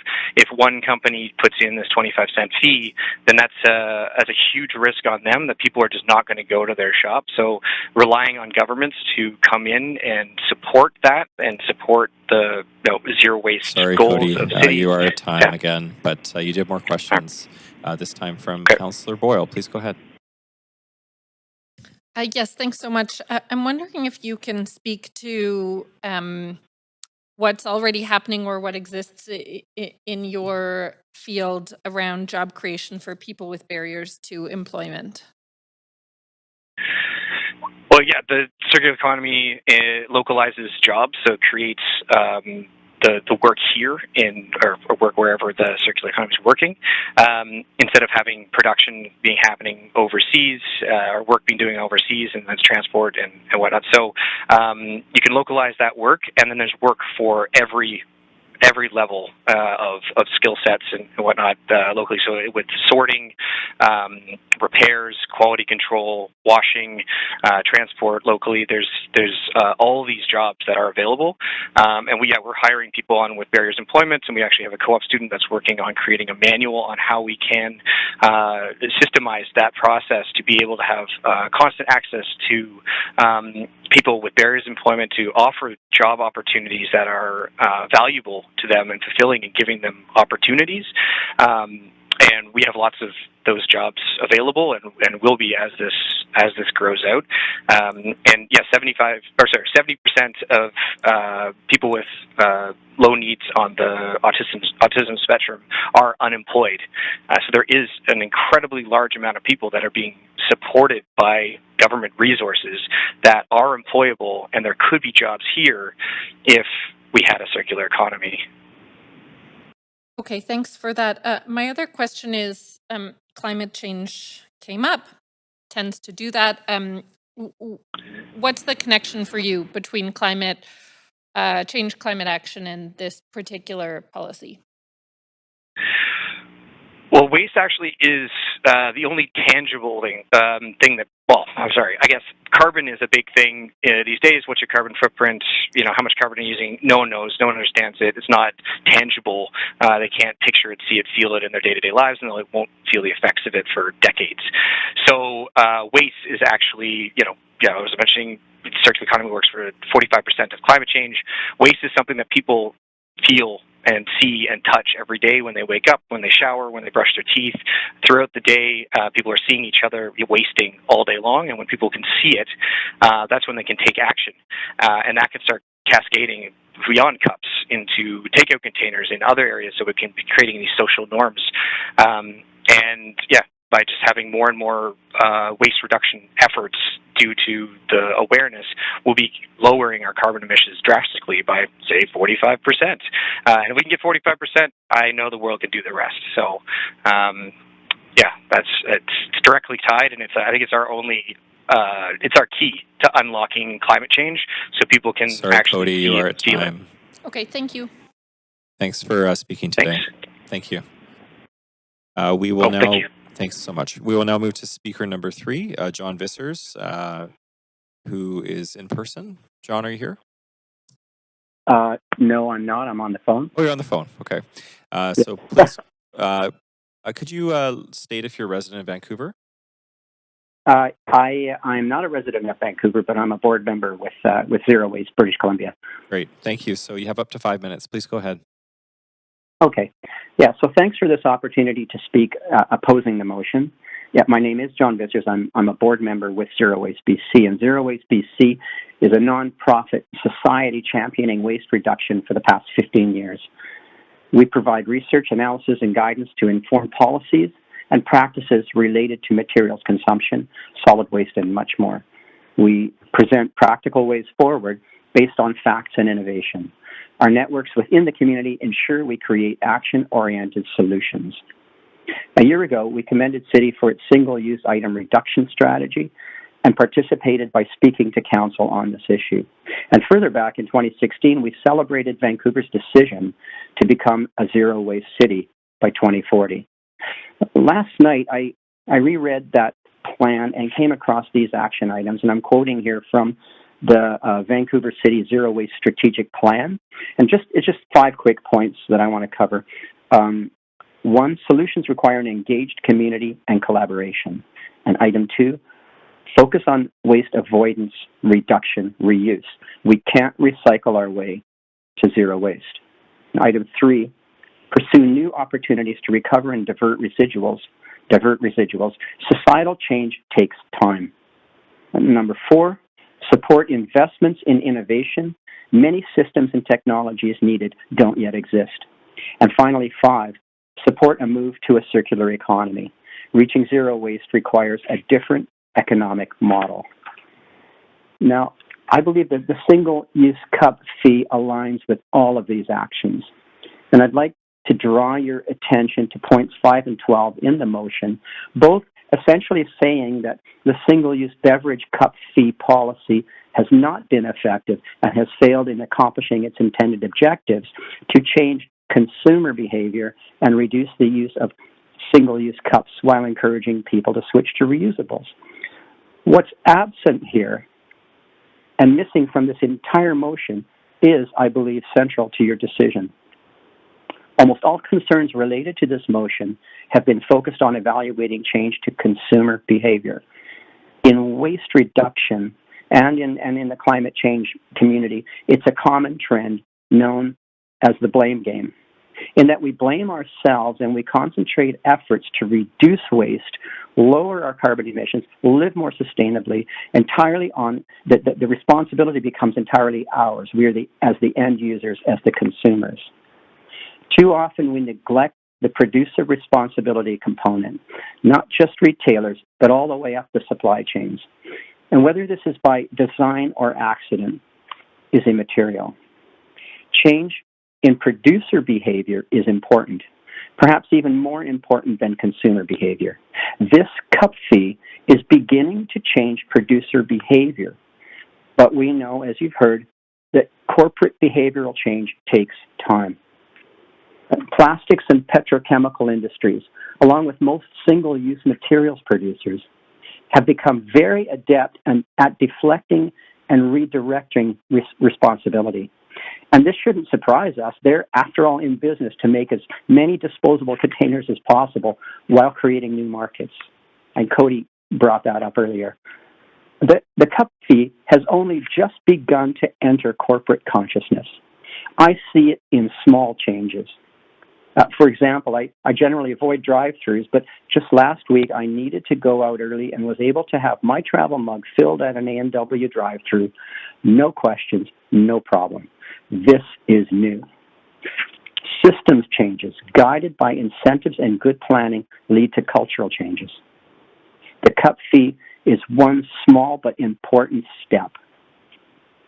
You were speaking about Spain earlier. I was in Spain for a month last year, and yes, sure, their coffee culture is very different from ours, but I think the single-use disposable cups are almost non-existent there.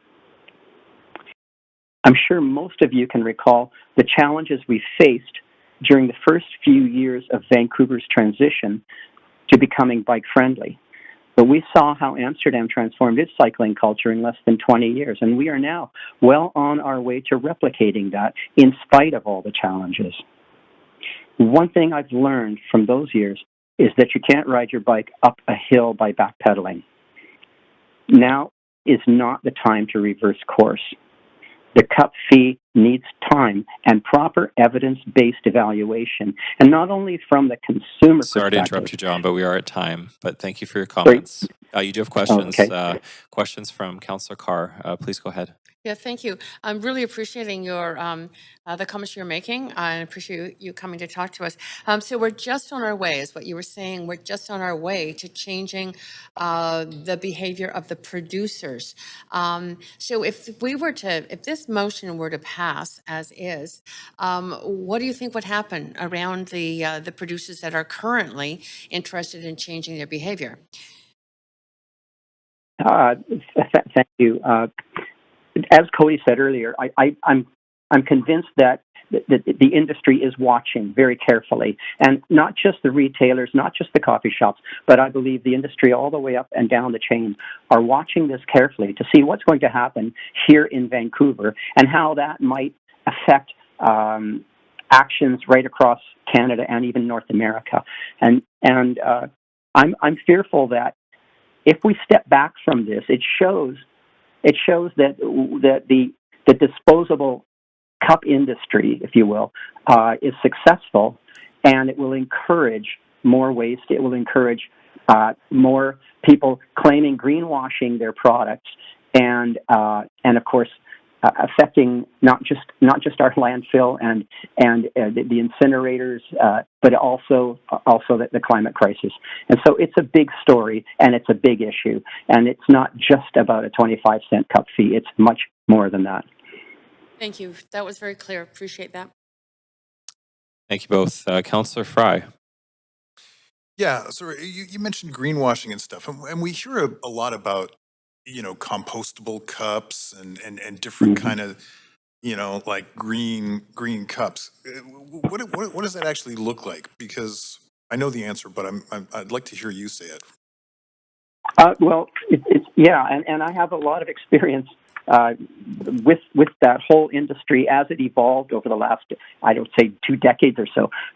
I help organize zero waste events in the Fraser Valley, and music events and so on. And we learned the hard way that so-called compostable plastics aren't compostable at all, and so-called recyclable and compostable paper cups also aren't. And we know that more than 90% of plastics, as they are, wind up in landfills and don't get recycled. And we know that if you look at the paper cups, the energy costs, and this is where the transition's taking place. We're aware that the energy cost, in other words, the carbon cost of recycling and downcycling and recovering these sorts of materials is way out of line with what it should be. And so, and what that does is it defeats any efforts that we make in a lot of the recovery. And so we need to focus more of our attention on reducing and reusing. And those came first. We were like 40 years ago, you came up with reduce, reuse, recycle, and we're still on the recycling bandwagon. And we need recycling, absolutely, but reducing and reusing, we know now, are much more important. And that's where this cup policy stands very tall and strong, and we need it. So this motion optimistically sort of harkens to the idea that folks could drop off their cups at recycling depots. I guess that's about 80 million cups. What does that look like? Are all the cups the same, or how do they get recycled? No, the cups, just like the plastics industry, the cups are all over the place. And the lids, of course, are just as big a problem as the cups. And what we're learning is that, again, the industry, if it's allowed to, if it's encouraged to, will continue to produce products that on the surface may be technically recyclable or compostable, but in reality, we know that those things just aren't happening. And they're... Go ahead. No, I'm done. No, 20 seconds left. You finish. Oh. Or not. Thank you. Thank you. Yeah. Okay, thank you both. Seeing no more questions, thanks for calling in today, John. Okay, we'll now go to speaker number 4, Louise Schwartz on the phone. Louise, can you hear us? Yes, can you hear me? Yes, we can. So please go ahead. You have 5 minutes. Yeah, hello. Good afternoon, Chair and Council. My name is Louise Schwartz, and I'm a resident of Vancouver. Today I'm going to be speaking in opposition of this motion. I'm co-owner of 4 local innovation businesses in the Flats: Terraforma Systems, Regenerative Waste Labs, Falls Creek Fabrication, and Recycling Alternative. I also sit on the management board of the National Zero Waste Council of Canada, on the board of directors of the Recycle Council of British Columbia, on the advisory of NCorp Return It Depots, and I'm a founding member of the steering committee for the Share, Reuse, Repair initiative. I'm currently working with local green circular innovation businesses to build a GRID, a Green Industrial Innovation District in the Flats. Today I'm going to focus my comments on a few specific points in the motion, whereas points number 6, 7, 8, and 9, which are all related to the collection and recyclability of the coffee cups, and then a little bit on number 10 related to the Binners Project Coffee Cup Revolution and their advocacy around creating an EPR deposit system, very different from a fee about waste. Recycling Alternative has been servicing the IC&I sector for over 30 years at some of the Lower Mainland's largest and most complex commercial sites, including all the Cadillac Fairview properties, such as their office towers, Pacific Center, Waterfront, Richmond Center shopping malls, all the TransLink sites, QuadReal properties, including the new Amazon building at the Post, for which we wrote the development and permitting waste management plan over 5 years ago before construction began. We handle high volumes of coffee cups coming from these commercial sites because, as we all know, people are using the coffee cups and disposing of them when they're out shopping, eating out, going to shows and events, and not when they're at home in general. We operate a 35,000 square foot processing facility in the flats with our community partner United We Can, and on a daily basis, Recycling Alternative processes between 8 and 10 tons of fiber alone. That's cardboard and paper. So our clean stream source separation programs at commercial sites are considered best in class, and we have extensive experience and relationships in the fiber end markets where we sell and direct our materials to. We work with a number of mills and processors and markets to ensure that there's clean, quality, high product recovery for our materials, and none of the brokers, mills, or end processors that we have worked with in over 30 years accept coffee cups in their fiber streams, because this material stream is considered a contaminant and a waste for the processors, as there's no quality or viable markets that at least we have been able to access in our time as operators.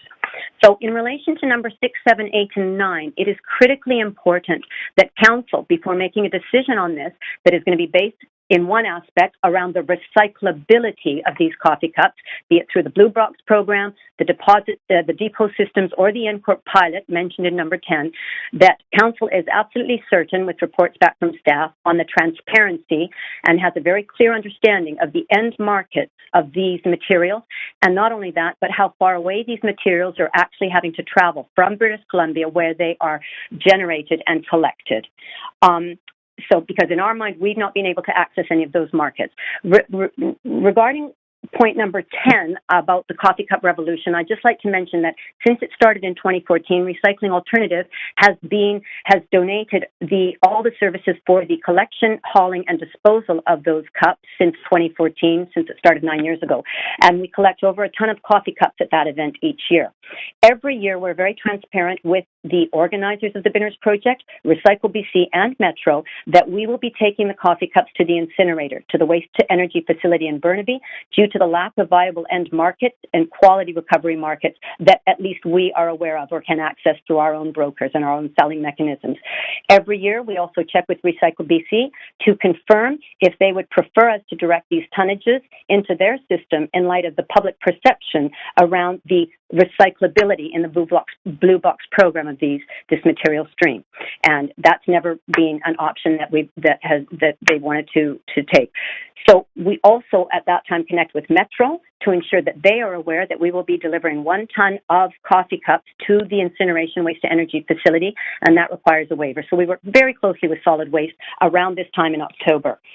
One point that's very important to keep in mind with the coffee cup revolution is that the advocacy for a deposit system at this event is around an EPR strategy, a stewardship strategy that creates an income generation opportunity for the street economy and for the Binners community. This is very different from a single-use waste fee, which is intended to help build awareness and disincentivize waste and help encourage behavior change of consumers towards climate action. And then finally, I'd like to share with you Bard on the Beach's story, because that's another group that Recycling Alternative sponsors and supports with our services. Louise, I'm so sorry to interrupt you, but you are at time, but you do have questions. You have questions from Councillor Fry, so please go ahead. Sure, and I'd love to hear about Bard on the Beach. Okay. Well, just very quickly, Bard on the Beach, they have a large international coffee cup sponsor, obviously. So we've had to deal very sort of, let's say, sensitively with that, because we are streaming all the coffee cups separately. And we've had to do a lot of work around the education with the patrons, the volunteers, who at home are doing one thing. And then when they come into a public event like that, or, are being asked now to put this in a different type of stream. So what actually Bard on the Beach did last year with the 25-cent fee, we introduced them to Sharewares, and they were actually able to create an amazing alternative program, reuse program, through working with Sharewares and Cody to introduce a reusable wine cup and coffee cup program that was very successful. I don't have the numbers, but they're available from Bard. And so that's an example of an organization that is using that fee to actually create an alternative, more sustainable solution. So I think they're a great example. Yeah, and I know they did the similar thing at Powell Street Festival, and I know a lot of this reporting hasn't had a chance to come in yet to our staff, but I know Powell Street was doing the same thing.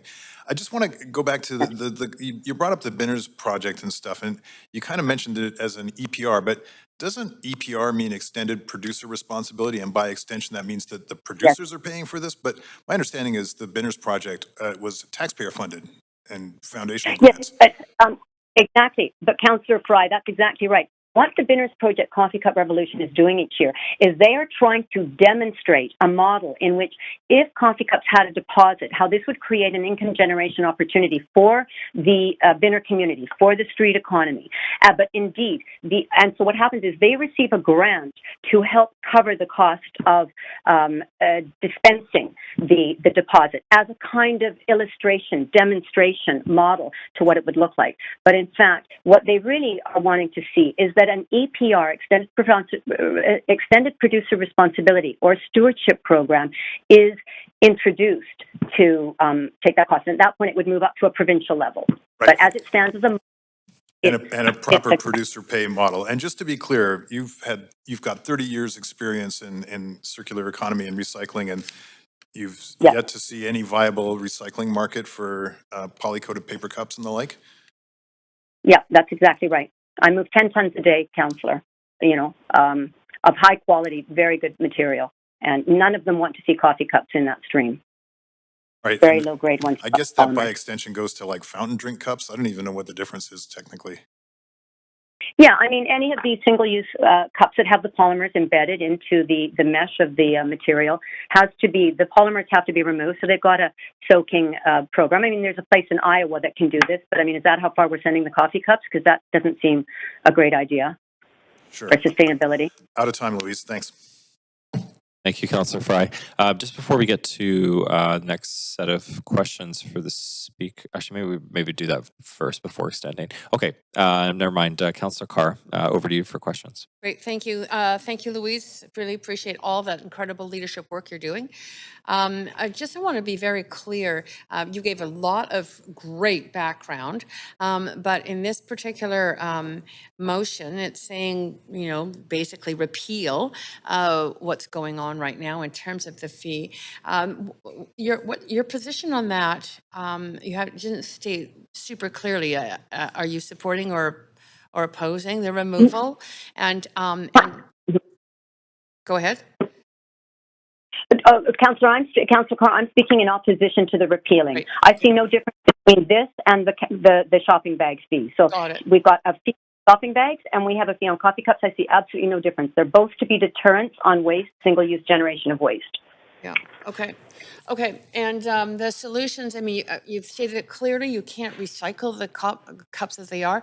The solutions, are they moving towards the producers producing different kinds of cups? Is that what or different, vessels or whatever? Is that what you are? Yeah. Right.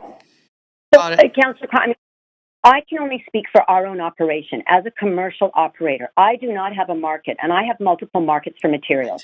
Now, hey, lots of other groups might be finding markets. I don't know how far away they are. I'm always trying to look at North American markets. But indeed, what we have to do is either, kick up the stream and look at, go upstream in terms of the production of these materials to create a product that does have some value or merit in terms of a viable market for recovery. Because keep in mind, a lot of this low-grade paper, which is what it becomes, has some of these markets are now at a negative value right now, right? All this packaging that we've got. So we've got to be very careful of how much more stuff we're putting into the system. Right. So the viable market for recovery, which has been prompted by the fee, and I think earlier we had a speaker, Cody Irwin from Sharewares, talk about it, that's the kind of process that you are saying needs to continue to change the actual vessels, the actual product that is the problem. Well, what I'm saying is there needs to absolutely be a transparency around the downstream. To say in item number 6 that these are getting recycled, I think the city and council should direct staff. I think more time is needed on getting all the data and information and on many aspects of this and the impact of uptake in reusables, for example, like Bard on the Beach did. They've avoided thousands of single-use cups by going to the ShareWares program and the 25-cent fee and allowed them to do that. They'd never have done that as a nonprofit. But in fact, what there needs to be is more transparency around where are these materials going and what is the Okay, I've got 5 seconds just to say, so you're saying that there's some of the whereases, like the single-use cups are recyclable, that Yeah. are errors in this motion. Well, I think you Okay, need sorry, to we are find at out if time. that's Sorry, apologies. We are at time. Okay, thank you. Thank you both. Okay, thanks for speaking to us today, Luis, and have a great night. Okay, just noting the time, it's 12 minutes or 11 minutes to dinner break at 5 o'clock. So can I get a motion from the floor to extend through the dinner break to complete this item? Motion to extend to complete the item. Thank you, Councillor Kirby-Young. All those in favor say yay. Any opposed say nay. Motion carries. Thank you. We will now continue with the speakers. Next speaker is speaker number 5, Greg Wilson, who's here in person. Greg, please go ahead. You have up to 5 minutes. Just wait for the podium to rise before I start the timer. Good afternoon. I'm Greg Wilson. I'm the Director of Government Relations for the Retail Council of Canada. I'm pleased and honored to live and work in Vancouver on the unceded traditional territories of the Musqueam, Squamish, and Tsleil-Waututh peoples. I'm speaking today in favor of the motion to repeal the cup fee. Our primary motivation in speaking in favor of repeal is that the cup fee has had a negative result on frontline retail and quick service restaurant workers as they have borne the brunt of consumer anger about the fee. Reflective of the communities in which we live, retail favors the reduction and eventual elimination of unnecessary plastic. However, practical concerns do matter. Some plastics are simply easier to eliminate than others, and consumers have, in this case, voted with their feet. Most retailers have not experienced a drop in the number of single-use cups distributed since the fee was introduced. The fee does not drive cup share. Avoidance of the reporting requirement is what drives cup share. There are alternatives available to eliminate more plastic. The federal government has enacted legislation that on December 22nd will end the use of single-use plastic checkout bags, single-use plastic food serviceware, plastic stir sticks, plastic straws except accessible straws. In 2024, the federal government will end the use of ring carriers and flexible straws prepackaged with beverage containers.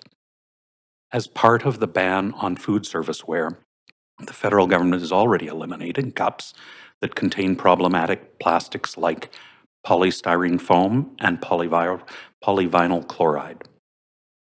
More importantly, as part of the Golden Design Rules developed by the Consumer Goods Forum, which nearly every large retailer and restaurant chain is a member of, industry has committed to shifting away from problematic plastics towards more recyclable alternatives like PET.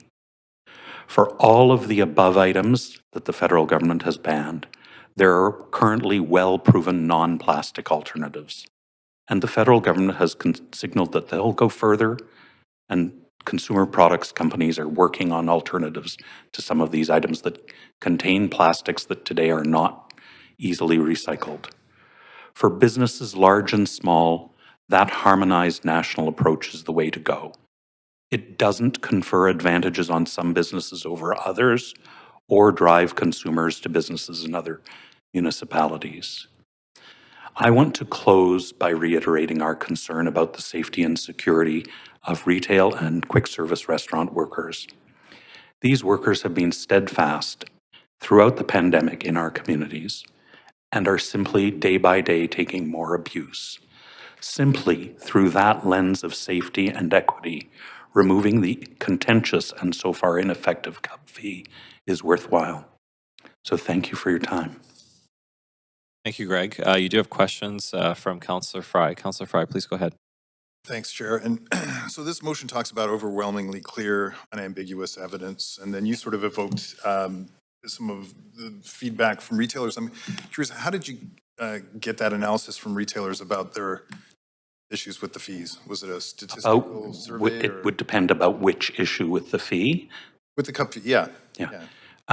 What we've heard overwhelmingly from all of our members, both quick service restaurants and the others, is that we're experiencing a greater negative interactions, a greater number of negative interactions between consumers and frontline retail and restaurant workers. And that's in the order of 300% since before the pandemic. And this was as a survey, or this was people unsolicited comments? This is what our members have provided us in terms of information. And obviously that's a select number of members, but two of the largest contributors of information to that are based in Metro Vancouver. Right, and obviously you're not going to name them, and that's fine, because this isn't the...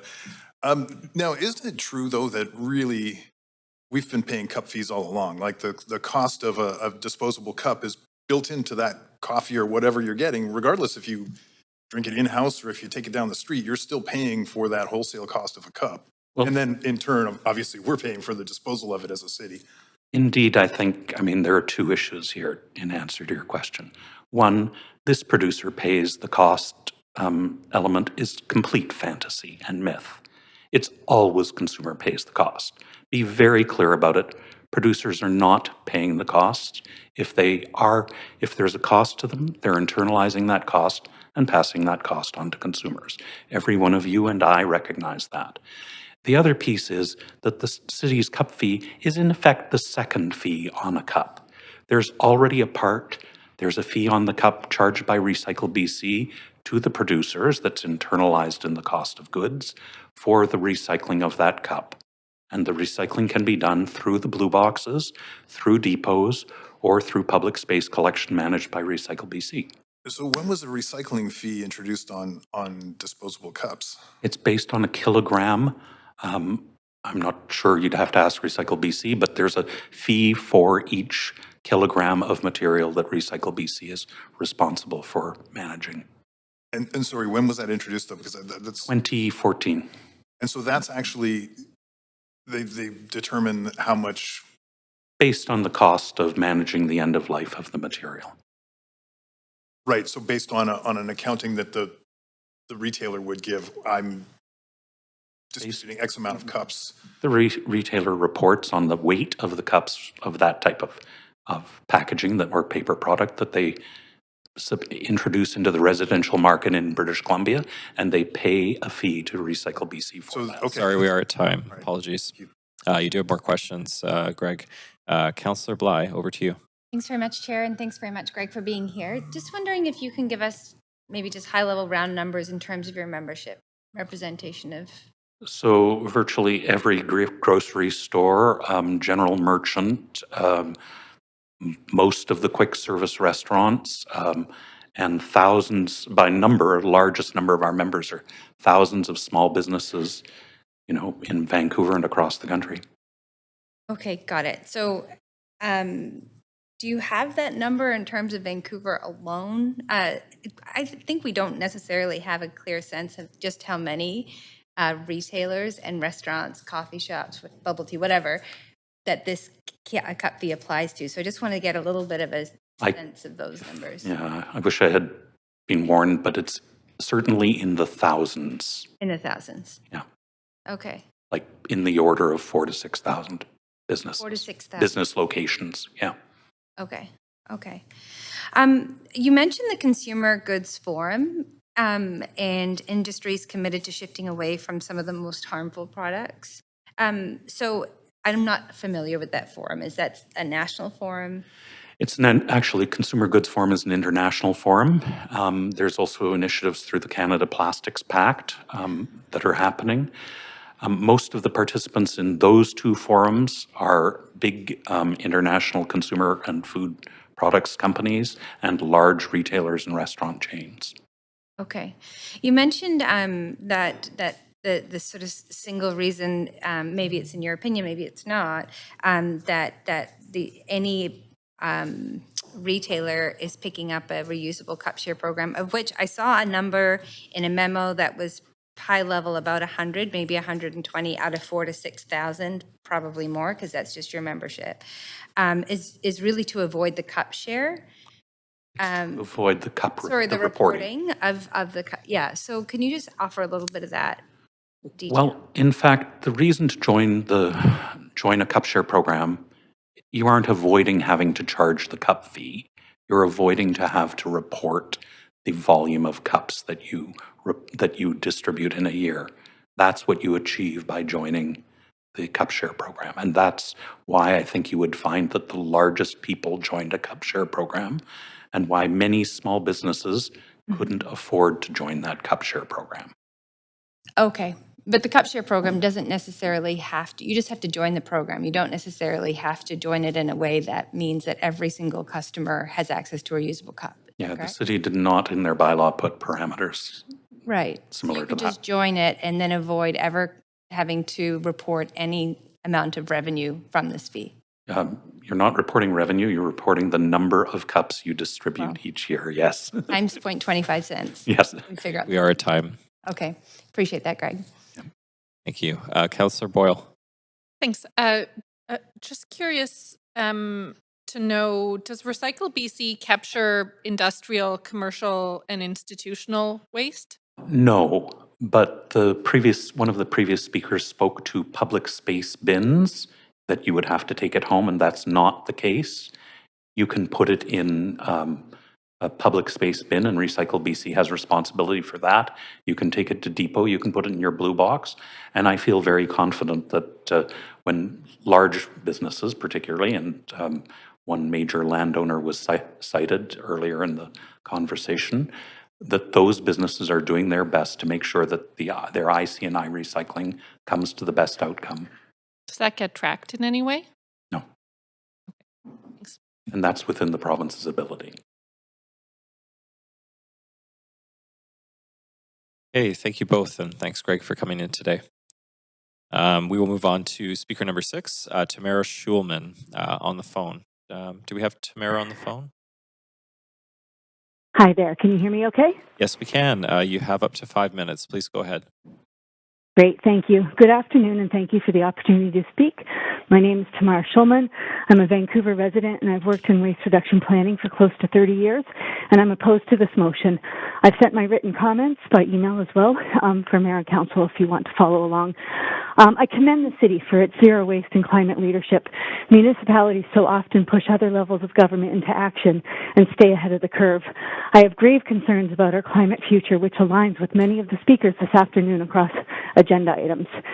Climate and waste, as others have mentioned, are intricately linked. First, we use more resources than our planet can sustain. Based on a consumer-based GHG emissions inventory, at least 44% of our carbon footprint is from products and packaging. Second, Overshoot Day makes it clear that we use more resources than our planet can sustain.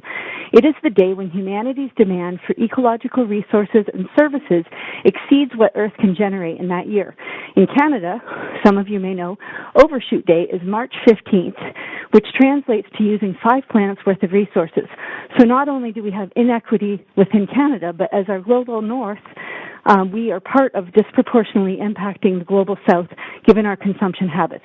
So it's within this context, this climate justice context that I offer my concerns about the motion to repeal the cup fee, especially without evidence-based decision-making. The first item, the bylaw came into effect. The bylaw addition was no whimsical or rash act. You're likely aware that it was called into action when Mayor and Council asked staff to report on regulatory options, and that's shown, that whole history since 2016, including multiple rounds of consultation, is shown on the strategy background webpage. From the outset, there was a commitment to ongoing involvement in balancing priorities and looking at zero waste goals, accessibility, affordability, and social equity, as was shown in that 2019 Council report. So my ask, keep the bylaw, fine-tune it, and measure to gauge progress and make evidence-based decisions. We have an opportunity to change the story from this policy being a punitive measure to an opportunity to make substantive change to reduce waste. Items 2 through 4 relate to equity concerns and acknowledge the immediate and follow-up responses that Mayor, Council, and staff had in the past. The fee for free drinks through charity programs was dropped. Requiring food vendors to accept reusable cups was reinforced. Remember, it was COVID, and we were just coming out of it. Developing low-barrier cup share programs was prioritized, as was education efforts. It was also asked that staff report back this September with potential options to require businesses to provide reusable cups and food serviceware in order to, for order to stay, service, which is a chance to level the playing field and participate in reusable cups. So again, my ask, follow through and get information and the metrics. How have these actions solved challenges to date, and what else is being planned to foster an inclusive approach as we balance social equity and environmental concerns? And how many businesses have complained to the city and felt the bylaw was unjust to their staff, their customers, or company overall? What other engagement needs to happen in education to help learn more? Number 5 asserts the cup fee is not changing behavior, and number 12 states evidence shows the cup fee isn't working. This initiative is one policy lever in a broader effort to pursue zero waste. Personal and behavior change and system changes often work hand in hand. The January 13th Vancouver Sun article states that Continental Coffee had reduced the use of disposables by 25 to 30% now that more people bring their own cups. And given that businesses are required to report their cup uses over time, it makes me curious about what other information is available. We've also seen about the reusable cup initiative that is working with several large brands, as you can see on the Encore site. That pilot has continued past its 6-month original commitment, which is a positive sign. And that same article I mentioned notes that Tim Hortons results alone reduced single-use cups in Vancouver outlets by 190,000, which is more than 600 a day. So my ask, get more information on this initiative. I'll wrap by saying, 1, keep the bylaw. 2, give more time for reporting and evidence-based decision-making. 3, get more information about its impact to date and how it can be improved to be made effective and socially equitable. It's an important initiative for our community, and others are watching and will benefit from Vancouver's experience as we all seek ways to effectively move waste reduction and climate action initiatives forward. Thank you for your time and attention. Thanks, Tamara. Thanks for speaking. Seeing no questions, we'll move to the next speaker. Next speaker is Yaro. Apologies. I know you spoke to us the other day on the phone. Can you hear us? Hello, can you hear me? Yes, we can. You have up to 5 minutes. Please go ahead. Thank you so much, and good evening, councillors again. My name is Hyra Yunis, and besides being a proud resident of Vancouver, I'm also an economist for the Canadian Federation of Independent Business, the largest small business association in Canada, representing the voices of 97,000 small businesses across the country, including almost 1,000 here in Vancouver.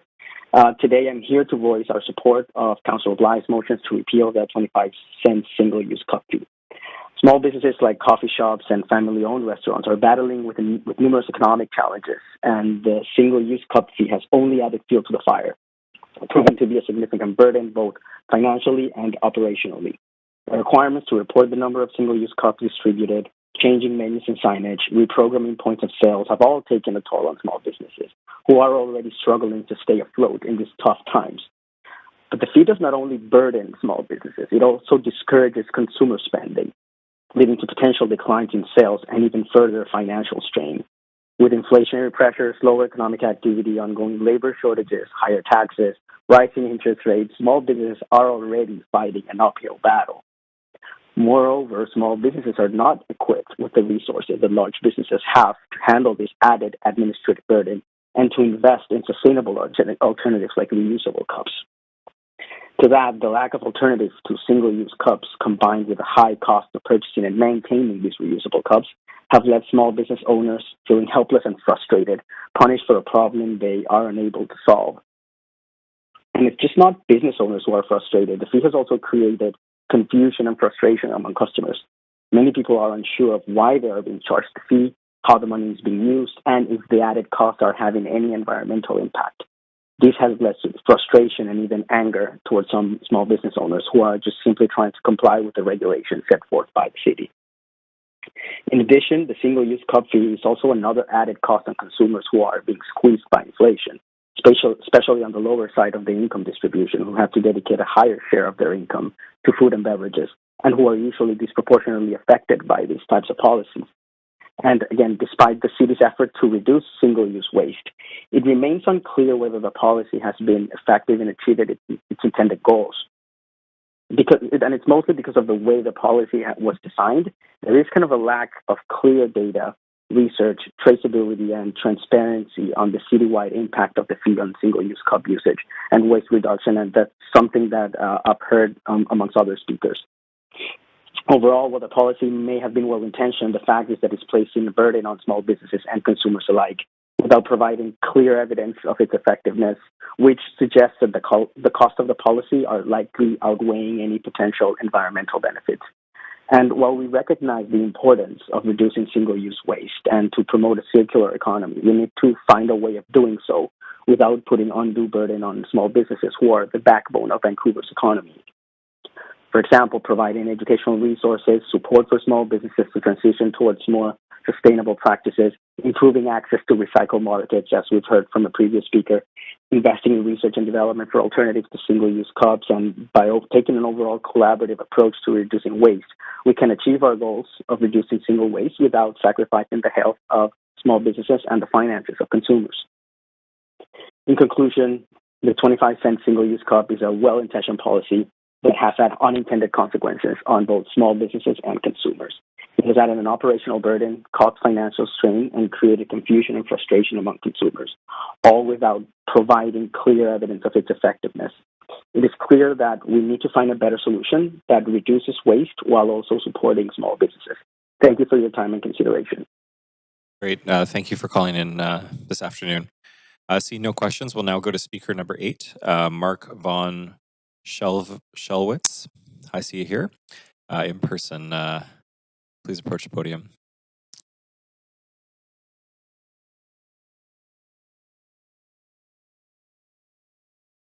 Schelwitz, I'm Vice President, Western Canada for Restaurants Canada, and Restaurants Canada is the largest hospitality industry association in the country. We represent thousands of businesses in all sectors of Canada's food service industry in every community across the country. Before I get going, this is actually the first time that I've addressed Council, so I just want to congratulate all of you on your election successes last fall, as I have not had an opportunity to address you as Council before that.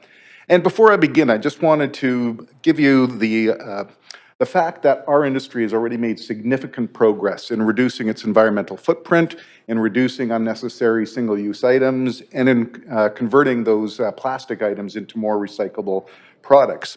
And this motion today comes at a time when the industry is in still a very difficult situation from the pandemic.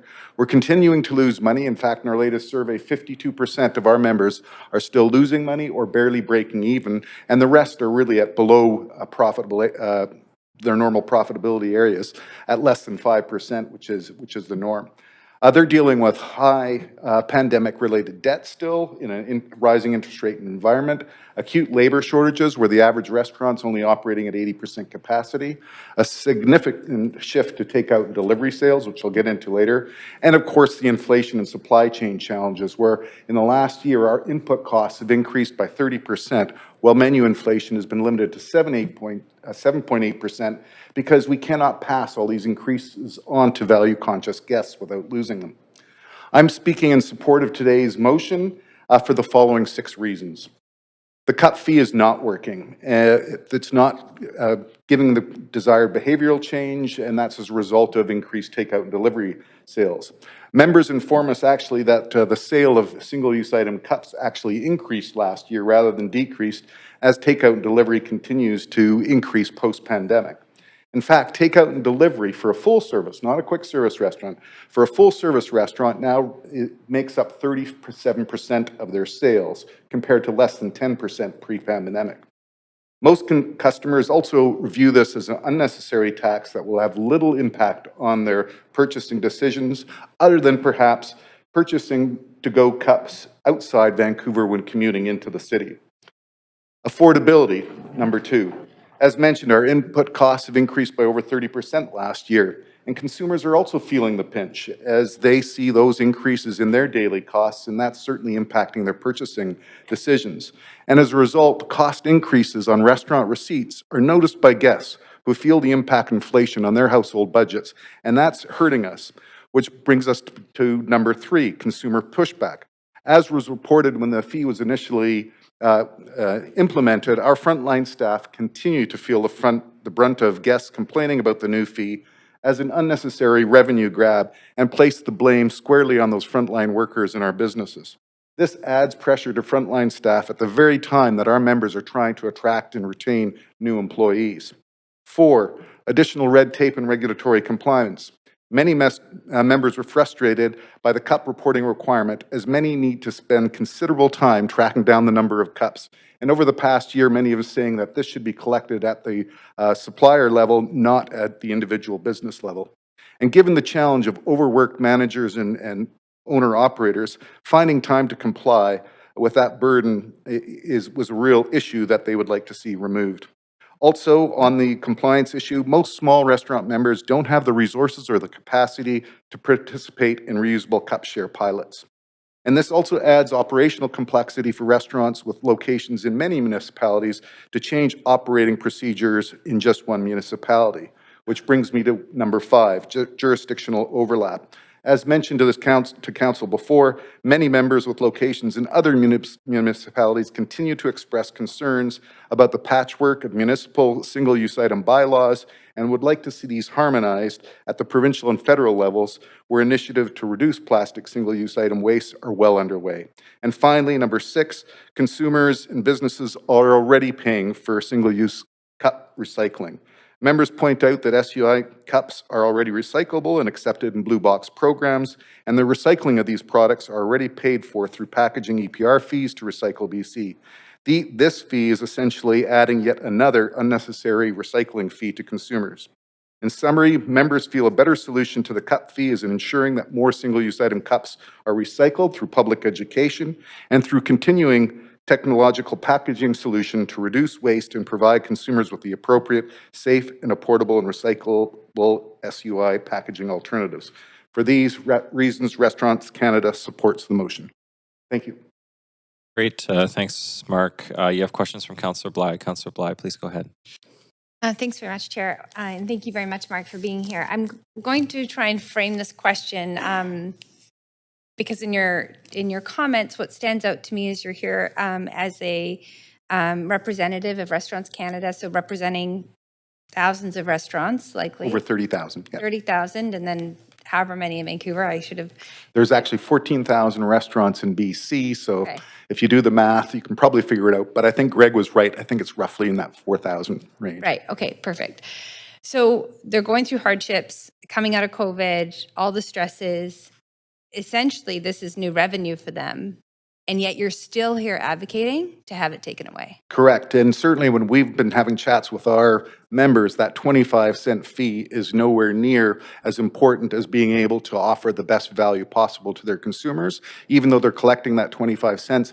In fact, it's a reputational risk because they're the ones that the consumers are saying, you're gouging us by charging this fee, not realizing, of course, that it's mandatory and that it's not a tax and that they keep it. So all the members that we've talked to basically said, look, we'll easily forget that 25 cents in order not to have the regulatory burden and in order to not have that pushback from our consumers.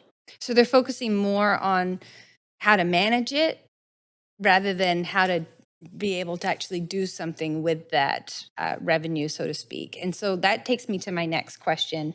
You mentioned capacity in small restaurants and small businesses and how that differs from sort of the larger chains. Can you just offer a little bit more context so people can understand that 25 cents is not the same in every single business? Absolutely. First of all, with the smaller businesses, they just don't have the time and the resources that a lot of the larger businesses do to actually have a dedicated person looking after this type of any sort of environmental programs, which is really difficult for the small businesses.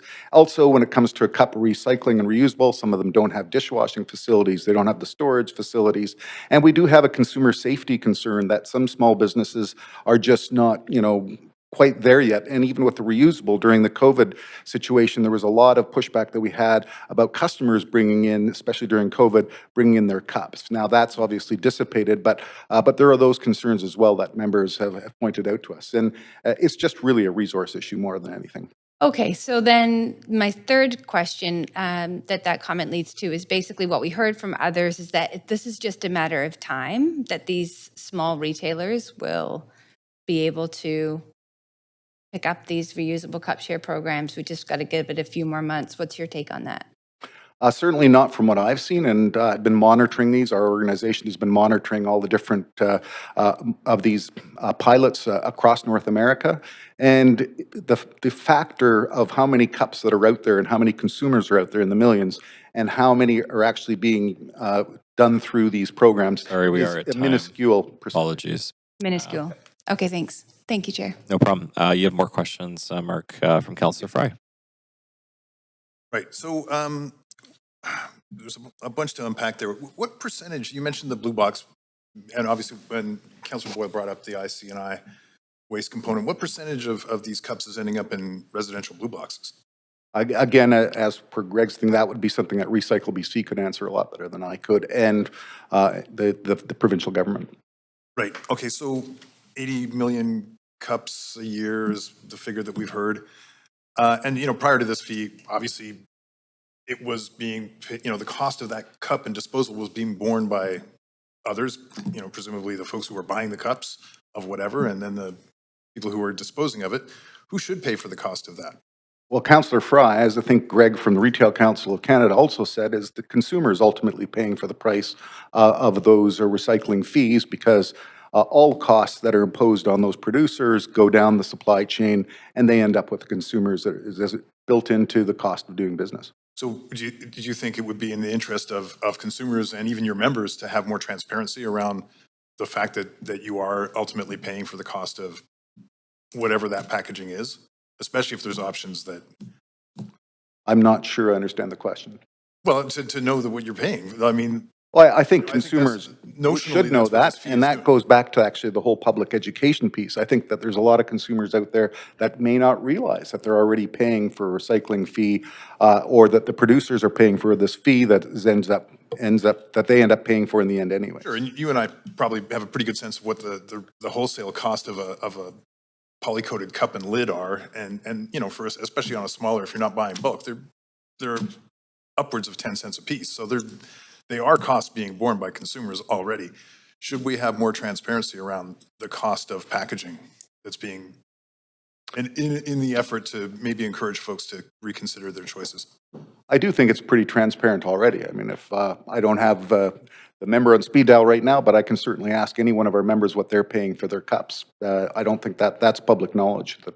So I don't think there's any, if we are insinuating that there's some way that we're trying to hide the cost of cups, that's not. No, I think just itemizing it on the bill along with the cost of your DoorDasher or your... Oh, I see what you're saying. So in other words, put the transparency, this is what it costs us? Rather than an arbitrary 25-cent fee. That you're already paying this.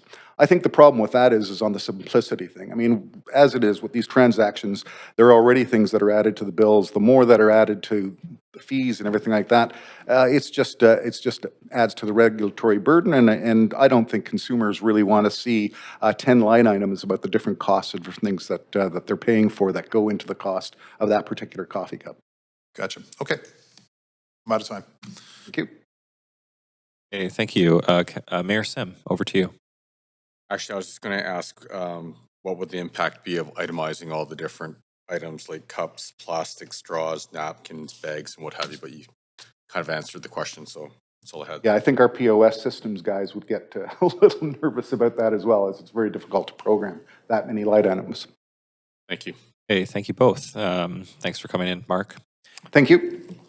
Okay, we'll move to our next speaker, Alice Henry, on the phone. Do we have Alice Henry on the phone? Can you hear me? Yes, we can. So you have up to 5 minutes, Alice. Please go ahead. Thank you. My name is Alice Henry, and I'm a program manager at the Share Reuse Repair Initiative and a Vancouver resident. I am opposed to the motion moved by Councillor Bly. For those unfamiliar, the Share Use Repair Initiative, which I'll be referring to as SRRI, is a charity that brings community, business, and government together to foster a circular economy that is a waste and climate solution, enables everyone to live circular, and supports resilient local economies and communities. We have received regional, national, and international recognition for our leadership in the circular economy through programs like our Just Circular Recovery and Transition program and our Shifting Consumer Behavior program.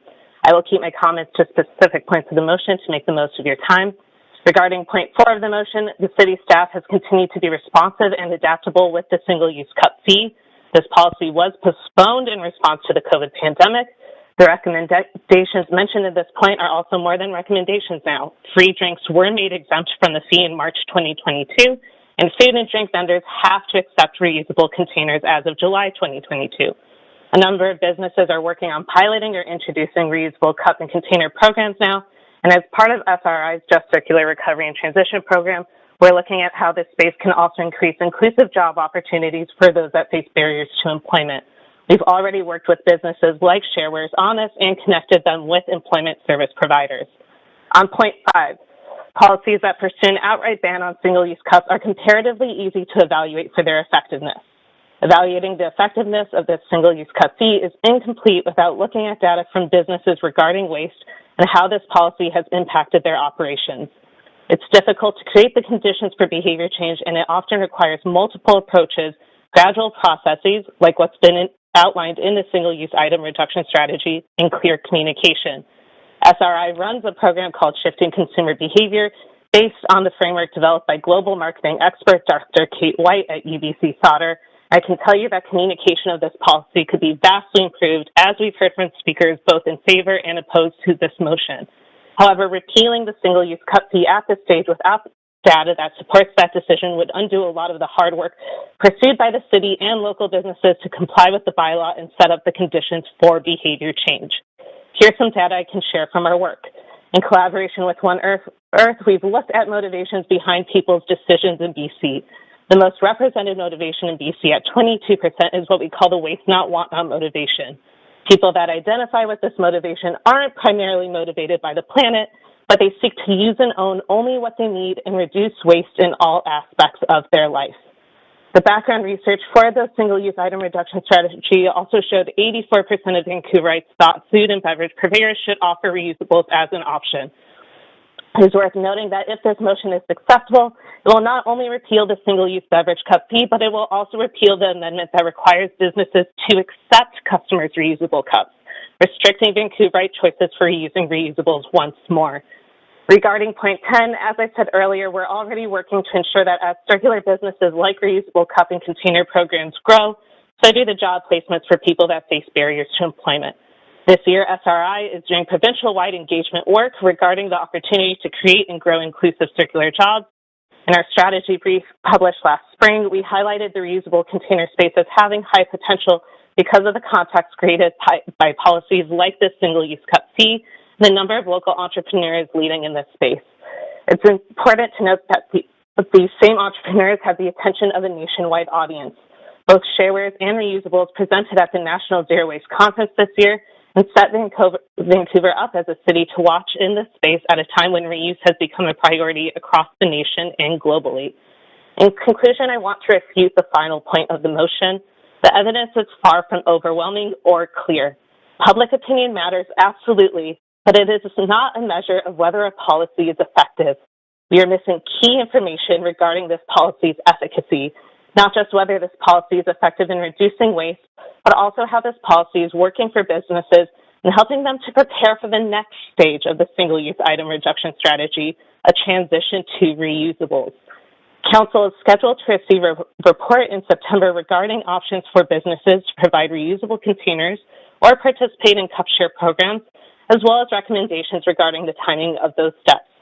Rather than taking a number of steps backward by repealing this policy that has been vetted and adapted, task city staff to get you the necessary information to evaluate the single-use cup fee's effectiveness. Thank you for your time. Thanks, Alice. Seeing no questions, we'll move on to the next speaker. Speaker number 10 was withdrawn, so we'll go to speaker number 11, Neelam Chadha. Neelam, are you on the phone? Yes, I'm here. Okay, you have up to 5 minutes. Please go ahead. All right. Thank you. Yes, my name is Neelam Chadha, and I'm the lead organizer for Fridays for Future Vancouver, as previously stated when I was last speaking. And yes, I am opposed to this motion to repeal the fee on single-use cups. We need to reduce the use of single-use cups. And yeah, I've also not seen the evidence that was mentioned about the fee not working. I hope that will be provided to us very shortly, of course. Yeah, so I guess I'll largely speak as if that is correct. And yeah, we may need data from some of the large-scale businesses, Tim Hortons, Starbucks, etc., and yeah, and continue to track whether it is working as we take greater measures to reduce the use of single-use cups. But yes, we do need to reduce the use of single-use cups. And if the fee is not working to reduce usage, we need to find out what is sufficient to reduce usage. Now, one of the problems, if it has not worked so far, is that the fee is rung up without it being pointed out to people that they're being charged the additional fee.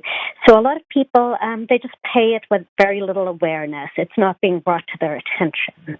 It may do more to discourage people if there's more awareness raising, to draw their attention to that they are being charged this fee that could be saved if they brought their own cup. So yes, best to make it clear, which would be much more effective. Another problem has been that many coffee shops, including major chains like Tim Hortons, do not have reusable indoor mugs for free for customers to use when dining in. And that would also help to discourage single-use cups. So yeah, for many people who are meeting a friend for coffee, it would be good for them to not have to be using a disposable mug. Many would prefer to have an actual mug, and that way it's not disposable. Yes, and as had been mentioned by some of the previous speakers, the behavior change does take time, and it's I think it's been only about a year or so far. It may take time for people to adapt to bringing their own cups, as was previously mentioned. It does take time to establish a habit. At this time, people may still be forgetting to bring a reusable mug with them, but a new habit may be established, and we might have to give it a little bit more time. As for the recycling option that keeps being brought up, that there are plastics in many of the reusable cups, and plastics could only be recycled a few times. And it does have to all be separated and stuff, which is another problem. But yes, plastics could only be recycled a few times before needing to be disposed of. So yes, it will still be creating waste, and we need to do away with plastics as much as possible, including reducing single-use cups that have plastics in them. Recycling is better than nothing, but it is much better to avoid the usage of single-use cups. And of course, production of plastic cups uses fossil fuel. Extracting and refining fossil fuels is required in order to produce those cups. That causes emissions as well as other environmental damage. And, as we previously had talked about, climate action really should be a priority at this time. And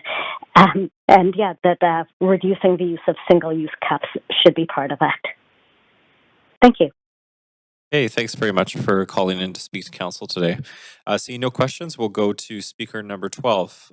That's Julius C. Julius, are you on the phone? Yes, I am. Thank you very much.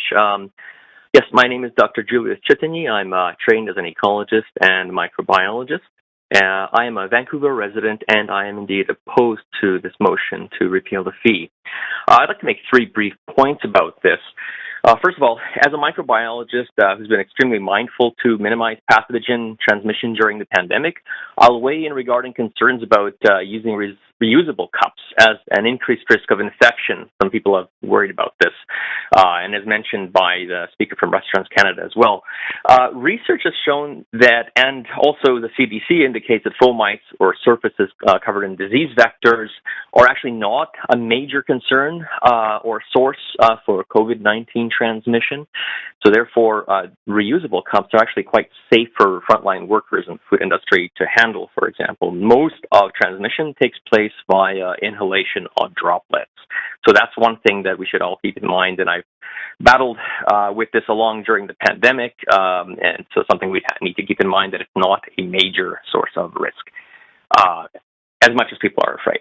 Secondly, I'm also a volunteer with Wildlife Rescue and Rehabilitation, and one of the points that I'd like to bring up is, again, cups and other components of them, like those dome lids, are actually a major source of danger for wildlife. We are a coastal city and a forest city, and therefore we have even more enhanced responsibility to prevent damage to our wildlife. And some of these products, because they are not necessarily being recycled, some of them are escaping the route of recycling by people who dispose of them, let's say, in less responsible ways when they're out shopping than bringing them at home to their blue boxes.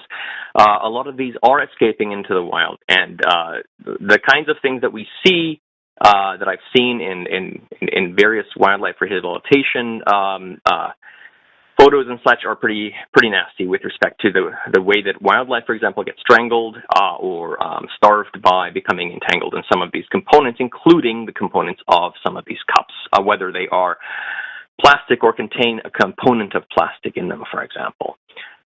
So, for example, we know that there's a 22% chance of a marine animal like a turtle dying from ingesting just one piece of plastic. So and half of them contain plastic in their guts. So it's a really big problem. And this brings up the third point that I would like to point out, that this fee is an important component of encouraging a circular economy that not only reduces all kinds of problems that we're seeing resulting in the climate crisis, but also reduces waste. So these fees are effective means of helping to steer public behavior and, in turn, the strategies of producers. It's strange to eliminate a source of revenue that is, in fact, a very low burden on consumers. Sure, we need to think about the economic viability of businesses, but we must also not compromise our responsibility to mitigate the current rapidly rising damage to the biosphere and our climate. So we need to work out better solutions than simply canceling policies that can effectively encourage a positive change in public behavior. And this, of course, takes time. I'm a consumer, and I'm concerned with a healthy biosphere as well. And I'm happy to pay a fee to enhance public concern for life on Earth, whatever it is. And it's easy for me to remember to train myself to bring my own mug and to a shop instead of using one that is disposable. And of course, contrary to the claims of Speaker 5, Greg, about the anger that food service workers face from customers who refuse to bring their own reusable cups, this is not the only experience these workers have. For example, when I'm in line, I make a concerted effort to follow any such expressions of anger from customers with encouragement of these workers, and they offer to commiserate about their experiences. So I encourage all responsible people to follow suit and behave empathetically and supportively with frontline workers. That's not the only thing that they face. It's not just anger. The only thing that repealing this fee will do is encourage the convenience-motivated disposable culture that is at the root of so many aspects of the currently accelerating biodiversity and climate crises. Please, let's think responsibly. And as Cody mentioned earlier, experts within this industry indicate that the cup fee is indeed working, apparently far better than indicated by the analysis presented by some in the city. This indicates to me a need to revisit the analysis of the data or design of the study rather than simply repealing a project that has been deemed successful even this early by several other reliable sources. Thank you very much. Hey, thanks for calling in, Julius. Seeing no questions for you, that concludes our list of speakers. Thanks, everyone, for speaking to Council this afternoon. And Council, is there any discussion?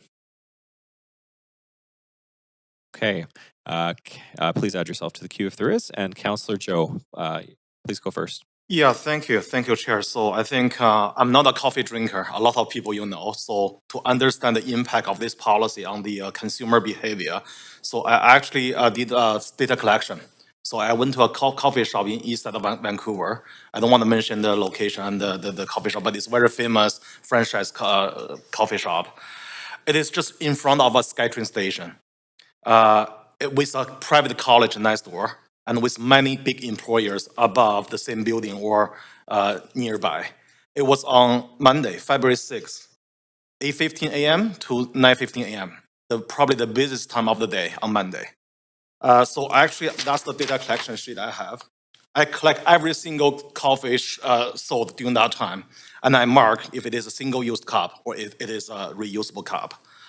So I'd like to share you some of the results. So there were 107 drinks sold during that 1 hour period by 97 customers because some customer purchased more than one. Do you know how many were in reusable cup? Are you ready for this? Zero. Literally zero. No reusable cup. They are all these 107, they are paper cups. So I really understand this is very small data sample size, but that's really aligned with the fact we heard from the public, from the industry. You can argue this is maybe too early to see the change, but with the outcome-based and performance-driven approach, it doesn't change the consumer behavior at all. And you could maybe also argue that Vancouver should set up an example. But Vancouver implemented this a couple of years ago, but no other city follow.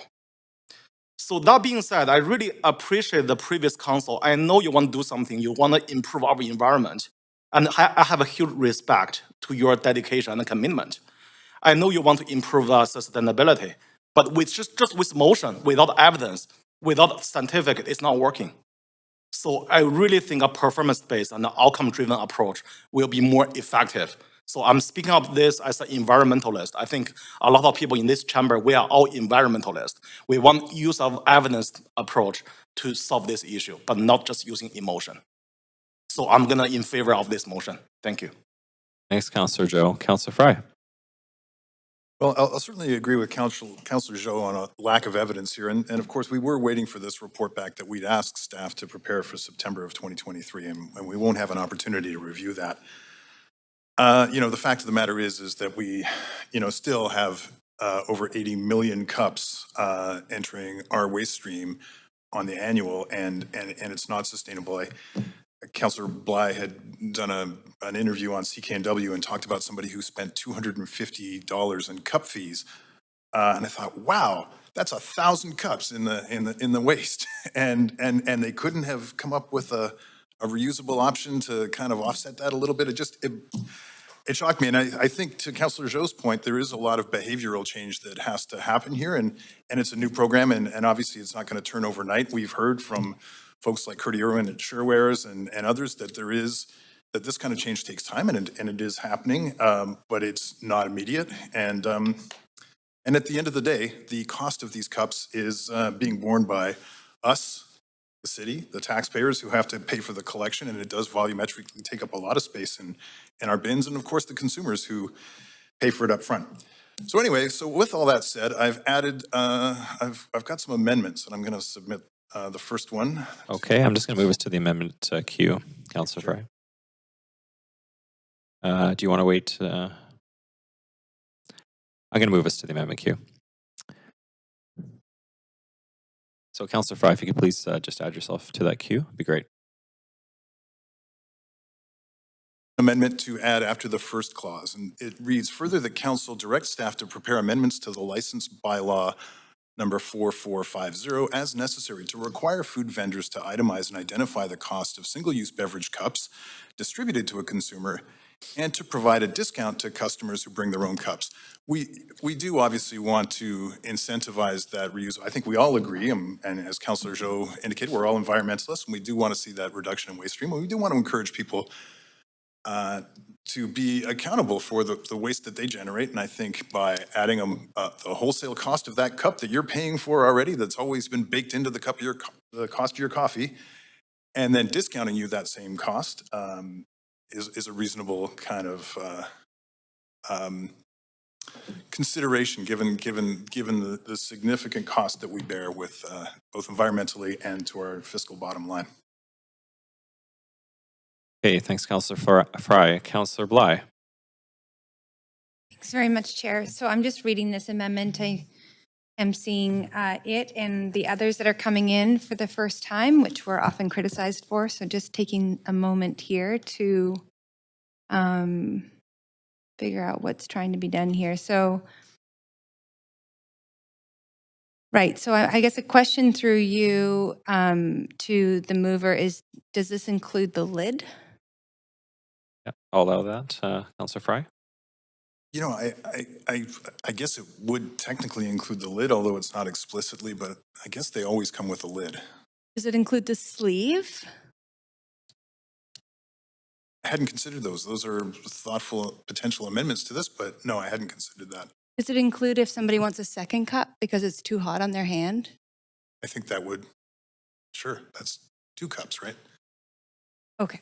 So what we're looking at is potentially having businesses have to itemize the lid, the sleeve, the cup at a minimum.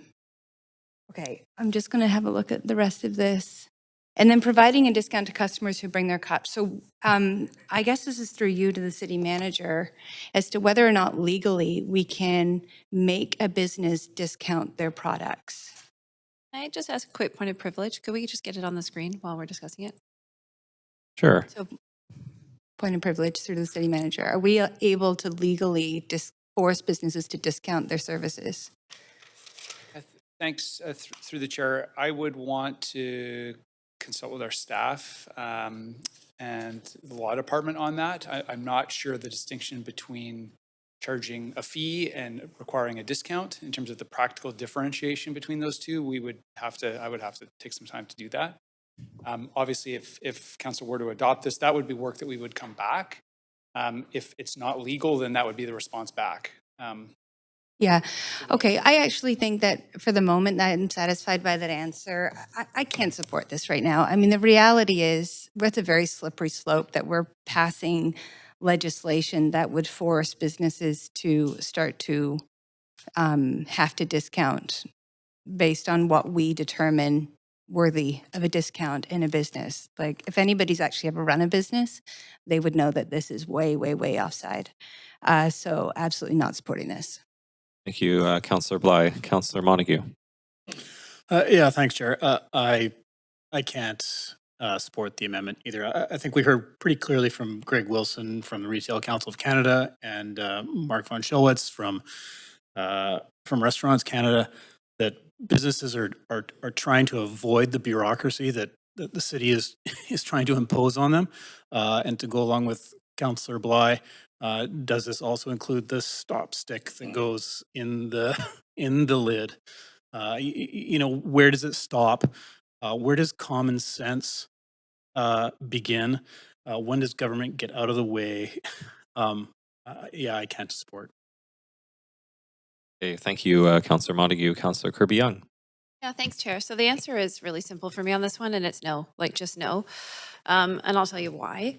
Because looking back to speaker number 8, Mark von Schillwitz of Restaurants Canada, he said, and I am paraphrasing, that the reporting requirements are for the businesses are just onerous for already overburdened and overworked operators during very tough times. So now we want to put more burden back on them. He also said that they wanted, they didn't want to have the complexity of different operating procedures in different municipalities. So that would work against that. Councillor Bly raised an excellent point around, I don't know when we got into the business of pricing as to whether or not, you know, we want to price like coffee cups, muffins, like it's a slippery slope. What do we determine that we can set pricing on and we cannot? I don't legally think we can, but I think philosophically, that's beyond our jurisdiction and we don't want to do that. So I think, and also so the additional point, I don't think this bears a lot of further discussion, to be honest, is that we are digging out as a city from overly complex and burdensome regulations, whether it is on housing or small business or competing policies. We get presentations from staff that have visuals of like how complex our regulations are and how much, our bylaws have grown over the years, and we're adding on and we're making it so difficult for folks to do business in this city. And we just heard from all the folks that are actually doing that. And yet we just want to layer more back onto them to compound an already ineffective situation and bylaw. So let's use our time to advocate for comprehensive provincial and federal solutions. So just no. Thank you. Thank you, Councillor Kirby-Yung. Mayor Sim, you're next on the queue. Yeah, in light of where this conversation's going, I will, in an overabundance of caution, declare a conflict because, we do have rosemary rock salt and we do have some cups. It's not material, but I'm actually going to recuse myself from the rest of this conversation. Okay, thank you, Mayor. I'll just wait for you to depart the room before I move on to the next speaker.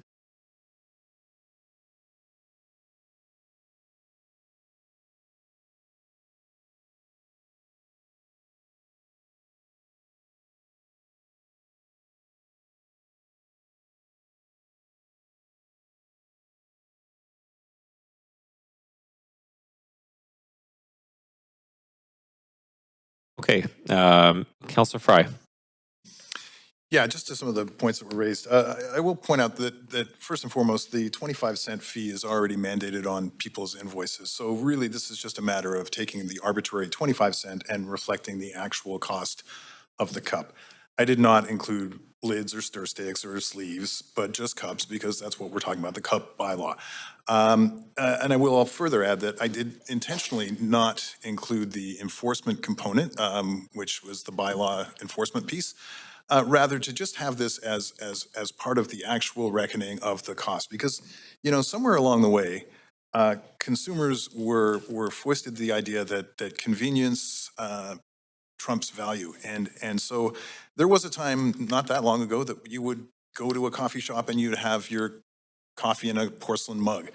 And then it became paper cups. And the benefit of that for the producer was to offset the cost of washing the cup, offset the cost of disposing the cup, offset all the costs onto the consumer and to the taxpayers. So this is really just about transparency. And I would hope that we'd all want to have a little bit more transparency in consumer protection when we look at it. This isn't a novel concept. European nations across the board are talking about this kind of transparency, and I can send folks a list if they were interested.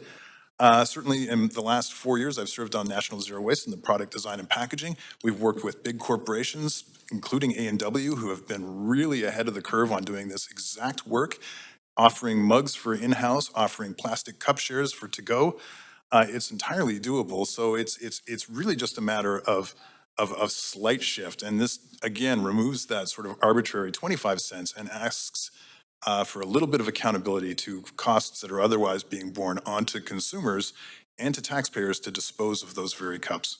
And again, incentivizing the reusable cups by offering that same discount, which is exactly what Quebec does with their cup system, where you get a discount for in-house. Okay, thank you, Councillor Fry. Councillor Carr.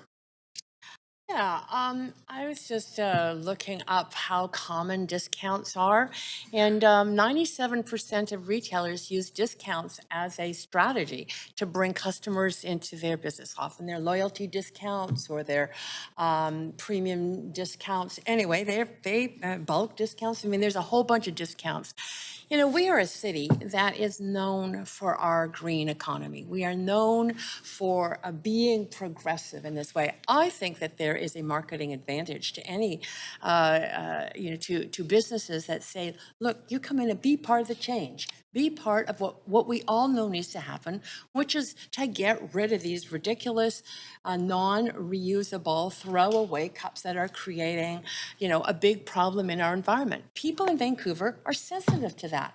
I think they'd go out and actually, for companies that were doing this, for businesses, for coffee shops that were doing this, love to take their cup in and reward those companies to offer that discount. So anyway, I'm supportive of the amendment because I think it's innovative and could create social change.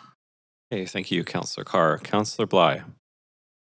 Thanks. I just have to respond because I think this is a really important debate about overreach. So to Google discounts, I fully support the discount. Starbucks has been discounting at 10 cents per cup since like 1998. This is not revolutionary. This is a pretty standard practice. And if the province of BC wanted to bring this in, or the country of Canada would like to bring this in, I'd actually support it. But Vancouver going at it alone, again, on a policy that, to all of the things that we're known for. Sorry, Councillor Bly, you are at time. I got 5 minutes to debate. Okay, we just fixed it. Apologies. Thank you. What we're known for is being expensive. That's what we're known for. We're known for being unaffordable. So I think we just have to balance some of the commentary that is solely sort of focused on what I appreciate. A lot of people do very good work around ways in which we can push forward with climate policy, which I personally and many colleagues around this table have supported 95% of that. This is not that. This is not smart policy. So, and it's about to get worse if this motion was to pass. So the amendment that's on the floor. So I think we just have to pull it all back into what's reasonable here. And the reality is this would actually worsen the situation that we're trying to fix with this motion of repealing. So I'll leave it there. Okay, thank you, Councillor Bly. Councillor Montague. Yeah, thank you, Chair. I was just wondering if I could ask a question through you to Councillor Carr. Yep. Just in regards to the discounts that you mentioned, I'm wondering if you're able to provide where those discounts are mandated by law through government. Good question. I did not look that up. I'm okay. Thank you. All I need. Hey, thank you both. Seeing no one else on the queue to speak this amendment, I'm now going to call the vote. Clerk, if you could please move us to the voting panel, and Council, if you could please register your vote on the voting panel.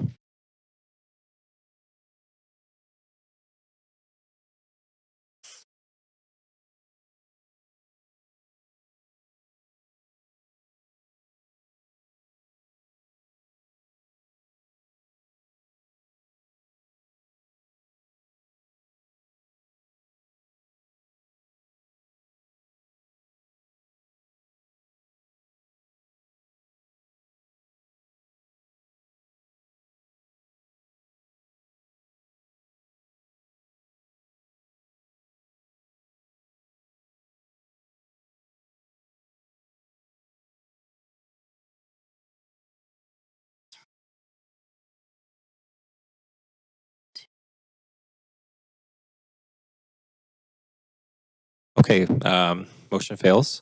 In opposition, Councillor Meisner, Councillor Bly, Councillor Montague, Councillor Klassen, Councillor Kirby-Yung, Councillor Joe.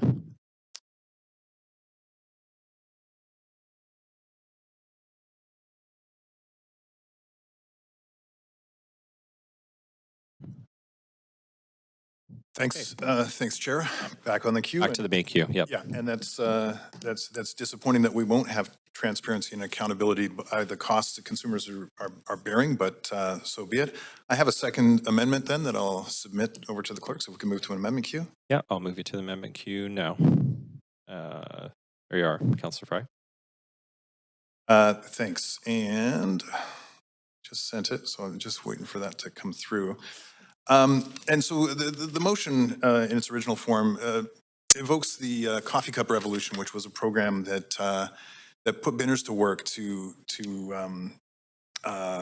collect discarded coffee cups and return them, which, as Louise Schwartz mentioned, they were then packaged up for the incinerator, although apparently there may be some kind of opportunity that folks believe is available for recycling them, although we haven't seen that demonstrably yet. Certainly, I think because the motion does evoke this idea of using that kind of binner program, and it's mentioned in the motion already, that we include an option to reinitiate and fund a binner program like the Coffee Cup Revolution to collect and redeem some of Vancouver's estimated 80 million annually discarded single-use cups so that they're not going to landfill, but instead being collected and supporting local economic development. Sorry, I'm just having a technical issue here. Just one moment, please.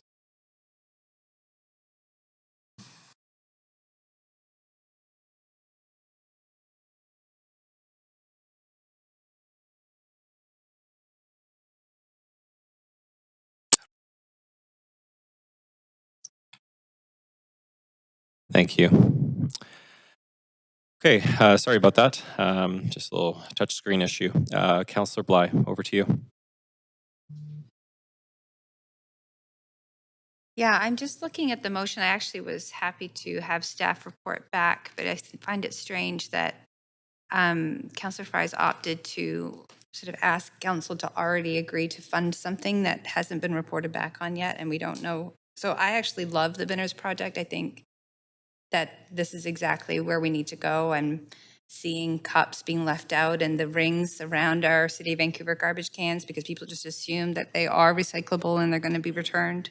It makes sense, but I'm just not, I guess I wish that Councillor Fry would just have allowed staff to come back with options to reinitiate a binner program and not sort of hamstrung us to approve funding now when we have no idea what that looks like. So I don't know what to do with that.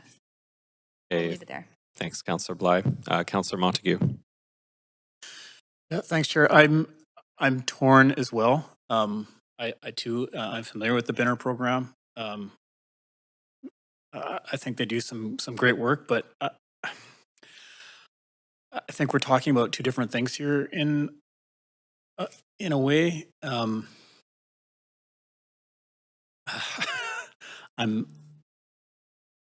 I guess we're muddying the Unless water. more participants join, this conference will end in 5 minutes. I think we're just muddying the water a little bit, and I'd like to see this maybe come at a later date in a different motion.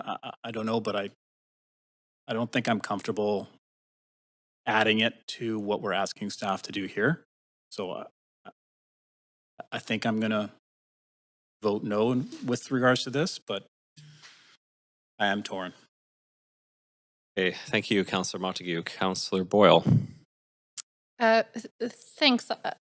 I'm happy to support this and just want to clarify because the language I see in front of me says options to reinitiate and fund. It seems to me like those options to do both to reinitiate and fund this program would be part of that report back. Maybe we're reading it with different pauses or breaths, but it sounds to me like what Councillor Bly said out loud, and so I just wanted to comment on that. But more broadly, like others have said, the Binners project does great work.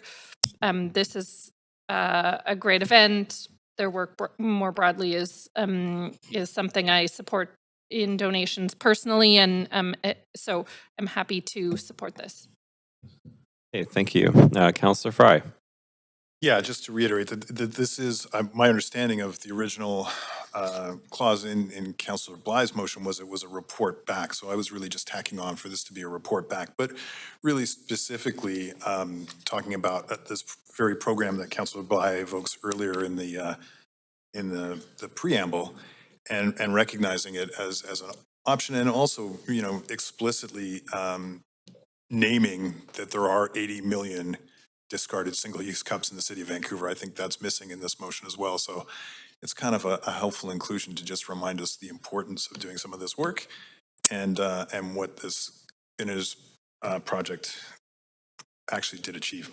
Obviously not the 80 million, but I think Councillor Bly alludes to the actual number they delivered in the preamble. Okay, thank you, Councillor Fry. Councillor Carr. Yes, Chair, I would like to ask a point of information through you to Yes. staff. Yep, can do that. My question is this. If this council votes down this clause, will that set the precedent and mean that if this idea is brought forward at a later date, this term or this year, that we could not consider it because we've already considered it and voted it down here?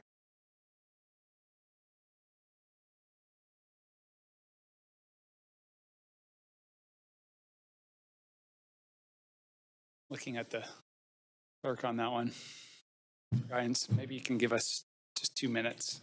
Okay, we'll just take a short recess for 2 minutes.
Understand that we're good to go on that. That the city manager had a response. Is that correct? Oh, I'll just turn your mic on, Paul. There you go. Thanks, and thanks for your patience with that. So, two things we can share with council. So, no, this motion as it's drafted relates to direction to staff. So if there was a recommendation coming back from staff, the fact that this amendment passed or didn't pass, we wouldn't see as precluding staff from considering that at the time. The other thing is just as a point of information, I've confirmed with engineering that in fact the city currently does provide funding to the Binners program for this work.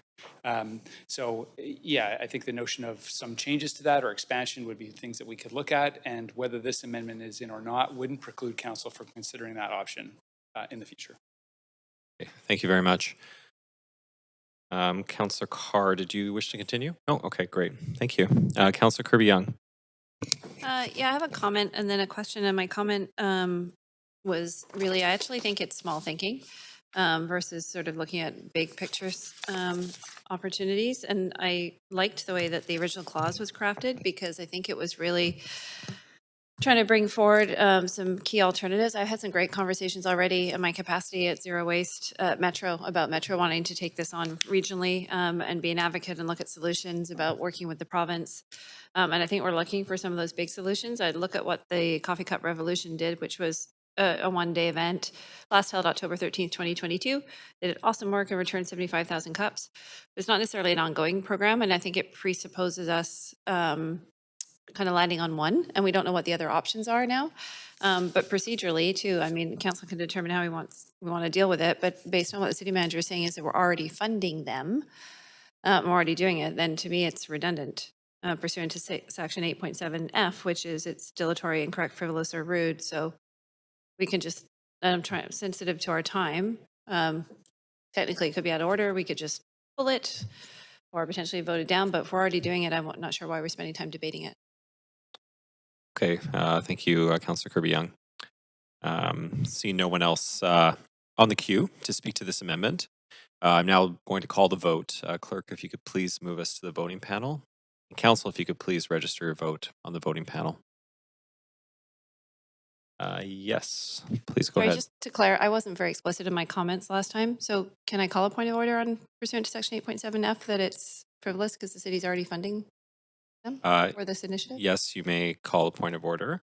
And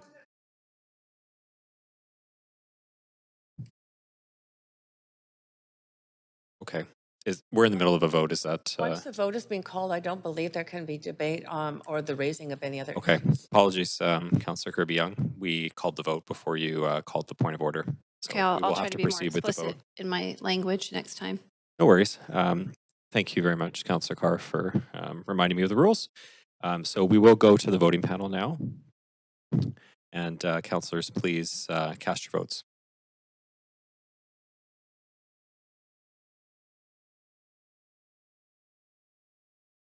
And it fails, doesn't pass. In opposition, Councillor Meisner, Councillor Kirby-Yung, Councillor Bly, Councillor Montague, Councillor Klassen, and Councillor Joe.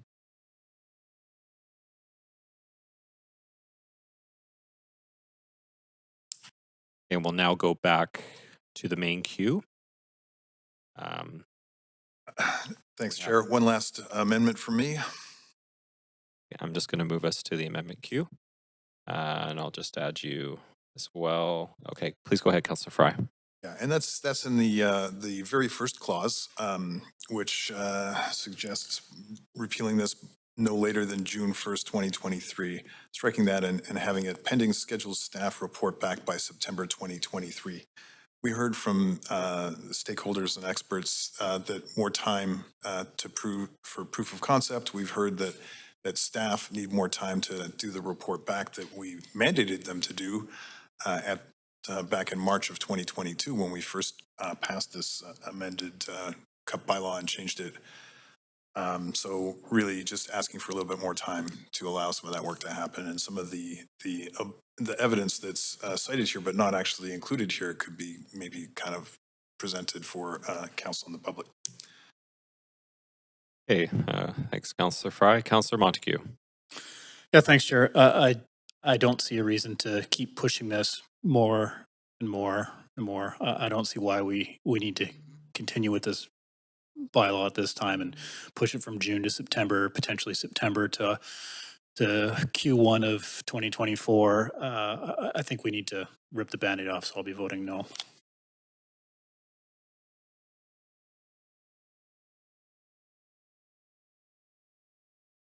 Okay, see no one else on the queue to speak to this amendment. I'm going to call the vote. Clerk, if you could please move us to the voting panel, and Council, if you could please register your vote on the voting panel.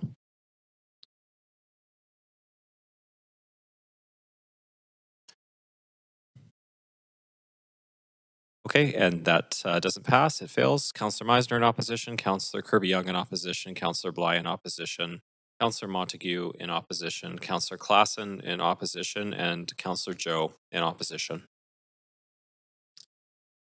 Now move us back to the main queue. Yeah, that's it. Not much more to say. Kind of a dark day for climate and so forth today, so I'll just leave it at that. Hey, Councillor Carr. Yes, thank you. I have also circulated an amendment. Okay, I will move us to the amendment queue, and just let me add you back on there. Please go ahead, Councillor Carr. I think my timer's a little out. We'll reset all those. One Thank you. sec. Sorry Yeah, about it's a fairly simple amendment regarding Clause 2 of the therefore be it resolved. And I've just deleted one word and added a word. I deleted the word alternative and added the word help. And the reason for doing that, and this is regarding policy recommendations that could help achieve the waste reduction and behavior change outcomes, because I don't want I want this to be in addition to the current policy which exists. I support that current policy. This is an alternative to that. I could vote for this amendment. Sorry, this clause, if the amendments pass, because it would be a standalone, we want to search for some other policy recommendations. And I'd be fine with doing that. I just don't want them to be, and myself to be voting for something which is clearly in the current form alternative to the current the current program, 25-cent cup charge. So it would enable me to vote for this.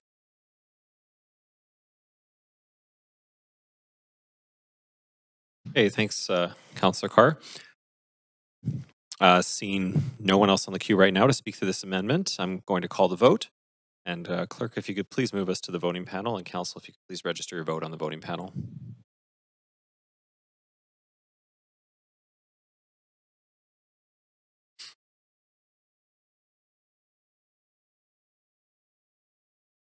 Okay, that amendment does not pass.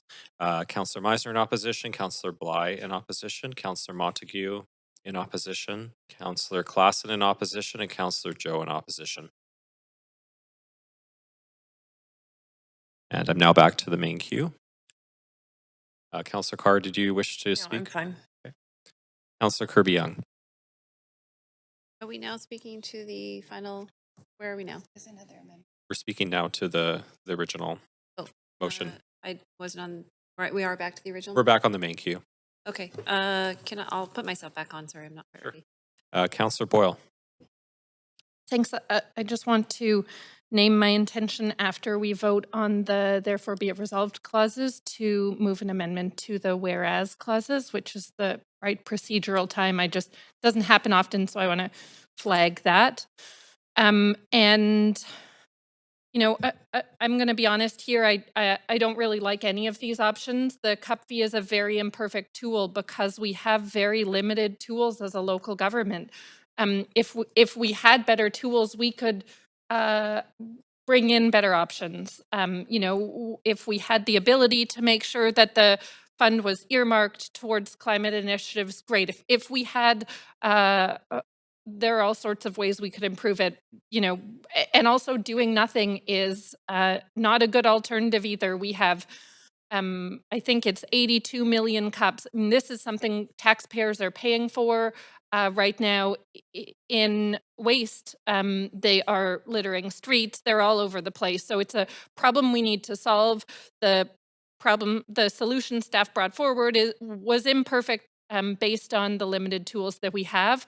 You know, I appreciate that this motion says not this tool, something else, but the reality is that we have staff at the city who are experts in this field. If there was a better tool, that would have been what was brought forward to us. So I think, you know, if what we're really looking at is, can we get the data on this tool and see how we can improve it into the future? Or are we just going to kill it and not do anything on the issue? And I don't love the cup fee. I'm not here to defend it, but I also don't feel good about the option to do nothing here. And it looks like that's what we're going to do instead. So I will leave it there. Thank you, Councillor. Councillor Bly. Oh, I'm happy to go off and close. Okay. Councillor Kirby-Young. Yeah, I mean, I think casting back and having sat on both the last council and this council, I think the cup fee was flawed from the start. I'm hearing of common aspirations around the reduction of single-use waste, Obviously, everybody's acknowledged there was, I think it was about 4 years ago, 3 or 4 years ago, that last count was done, that 80 million figure that's out there. Restated that another way, that 80 million cups is $20 million in a cup fee. And we know there's more now. We heard from the restaurant representatives that the amount of cups is actually going up. That's a lot of money that's going into without any requirements as to how it's spent. So I heard, like, if we could collect the fee, if we could spend it on green programs, but we can't. And we knew that from the beginning, that the City of Vancouver does not have the authority to legally collect this type of tax. That was very crystal clear, I think, to me and others from the beginning, that we don't legally have the ability to have it come back to the city. We don't have the ability to require how it is spent. We have also heard, when we originally discussed this last term, and we had updates that came forth on it, as well as from industry speakers today, that some of the restaurants are using it to offset other costs and expenses. It wasn't intended to do that. We've heard that it's onerous and difficult. It adds a lot of complexity and regulations for small businesses that are climbing out of the pandemic and are already overburdened and already have complex regulations in our city. And we have heard about the importance and commitment to single-use waste, and some of it's amazing that some of these programs are being trialed. Well, they're being trialed nationally by some of the large chains in other cities across the country that don't have a cup fee. And I think it's happening anyway. I think that there's where we can take from this in terms of a positive direction is what we're hearing about the need for alignment to address the issue for synthesized regulations at the provincial and the federal levels. That's what people want. They're looking for. I think we can work through Metro Vancouver. We've got some great updates, I think, coming on the agenda through the Metro Waste Committee. I think we can work through some of our provincial counterparts. Everybody knows and acknowledges the problem, but let's not add fuel to the fire and make it worse. Trying to trade one set of reporting requirements for others and get into the tinkering into the business of how businesses do their pricing and display it is not the way to go. It's like actually trying to compound an issue that we've heard loud and clear about. So when I also hear about the impact on frontline staff from some of the folks and that are bearing the brunt of the consumer dissatisfaction, when you hear people that are getting charged, even if they bring their reusable cup, when you are at a meeting that is on the border of Vancouver and Burnaby, and you're with people and they're like, hey, let's walk a block over because we can go to that coffee shop and we don't have to pay the fee versus going to that one. It's I think, a very clear demonstration of a good intention, but a really badly thought out policy. And I think that we heard from industry, for industry to turn down that amount of funding, I think tells you a lot during a time that they're really struggling. So consumers want to look for pathways, they want to do the right thing. Yes, you can put your cups into your things at home. No, you can't do it in commercial places, but let's really look for some solutions that actually make a lot of sense. And I think we can get there. I would also say, like, look at the analogy of the bags, where we don't see the same pushback around bags. And why? Because we have provincial guiding regulation that actually stipulates that across BC, and the fees are synthesized across the province. Plastics are banned across the country. People are very clear about it. Everybody is rowing in the same direction. So I think that's where we should be putting our time and our energy. And I'm glad that we are unraveling some layers of red tape. And I think the theme today is not that this is a dark day for climate. The theme for the day is that we are focusing on climate action that is actually most impactful and strategic to where it can actually make a difference and where it can make the biggest difference. And this is not one of those policies. Thank you. Thank you, Councillor Kirby-Yung. Councillor Boyle was next on the queue, but she's absent. Councillor Carr. Yeah, thank you. So I am, number one, going to ask for severing of the clauses. The only one I need to sever out is actually the last clause, because I do want to be able to vote for and support coordinating with provincial and federal governments on this. So that's, I think, absolutely critical. This is not something that any city can go it alone on. And I just really want to draw council's attention to to the speakers, especially from small businesses and those in the recycling industry, people like Cody Irwin, Louise Schwartz, John Vissers, who all said this has started the change happening. It may not be perfect. It's not about, though, an impact yet on consumer change as much as it is on producer change. And what the producers are doing is looking at Vancouver and seeing, are we going to maintain momentum on this or not?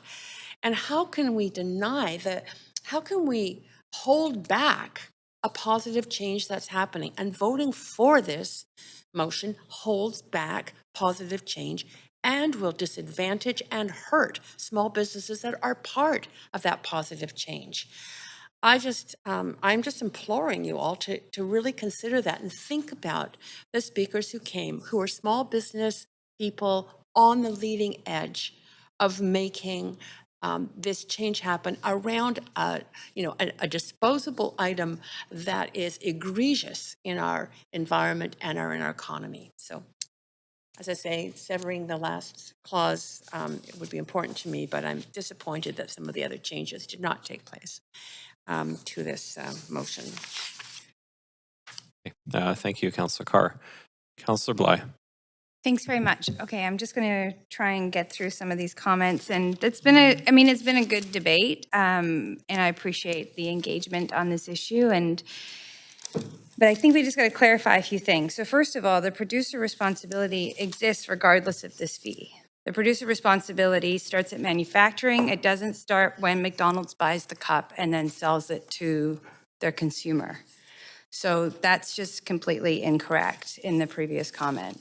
The second part is that we do protect small businesses, but what we're actually discerning in this debate is that Vancouver City Council decided to impose a single-use cup fee on small businesses where they don't have a choice. The small businesses, although I appreciate the valiant effort, and I hope that they'll continue, and I'm sure they will, to inspire reusable cup share programs, that's their choice. So please not conflate voting to repeal this tax is not supporting small business. There couldn't be, like, that in itself is the most misleading argument I think I've heard in this whole debate. So this is about the 4,000 to 6,000 small businesses that are struggling to keep their doors open and keep staff hired, who are being dealt a really terrible hand on many fronts, one of which is to rationalize why the City of Vancouver's imposed a 25-cent cup fee. And to Councillor Kirby-Young's point, this was flawed from the beginning. It's why I moved a repeal motion pretty much this month last year that failed 6-5 because it was a bad idea at that time. And it was quite clearly ineffective from the outset. So here we are again, trying to do the right thing and focus on making our city more affordable and our policies more effective. What I do support is a circular economy. What I do support is the global movement. What I do support is National Zero Waste working on this with the federal government to bring in policies to reduce some of the most harmful plastics and keep that out of the waste. I support taking a reusable cup, and anyone that knows me knows that I will always have a reusable cup on me. That's the irony of me moving this, is that it's about consumer choice. People are resigned to the fact that they pay a fee now for convenience.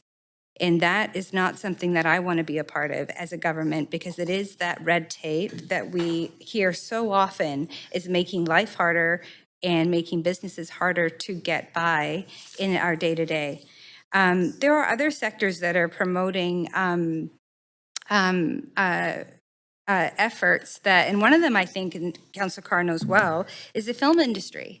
So there are film industries that are spending on their own dime many thousands of dollars to become B Corp because it's a competitive edge.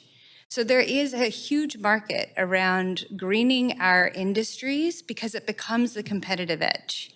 And I know that that's where we're going with this. But Vancouver, all on its own, in a massive country, is thinking that they're winning the climate war because they've got a 25-cent cup fee is insanity. It's actually insanity. So we have to really wheel this back in and recognize that we've supported a lot of policy around this table. This one does not make any sense. And I just want to also respond because I feel for the frustration for consumers, for residents who have anecdotally, as Councillor Fry pointed out, I mentioned on CKNW, the amount of dollars that they've spent last year in cup fees. But that's because there is no other option. There's no other option when you use the app and you go through the drive-through to bring your own cup.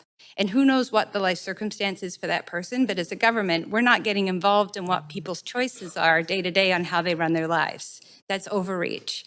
So we just have to recognize that that's the scenario that many businesses or many residents have faced. And on the very same radio show, CKNW, I heard Councillor Carr talk about this cup fee saying it is not working, quote. So, you know, I think we have broader alignment around this table than we're really recognizing at this moment. The cup fee is very, it has been divisive. It's been problematic from the start.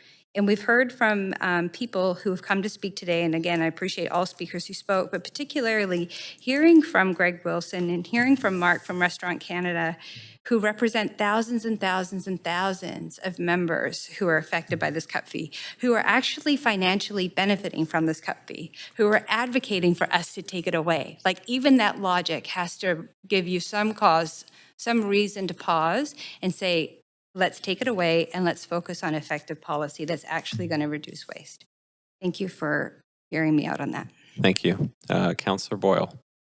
Thanks. I just actually wanted to request that we sever each of the three clauses. I am seeing that clause A will pass. I am will support B to look at alternatives. I'm not confident we will find any, but will support that work by staff and C to work with senior government. So just requesting that severing. Thanks. So we'll sever all three clauses. Fair point of privilege. Are we going to put them on the screen, or are we getting a? We are going to put them on the screen. We'll just need a moment. Or the second part of my question is, or are we getting a consolidated email?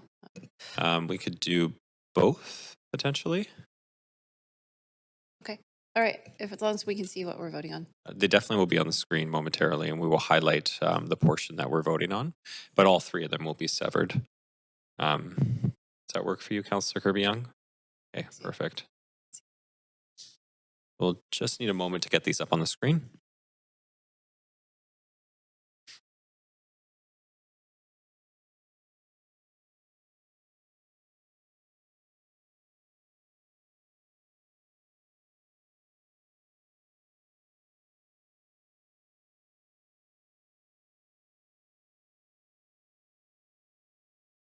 Okay, so you'll see on the screen here, we have the first clause. They've all been severed, so we will now be voting on the first clause that is highlighted on the screen right now. So if clerk, if you could please take us to the voting panel, and council, if you could please cast your vote.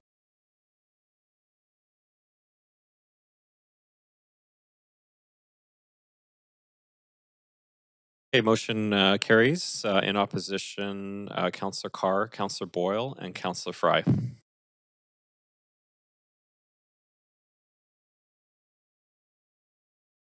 just need a moment here to get the second clause highlighted and up on the screen.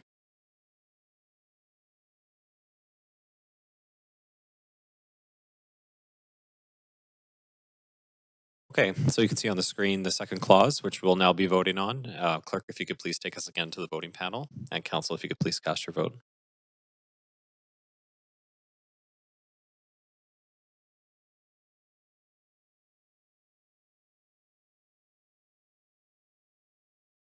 Motion carries with Councillor Fry abstaining.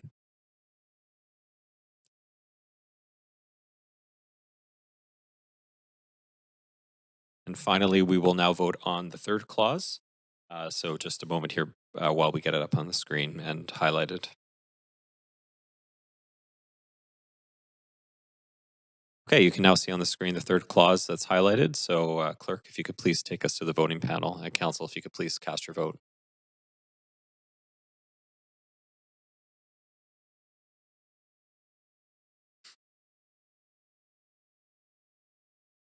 Okay, and that carries unanimously.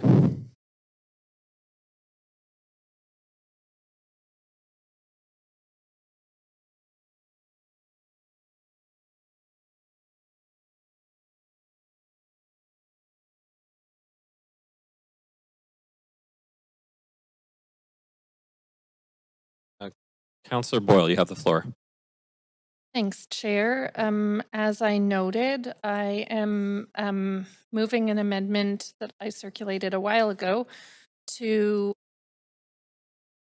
strike whereas clause 12. And I just want to say, like, lots of good debate. This is a difficult issue, but we heard very clearly that there isn't, in fact, overwhelmingly clear, unambiguous evidence. Folks who work in this field have been looking for and don't have that evidence. This city policy was to collect that evidence in Vancouver, and the repeal came forward before we had it, and so we don't have that information in front of us. I don't mean for this to be pedantic or partisan. I really just think, given the amount of misinformation that circulates these days about any number of important issues, which you can land on any side of for a variety of reasons, I think it's important that we, as a governing and legislative body, not pass motions with misinformation. And while I don't mean to suggest this was intentionally misleading, I do think it's incorrect, and so that the final language that we approve shouldn't include this. Okay, thank you, Councillor Boyle. Councillor Montague. Yeah, thanks, Chair. I think having the Retail Council of Canada and a representative from Western Canada's Restaurants Canada come in and speak to us today and basically affirm what this clause says, I would suggest that that is good evidence, and I am inclined to vote in opposition of the amendment. Okay, thanks, Councillor Montague. Councillor Bly. Yeah, I'm not going to support this. I mean, we can debate over the definition of evidence and what that means in academic terms versus anecdotal. I would say that we have heard overwhelmingly that this fee is not changing consumer behavior. There have been studies and engagements that have happened, notwithstanding my esteemed colleagues' own time spent sitting and gathering real-time data. So it depends on how you define evidence. The reality is we've got a group of beneficiaries to this fee collecting their own evidence, saying it's not changing anything in terms of how our consumers are engaging with us, and we want the fee gone. And if that's not evidence, I don't know what is. So I'm absolutely not supporting this to undermine the importance of why we're repealing a bylaw, which doesn't happen very often. So absolutely leaving it as it is. Okay, thank you, Councillor. Councillor Joe. Yeah, I'll be very quick. I think this is evidence. I know it's just 1 hour data collection, but that's aligned with a lot of people's feeling. It's way better than just talking about something anecdotally. So I really believe we have evidence there. And we're also very good evidence from the speakers. Yeah, so that's my comments. Thank you. Okay, thank you. Councillor Fry. Yeah, no, I don't think this meets the criteria for evidence. Certainly, I don't know how it works for policing or for, you know, the coffee shop thing, but this is not evidence. This is anecdote and ideology. We're pointing to Councillor Montague. Yes, Councillor Kirby-Young.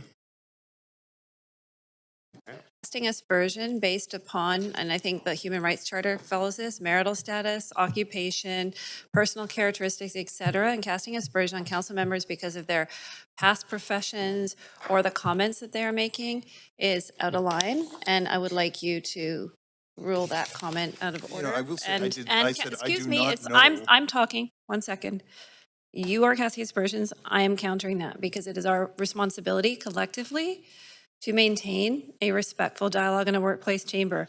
And a council member must not, by words to an allegation, express any opinion or make any allegation that directly or indirectly reflects negatively upon the character of any person or group of persons pursuant to section 6.1B. So, Chair, could you please advise the councillor, pursuant, I think, quite clearly to the section, that he is out of order? I'd actually prefer to caution Councillor Fry on this and have him continue. And I'm framing that what I don't know, and these are things I do not know, but what I do know is that we haven't seen evidence presented in this. We've heard anecdote, we've heard ideology, and I do think that it's a dangerous road that we're traveling down when we give evidence a very broad perspective, and I won't be supporting that. Or I will be supporting this because I believe that this does not meet the burden of evidence. Okay, thank you. Councillor Montague. All I'll say is that in policing, witness evidence is evidence. Thank you. Okay, Councillor Bly. We're really going to go down this rabbit hole. The available body of facts or information indicating whether a belief or proposition is valid. That is the definition. So it's a pretty open-ended definition of what evidence actually means. And I think this is a ridiculous debate and should be left as it is. Okay, thanks, Councillor Bly. Seeing no one else on the amendment queue, we're now going to call the vote on the striking of item 12. So clerks, if you could please take us to the voting panel. And council, if you could please cast your vote.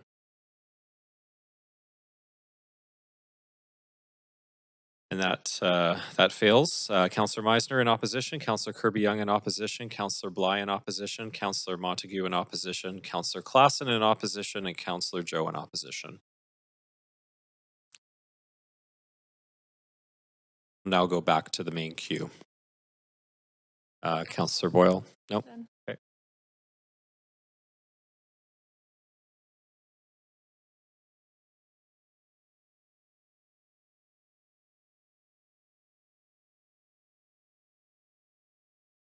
Okay, so that now concludes item 3 on the agenda. And we will now, pardon me for one sec here, we'll now convene in council with Acting Mayor Carr.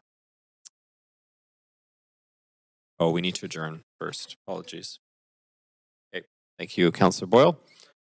Seconded by Councillor Joe. Don't need a second, but there we go. We're now going to convene in council with Acting Mayor Carr as chair to deal with recommendations and actions from today's committee meeting. Yes. Thank you. As acting mayor, I'm just saying we will now convene in council to deal with the recommendations and actions from today's Standing Committee on Policy and Strategic Priorities meeting. Clerk, may we have the roll call, please? Yes, Mayor Sim is absent. Councillor Carr is acting mayor. Councillor Kirby-Yung. Councillor Dominato is absent. Councillor Bly. Councillor Boyle. Councillor Fry. Councillor Montague. Councillor Klassen. Councillor Meisner. Present. Councillor Joe. The meeting has quorum, Chair. Thank you, Clerk. We need a motion to adopt the Standing Committee's recommendations for items 1 to 3. I need a seconder. Yes, Councillor Joe seconded. All those in favor say aye. Any opposed say nay. The motion carries unanimously. Would someone like to move a motion to adjourn the meeting? Councillor Klassen, is there a seconder? Montague, all those in favor say yay. All those opposed nay. The motion carries unanimously. We are now adjourned.